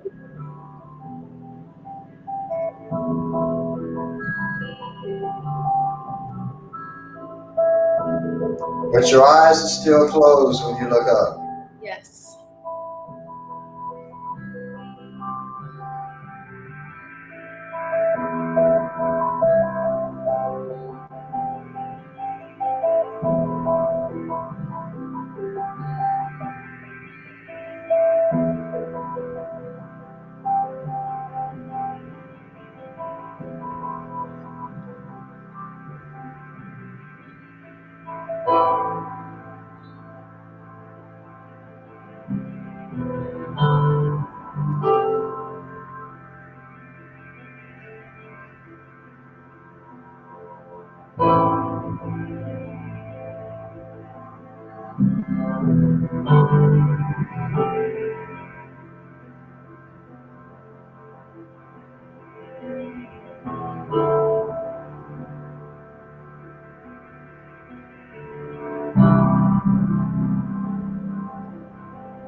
So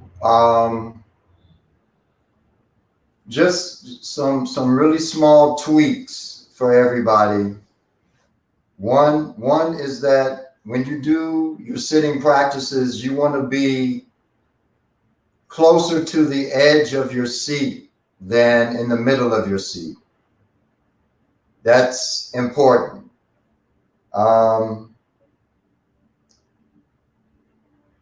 Looking up during the microcosmic to the mid-brow point, is very important.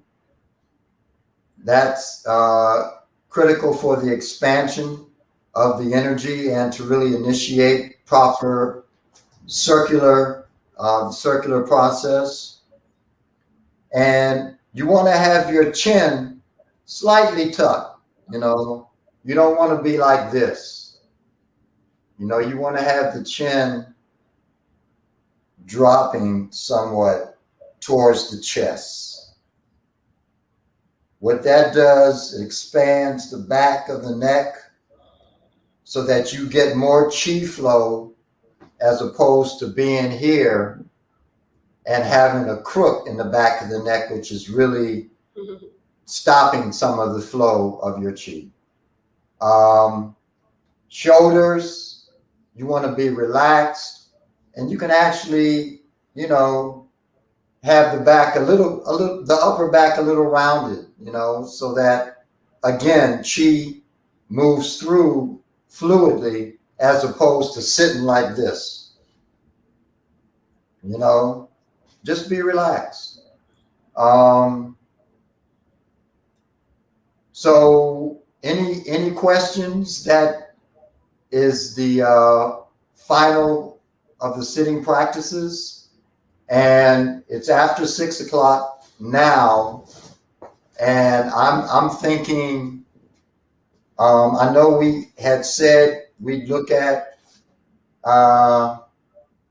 relationships and money, but I don't know. I'll talk to Brother Rich, and maybe that's something we can do,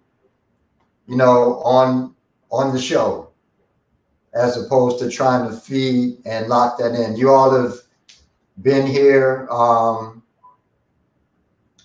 and have been patient with all the technical mishaps and hiccups, which I deeply appreciate. And just starting a little bit late while we were getting things together. I commend you on that. That was commendable in itself. So I'm not really looking to push you all past the limit and have you locked into another hour or so of, information. So, Brother Rich, I'm going to turn it back over to you, man. Mexico. Mention Mexico. Oh, yeah, and definitely when I get all of the particulars on Mexico, I'm going to drop that to you. Okay. I got an echo. Yeah, well, I want to thank everybody for joining us. Thank Wayne, thank Nicole. Let's take about 3 or 4 questions before we get out of here. You cool with that, Wayne? Oh yeah, man. Take as many questions as you need. Okay. Yeah, Yeah, sure. let's take a couple before we get out of here, family. Somebody asked something earlier about, oh man, I'm sorry, the brother that asked it earlier. I forgot your question. Okay, well, I see one right in front of me. Do we keep our anus held tight while inhaling up to our crown chakra? you don't want to like overextend the pressure, but really what you're doing when you're going up to the crown and you're sipping, you're doing small sip. So Nicole has created the sip process, which is a really good technique to use when you're first starting out with the micro. As you move it up the back channel, you can actually pump the anus as opposed to just holding it and contracting it and keeping pressure upon it. So as the breath, the navel moving to the back body, the pumping, of the anal sphincter, all three of those things should be working simultaneously as you move the energy up the back channel. So the tongue is connected.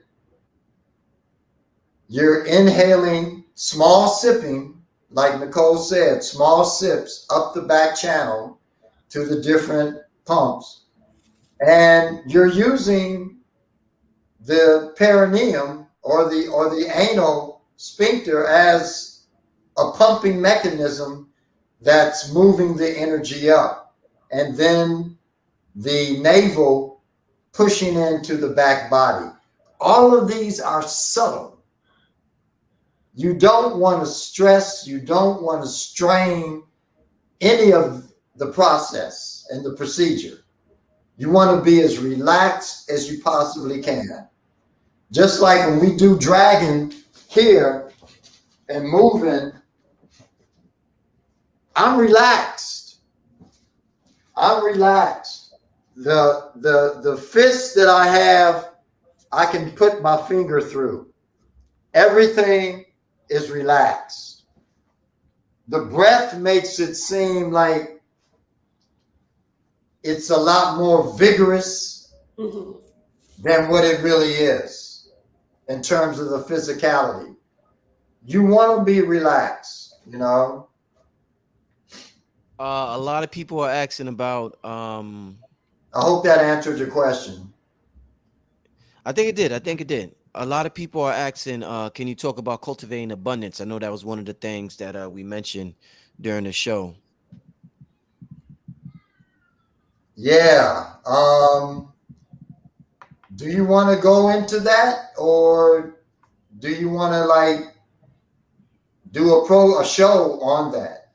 Let's do it. Let's do it. Let's do it. Let's do it. Because I know a lot of people sign up just for that in particular. So yeah, let's do it. You got okay.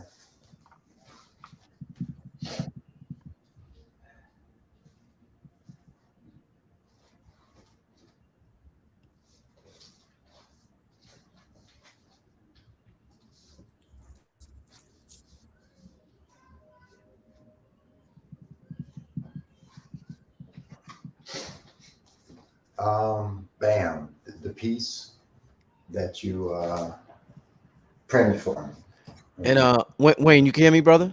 Yeah, I got you. Yeah. After the abundance piece, we'll wrap it up after that. Okay. We'll just do the abundance piece, and then we'll wrap it up since we're over the time. So yeah, we're gonna do this. This is extremely important. Then we're gonna wrap it up. Let me just solo Wayne here. Thank you, family. And I'm gonna invite everybody to WBC, man. Okay. I'm just gonna show it to you on the computer. You don't have to print. Okay. I'll put it on this, and you can read it right off of that.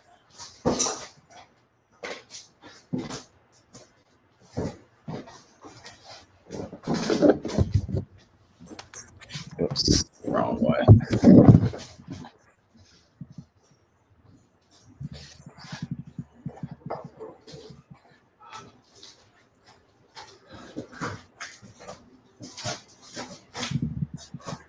So I want to begin with just kind of creating some perspective. 2 fingers slide it up. Oh, okay. I want to read something to everybody. Want you to listen to this, carefully, because it's about us, as a community, as a family, and as a karmic journey. So I want you to hear it in all of those different aspects. The Yoruba afterlife consists of reincarnation. However, what distinguishes African reincarnation concepts from Indian versions is that Africans explain that you reincarnate from your ancestors and into your descendants. The Indian version is very different. It's crafted by the Aryans that has a degree of deception regarding the Black Indians and moving them into believing that they can reincarnate into other castes. So there's no reason to fight against the higher caste, but just hope to reincarnate into it in the next life. This is all propaganda. The truth is that you can only reincarnate through your clan or extended family descendants. It doesn't have to be your direct great-grandchild. It can be, for example, the great-grandchild of your second cousin. It just has to have enough of your DNA code for you to transfer your spirit into it. In theory, you can transfer to anyone who shares your ethnic group of DNA coding. However, most genetic DNA theories are somewhat racist and manipulated. DNA is not just a physical code, but like a keyhole. It allows you to open doors to the next reincarnation. If you do not have the proper key, the proper genetic sequencing, you cannot open the keyhole of someone who doesn't share your DNA sequence. This is why many Yoruba names point to the reincarnation of people, but always through the extended family. Names like Babatunde, Father has returned, reflect the Yoruba notion that reincarnation is a family affair. This is why ancestral veneration is important in Yoruba. You are not just talking to dead people. You are remembering and learning from your past. Now, you're asking, where am I going with this? This is where I'm going. If you do not learn from your past in this life and in former ones, you will repeat mistakes. This is the purpose of ancestral veneration. Egungun and Ifa. Also, Yoruba reincarnation does not believe that once you reach nirvana, you will stop reincarnating. So don't believe you will escape that way either. The Odu Ifa tells us that we will all reincarnate until every single human being has reached enlightenment. We are a communal species. When you don't understand the truth about reincarnation, you will take no efforts to improve the conditions of your clan or ethnic group or racial group because you think you will escape it in death's heaven, or join another ethnic group in the process of reincarnation. Then, when you return to Earth in the same oppressed ethnic group and the same racial clan, you will complain even though in your former life you did not fight to liberate your ethnic or racial group. You must understand this cycle. Though the Europeans, as a race, pretends to be Christian, they understand in totality true reincarnation. And they understand this very well.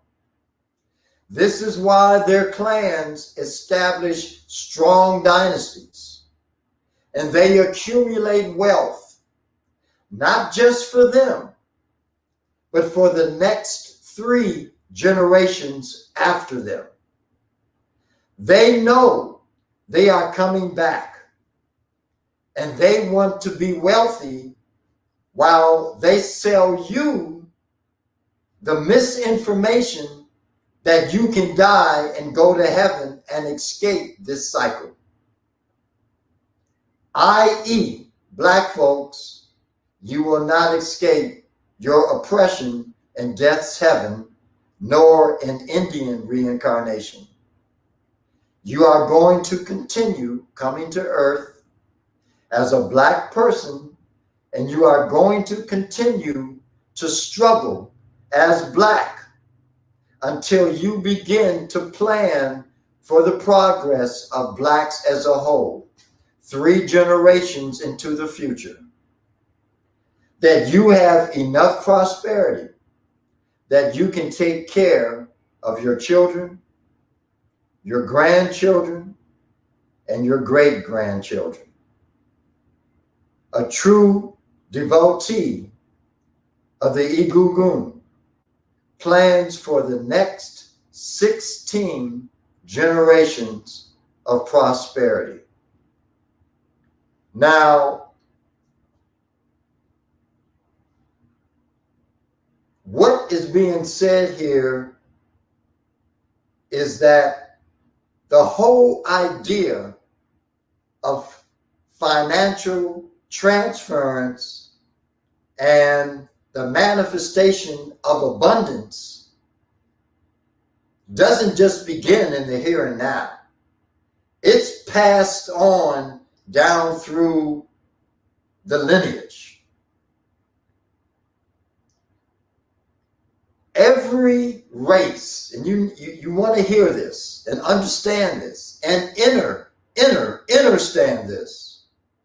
Every race has its own karmic signature. This karmic signature creates the glue that keeps us reincarnating into that same racial design. Now, that's good and bad, because if we are not taking the opportunity to shift and change the nature of what we're doing within our communities, then it becomes an impediment. Then it becomes something that we don't really need. Our challenge as a community is to come to the understanding that all money is energy. That's all it is. It's energy. It's not these little paper contracts that are out here doing A, B, and C that we kill each other for and kill ourselves to own and use. And you have to ask yourself more times than not, what in the world are you using it for? Because smart money uses money to make more money. They don't use money to just evaporate their resources. You will never get ahead in that way. So the karmic glue that resides and operates within the black race has to be refined. It has to be managed. And there's no better time than right now to take advantage of that, because we're moving into a profound shift in economic infrastructure on a global scale. And I'm going to tell you, 90% of you all that are listening to this are not prepared. And I can guarantee that. I can guarantee it. That 90% of you are not prepared. And when that dam bursts and all hell breaks loose, it's going to be hell on earth. And again, you're not going to be prepared. So the first thing we want to do is look at what is money. This is a piece. It says, if money could talk. Most people think they know me. They don't. I am not what most people think I am. I am not the paper in your wallet or the coins that jingle in your purse. I am not quietly sitting in your bank account, hoping to be used one day. You cannot see me, feel me, or touch me. I am an idea. I am energy. I'm neither good nor evil. I am only what you decide that I am. And I fulfill the role that you create for me. I don't care how smart you are, where you live, what you do, or where you come from. All I care is about your energy. Your energy decides what thoughts you have, and therefore your thoughts will determine the relationship that you have with me. I have very simple needs and simple rules. I am infinite. I have no limits except for those you place on me with your mind. There is no limit to the energy in the world. And because I am simply energy, I cannot be restricted or controlled. I crave abundance. I am attracted to those who think without restrictions, who like to think big. When you believe there is enough of me to go around, I am naturally magnetized by that thinking. I despise scarcity. Because there is no limit to me, I avoid those who think from a win, lose, or scarcity perspective. Those who believe I am in short supply or difficult to receive will find that very reality, because I choose to avoid those who think like that, who think small. I love value. What magnetizes me most is the creation of value in the universe. I move to places where value is created because creation is energy.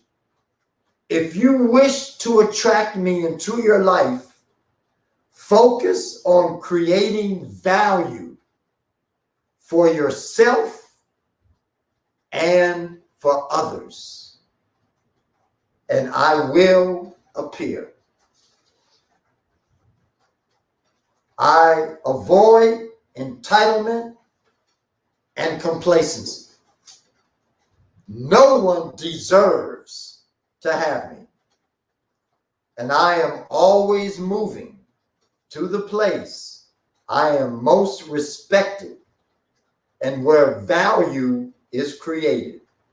It has nothing to do with fear. Those who take me for granted or become complacent with my energy will find me gone. I only have one job, and that is to serve you.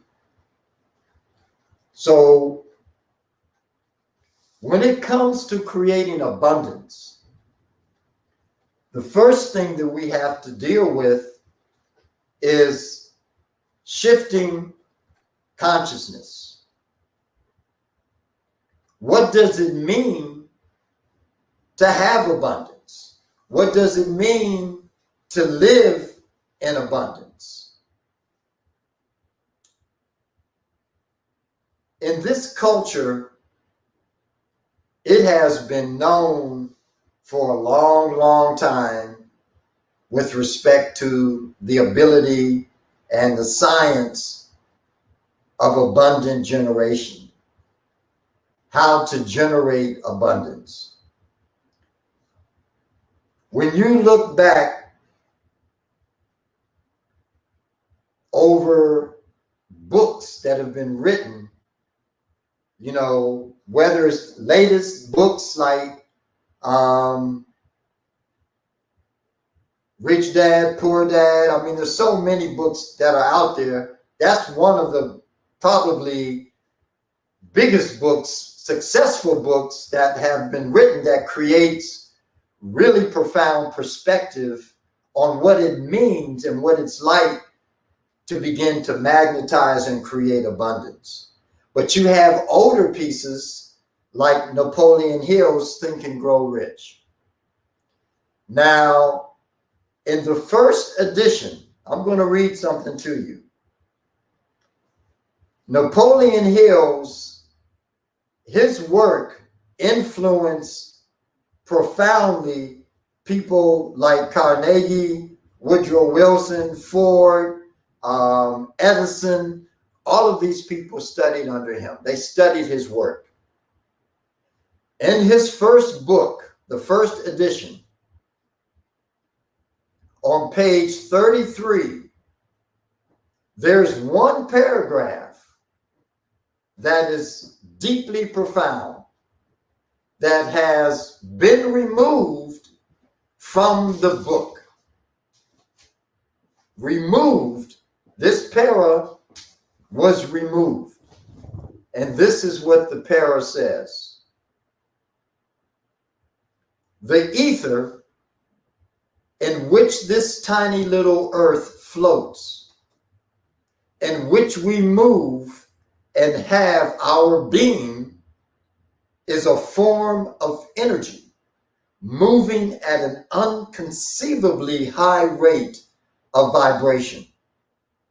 And this ether is filled with a form of universal power which adapts itself to the nature of the thoughts we hold in our mind. Let me read that again. That's it right there. That this energy is moving at an unconceivably high rate of vibration, And this ether is filled with a form of universal power which adapts itself to the nature of the thoughts we hold in our mind and influences us in natural ways to transmute our thoughts into their physical equivalent.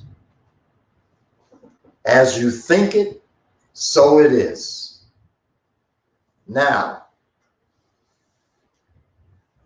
we're going to do a test. And this test is going to allow everybody on this call a sense of where you are with respect to abundance. And this is what I want you to do. I want you to be in your chairs. I want you, again, to press into the center of your palm. And then I want you to press the tips of your fingers.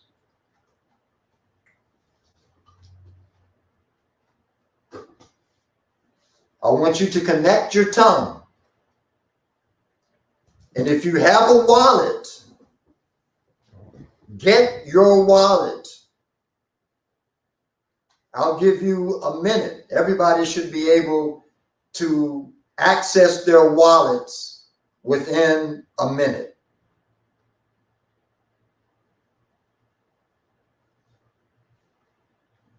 But again, the key in this one paragraph says it all, that the nature of our thoughts that we hold in our mind is what creates our reality.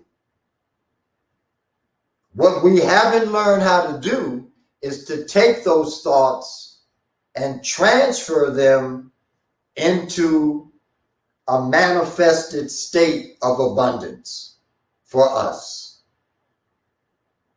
because we don't understand what that is yet. So I'm thinking that by now everybody has been able to run, get their wallet, and get back to their chair.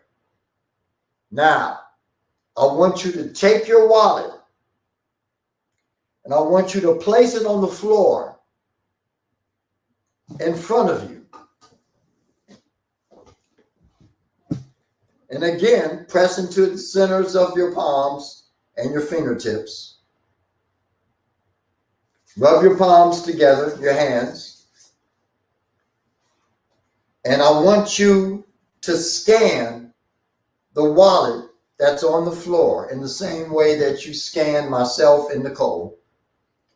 I want you to feel the energy that's around that wallet or that purse or that dollar bill, whatever you got. I want you to feel the energy around it. And as I say these words, I want you to think them. I am abundant. And as the energy around the wallet or the dollar begins to grow, I want you to move your hands in accordance to that expansion, to see how much it evolves and expands. So, your hands are over your wallet. I am abundant. I do not believe in limitation. I do not have a poverty consciousness. I am abundant. I do not believe in financial limitation. I do not have a poverty consciousness. I am abundant. I do not believe and financial limitation. I do not have a poverty consciousness. Now,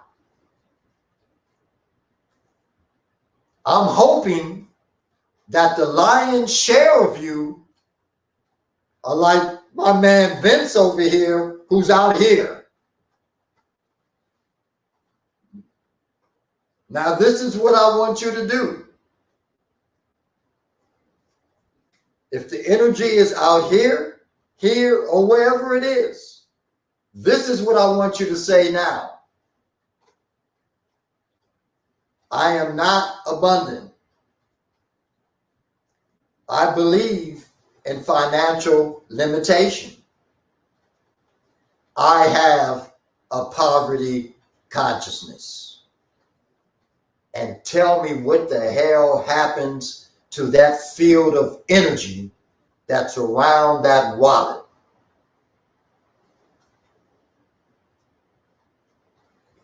I am not abundant.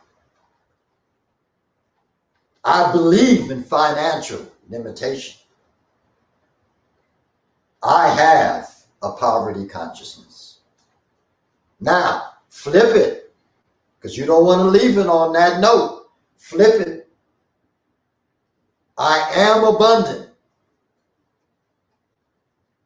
I do not believe in financial limitation. I do not have a poverty consciousness. This is where we have to go. It begins with shifting our consciousness. It begins with understanding, not even that, it begins with the understanding of our thoughts and the process of our thoughts.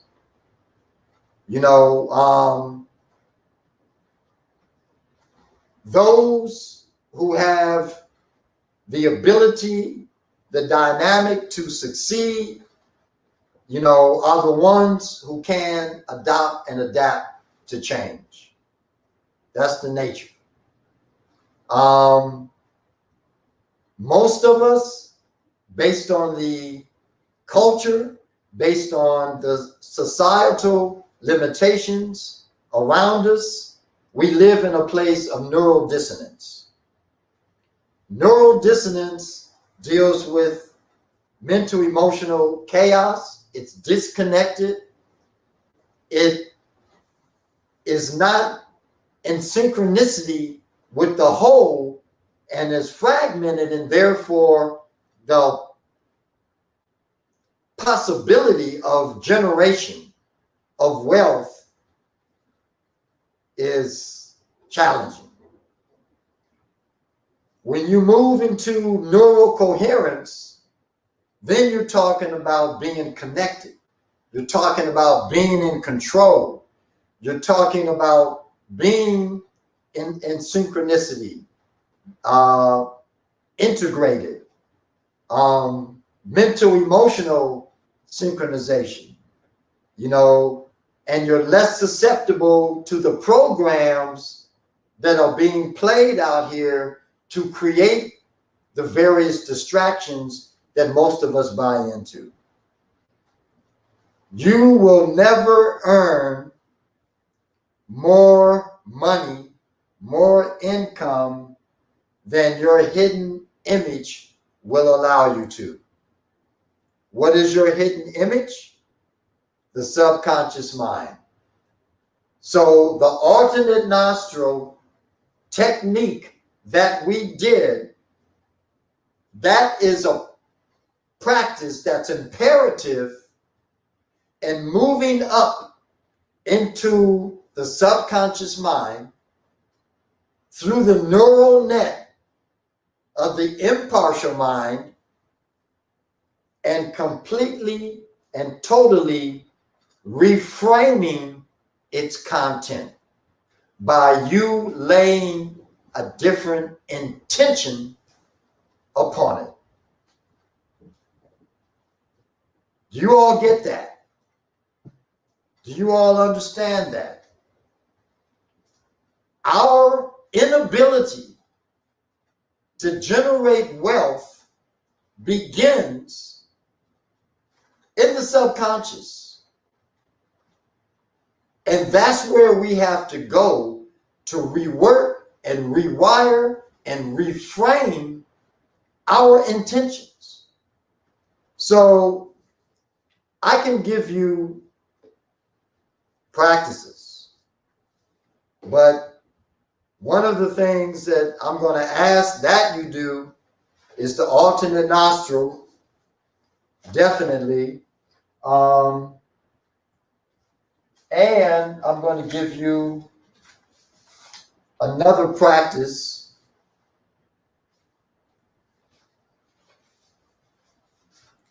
that is geared towards the manifestation of abundance.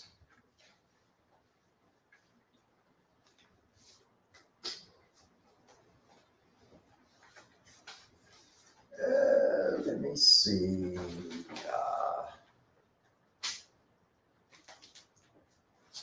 Bam, bam, bam.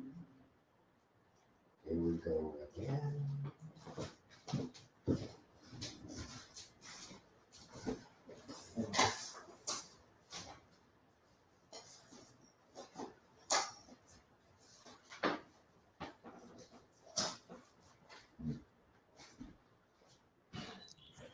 While Wayne gets that, shout out to everybody still with us. We about to approach 5.5 hours. So y'all troopers, man, y'all serious about this. If you could just sit here for over 5 hours and listen to someone talk and do exercises and just everything, man. This was this was a lot for us. So I'm glad that y'all still tuned in.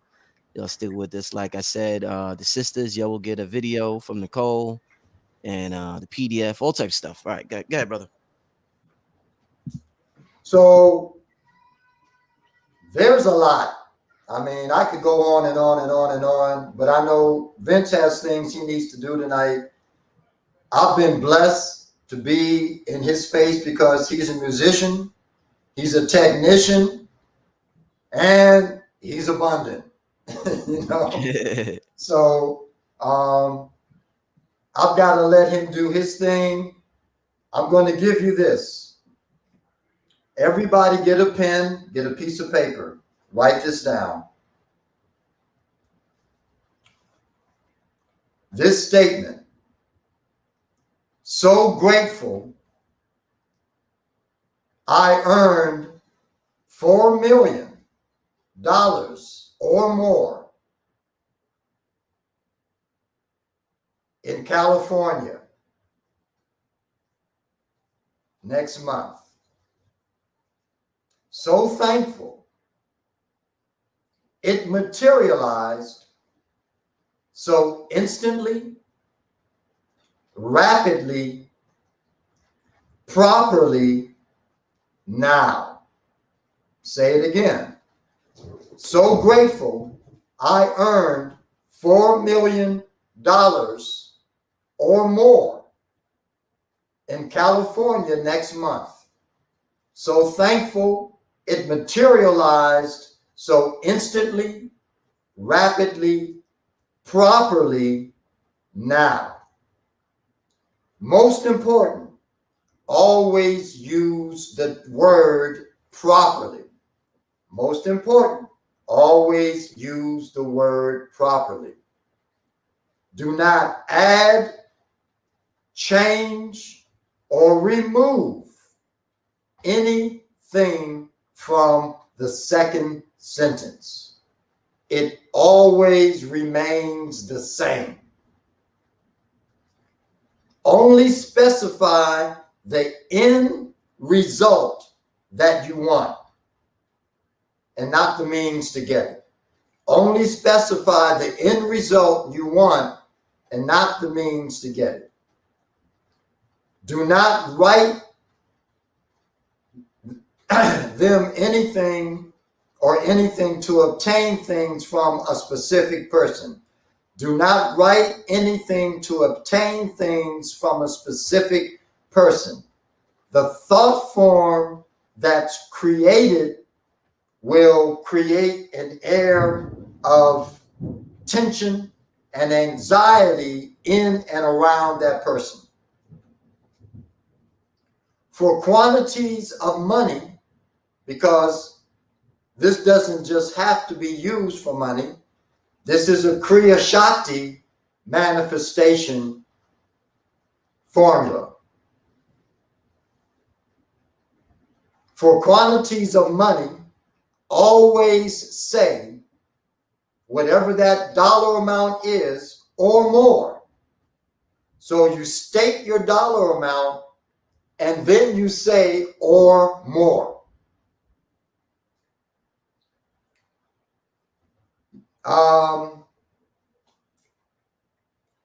And the amount of time that you want it to be acquired.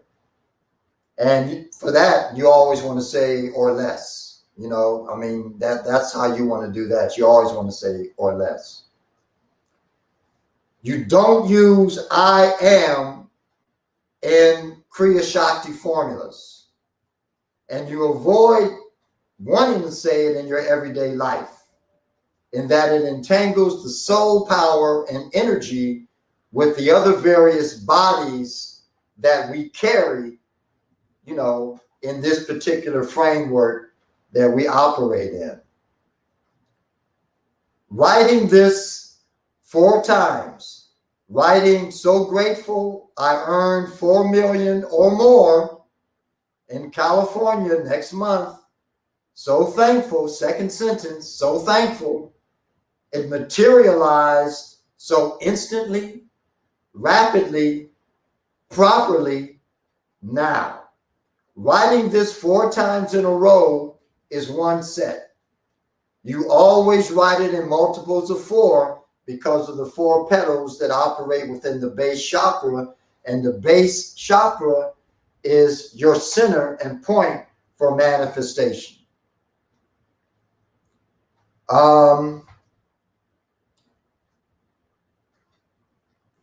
If you need it done now, within 7 days, write 4 sets daily for 2 days, then stop.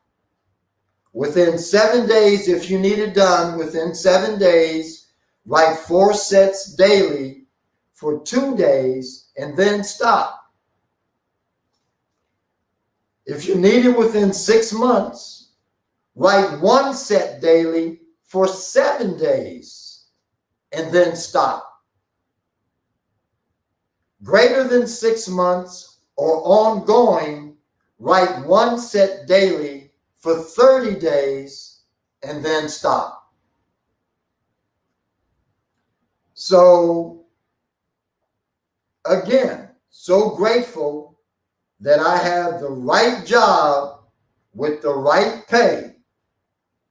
So thankful it materialized so instantly, rapidly, properly now. Most of us live in survival mode. You want to break out of that. Right now, the entire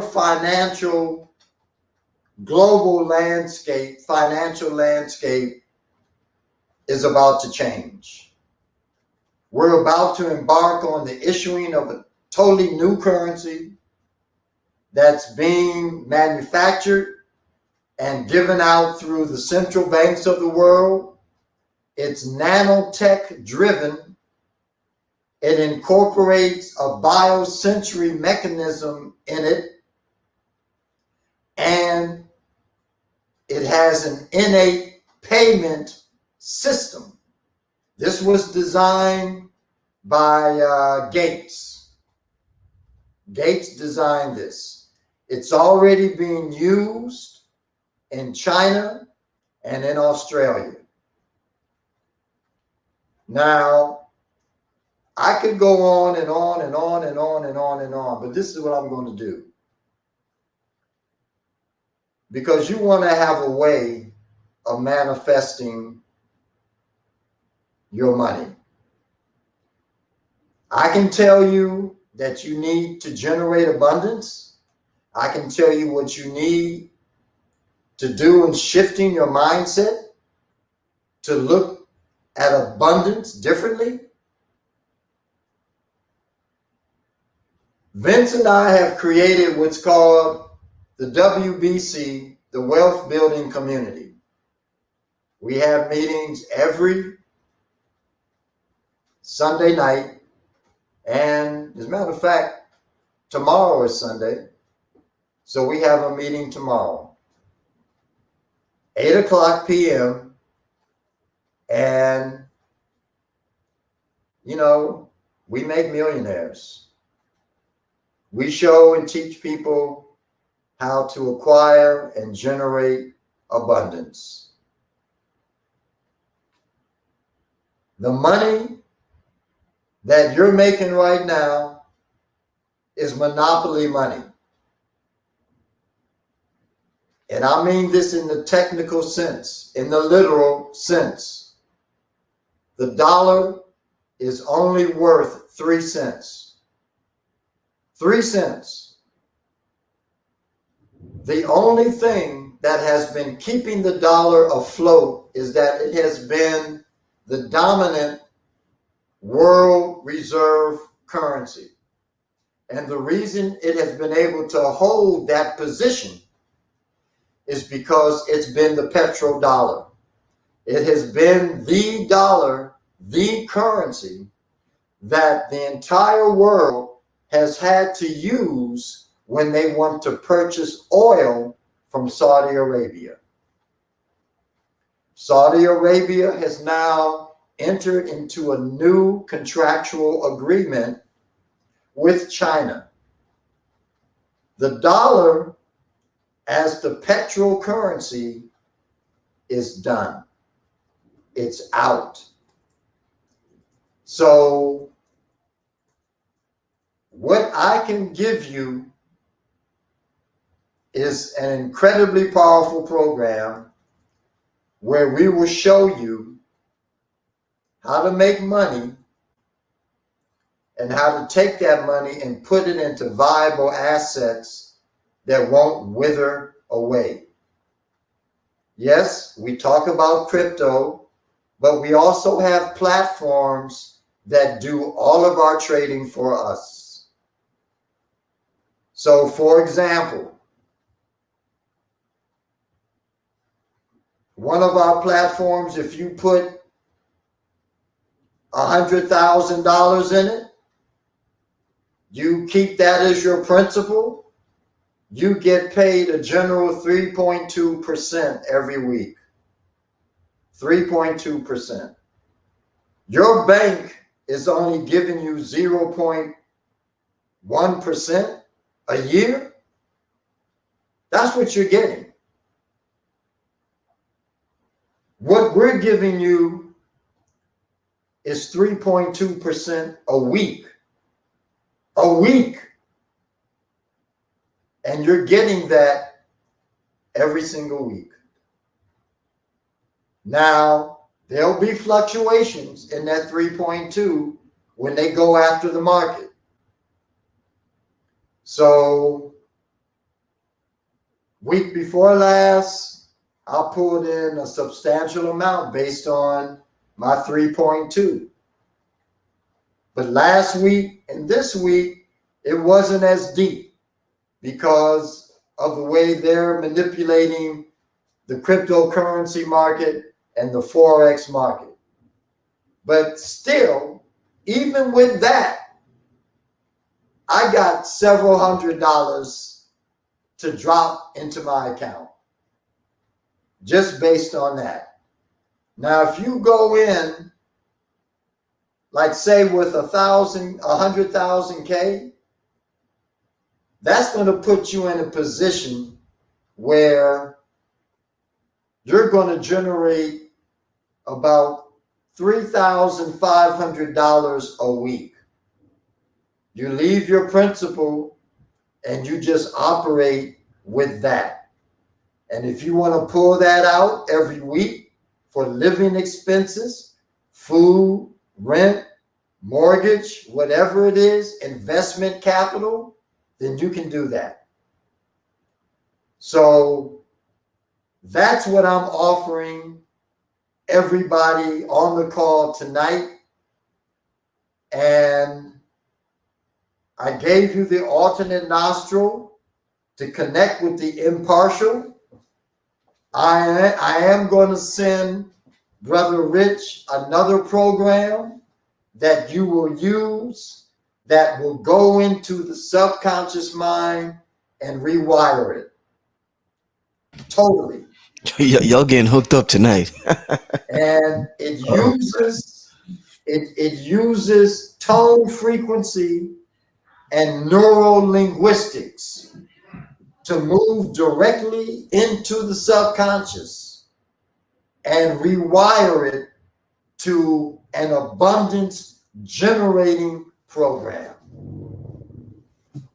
So with that being said, I'm gonna let my man Vince. You closed out strong, Wayne.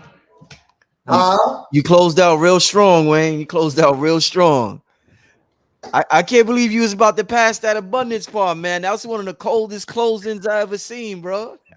Yo, that was amazing, especially that you read the hidden chapter on Napoleon Hill.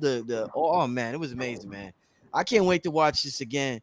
Family, I know the brother Vince got something to do. I want to thank the brother for helping Wayne with the camera work. Once again, I want to thank Nicole. I don't see her, but I know the sister. Okay, I see it now. Let me bring her on in. Hold up, Brother Rich. Yeah. I did drop a link to the Zoom meetings that we have into the private chat. Okay. So you can share that link as you see fit, and then folks who have the link will be able to attend our meetings. Okay, so family, I'm sharing the link right now in the chat room for those who want to join them tomorrow. You could click on this link. I just posted it. Click on the link I just posted in the chat if you want to join them tomorrow in terms of continuing to build in your finances in abundance. Anything you want to close out with, Wayne, Nicole, before we get out of here? It's been a great run. Next time you do this, or if you do this again, we need to just lock it down for 7 hours, No, definitely.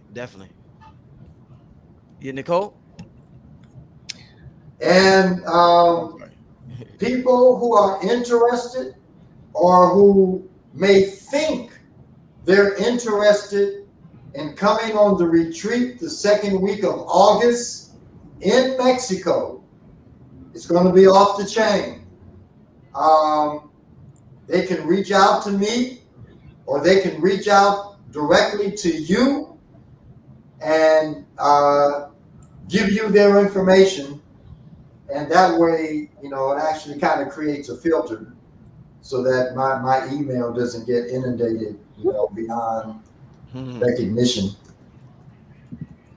But yeah, anybody who's interested in that, please reach out, and I will, as soon as I get all of the information, I'll provide that to you, so that what blew me away with Mexico, I'm in Ohio. It was a 3-hour plane ride from here to Cancun, 3 hours, and a $300 ticket. So round trip. Those of you who may be concerned about the whole COVID pieces, they don't require any COVID testing to come into Mexico. And leaving, you can take a general saliva test spitting in a cup, or getting the cheek swab. You don't have to have anything stuck up your nose. So I'm going to leave everybody with that information, and just say peace and blessings. Thanks for coming in. Indeed. And hanging and being a part of this journey with myself and Nicole. Thank Greatly appreciated. Indeed. Nicole, anything to close out? I just want to say thank you for having me. It's been a pleasure to host alongside Wayne. Um, but yeah, I definitely will have that video out to the queens so you can get started with some of the feminine and the female practices, which are really powerful. Learning how to transmute your blood into chi so you don't have to lose as much life force when you have your menstrual cycles. You can follow me at Chi Priestess, that's QIPRIESTESS on IG, and Nicole Jackson on Facebook. Soon I'm getting ready to launch a Patreon channel, so I'll be teaching classes more regularly. So that's also a way to connect with me. In the meantime, until we can meet in August in Mexico. So I definitely hope to see some of you on those platforms. I'm usually dropping videos here and there, but I'll be more motivated now because I have new community coming in. So again, it was a pleasure to be able to share lots of wisdom that I've learned from this man right here and other teachers over the years. And I look forward to going deeper with you in the future. So thank you. You did great. You're awesome. Indeed, indeed. Yeah. Thank you once again, Nicole. Thank Vince. Thanks, Wayne. For everybody asking me to tell them to repeat something, you have to rewind it. We can't slow the program down by keep repeating things, family. So just rewind it if you want to hear something again, family. But on that note, I want to thank everybody once again. Gratitude is one of the fastest way to abundance as well. So I want to thank everybody for this whole day and this whole process. Y'all remember when it was just a thought in my mind? It was just a thought in my mind about a month ago, and we see where it led to. So it went from the invisible realm to the visible realm, just like that, family. All No right. Thank you. question. Hey, we getting out of here, family. Thanks once again. Peace and blessings. Okay.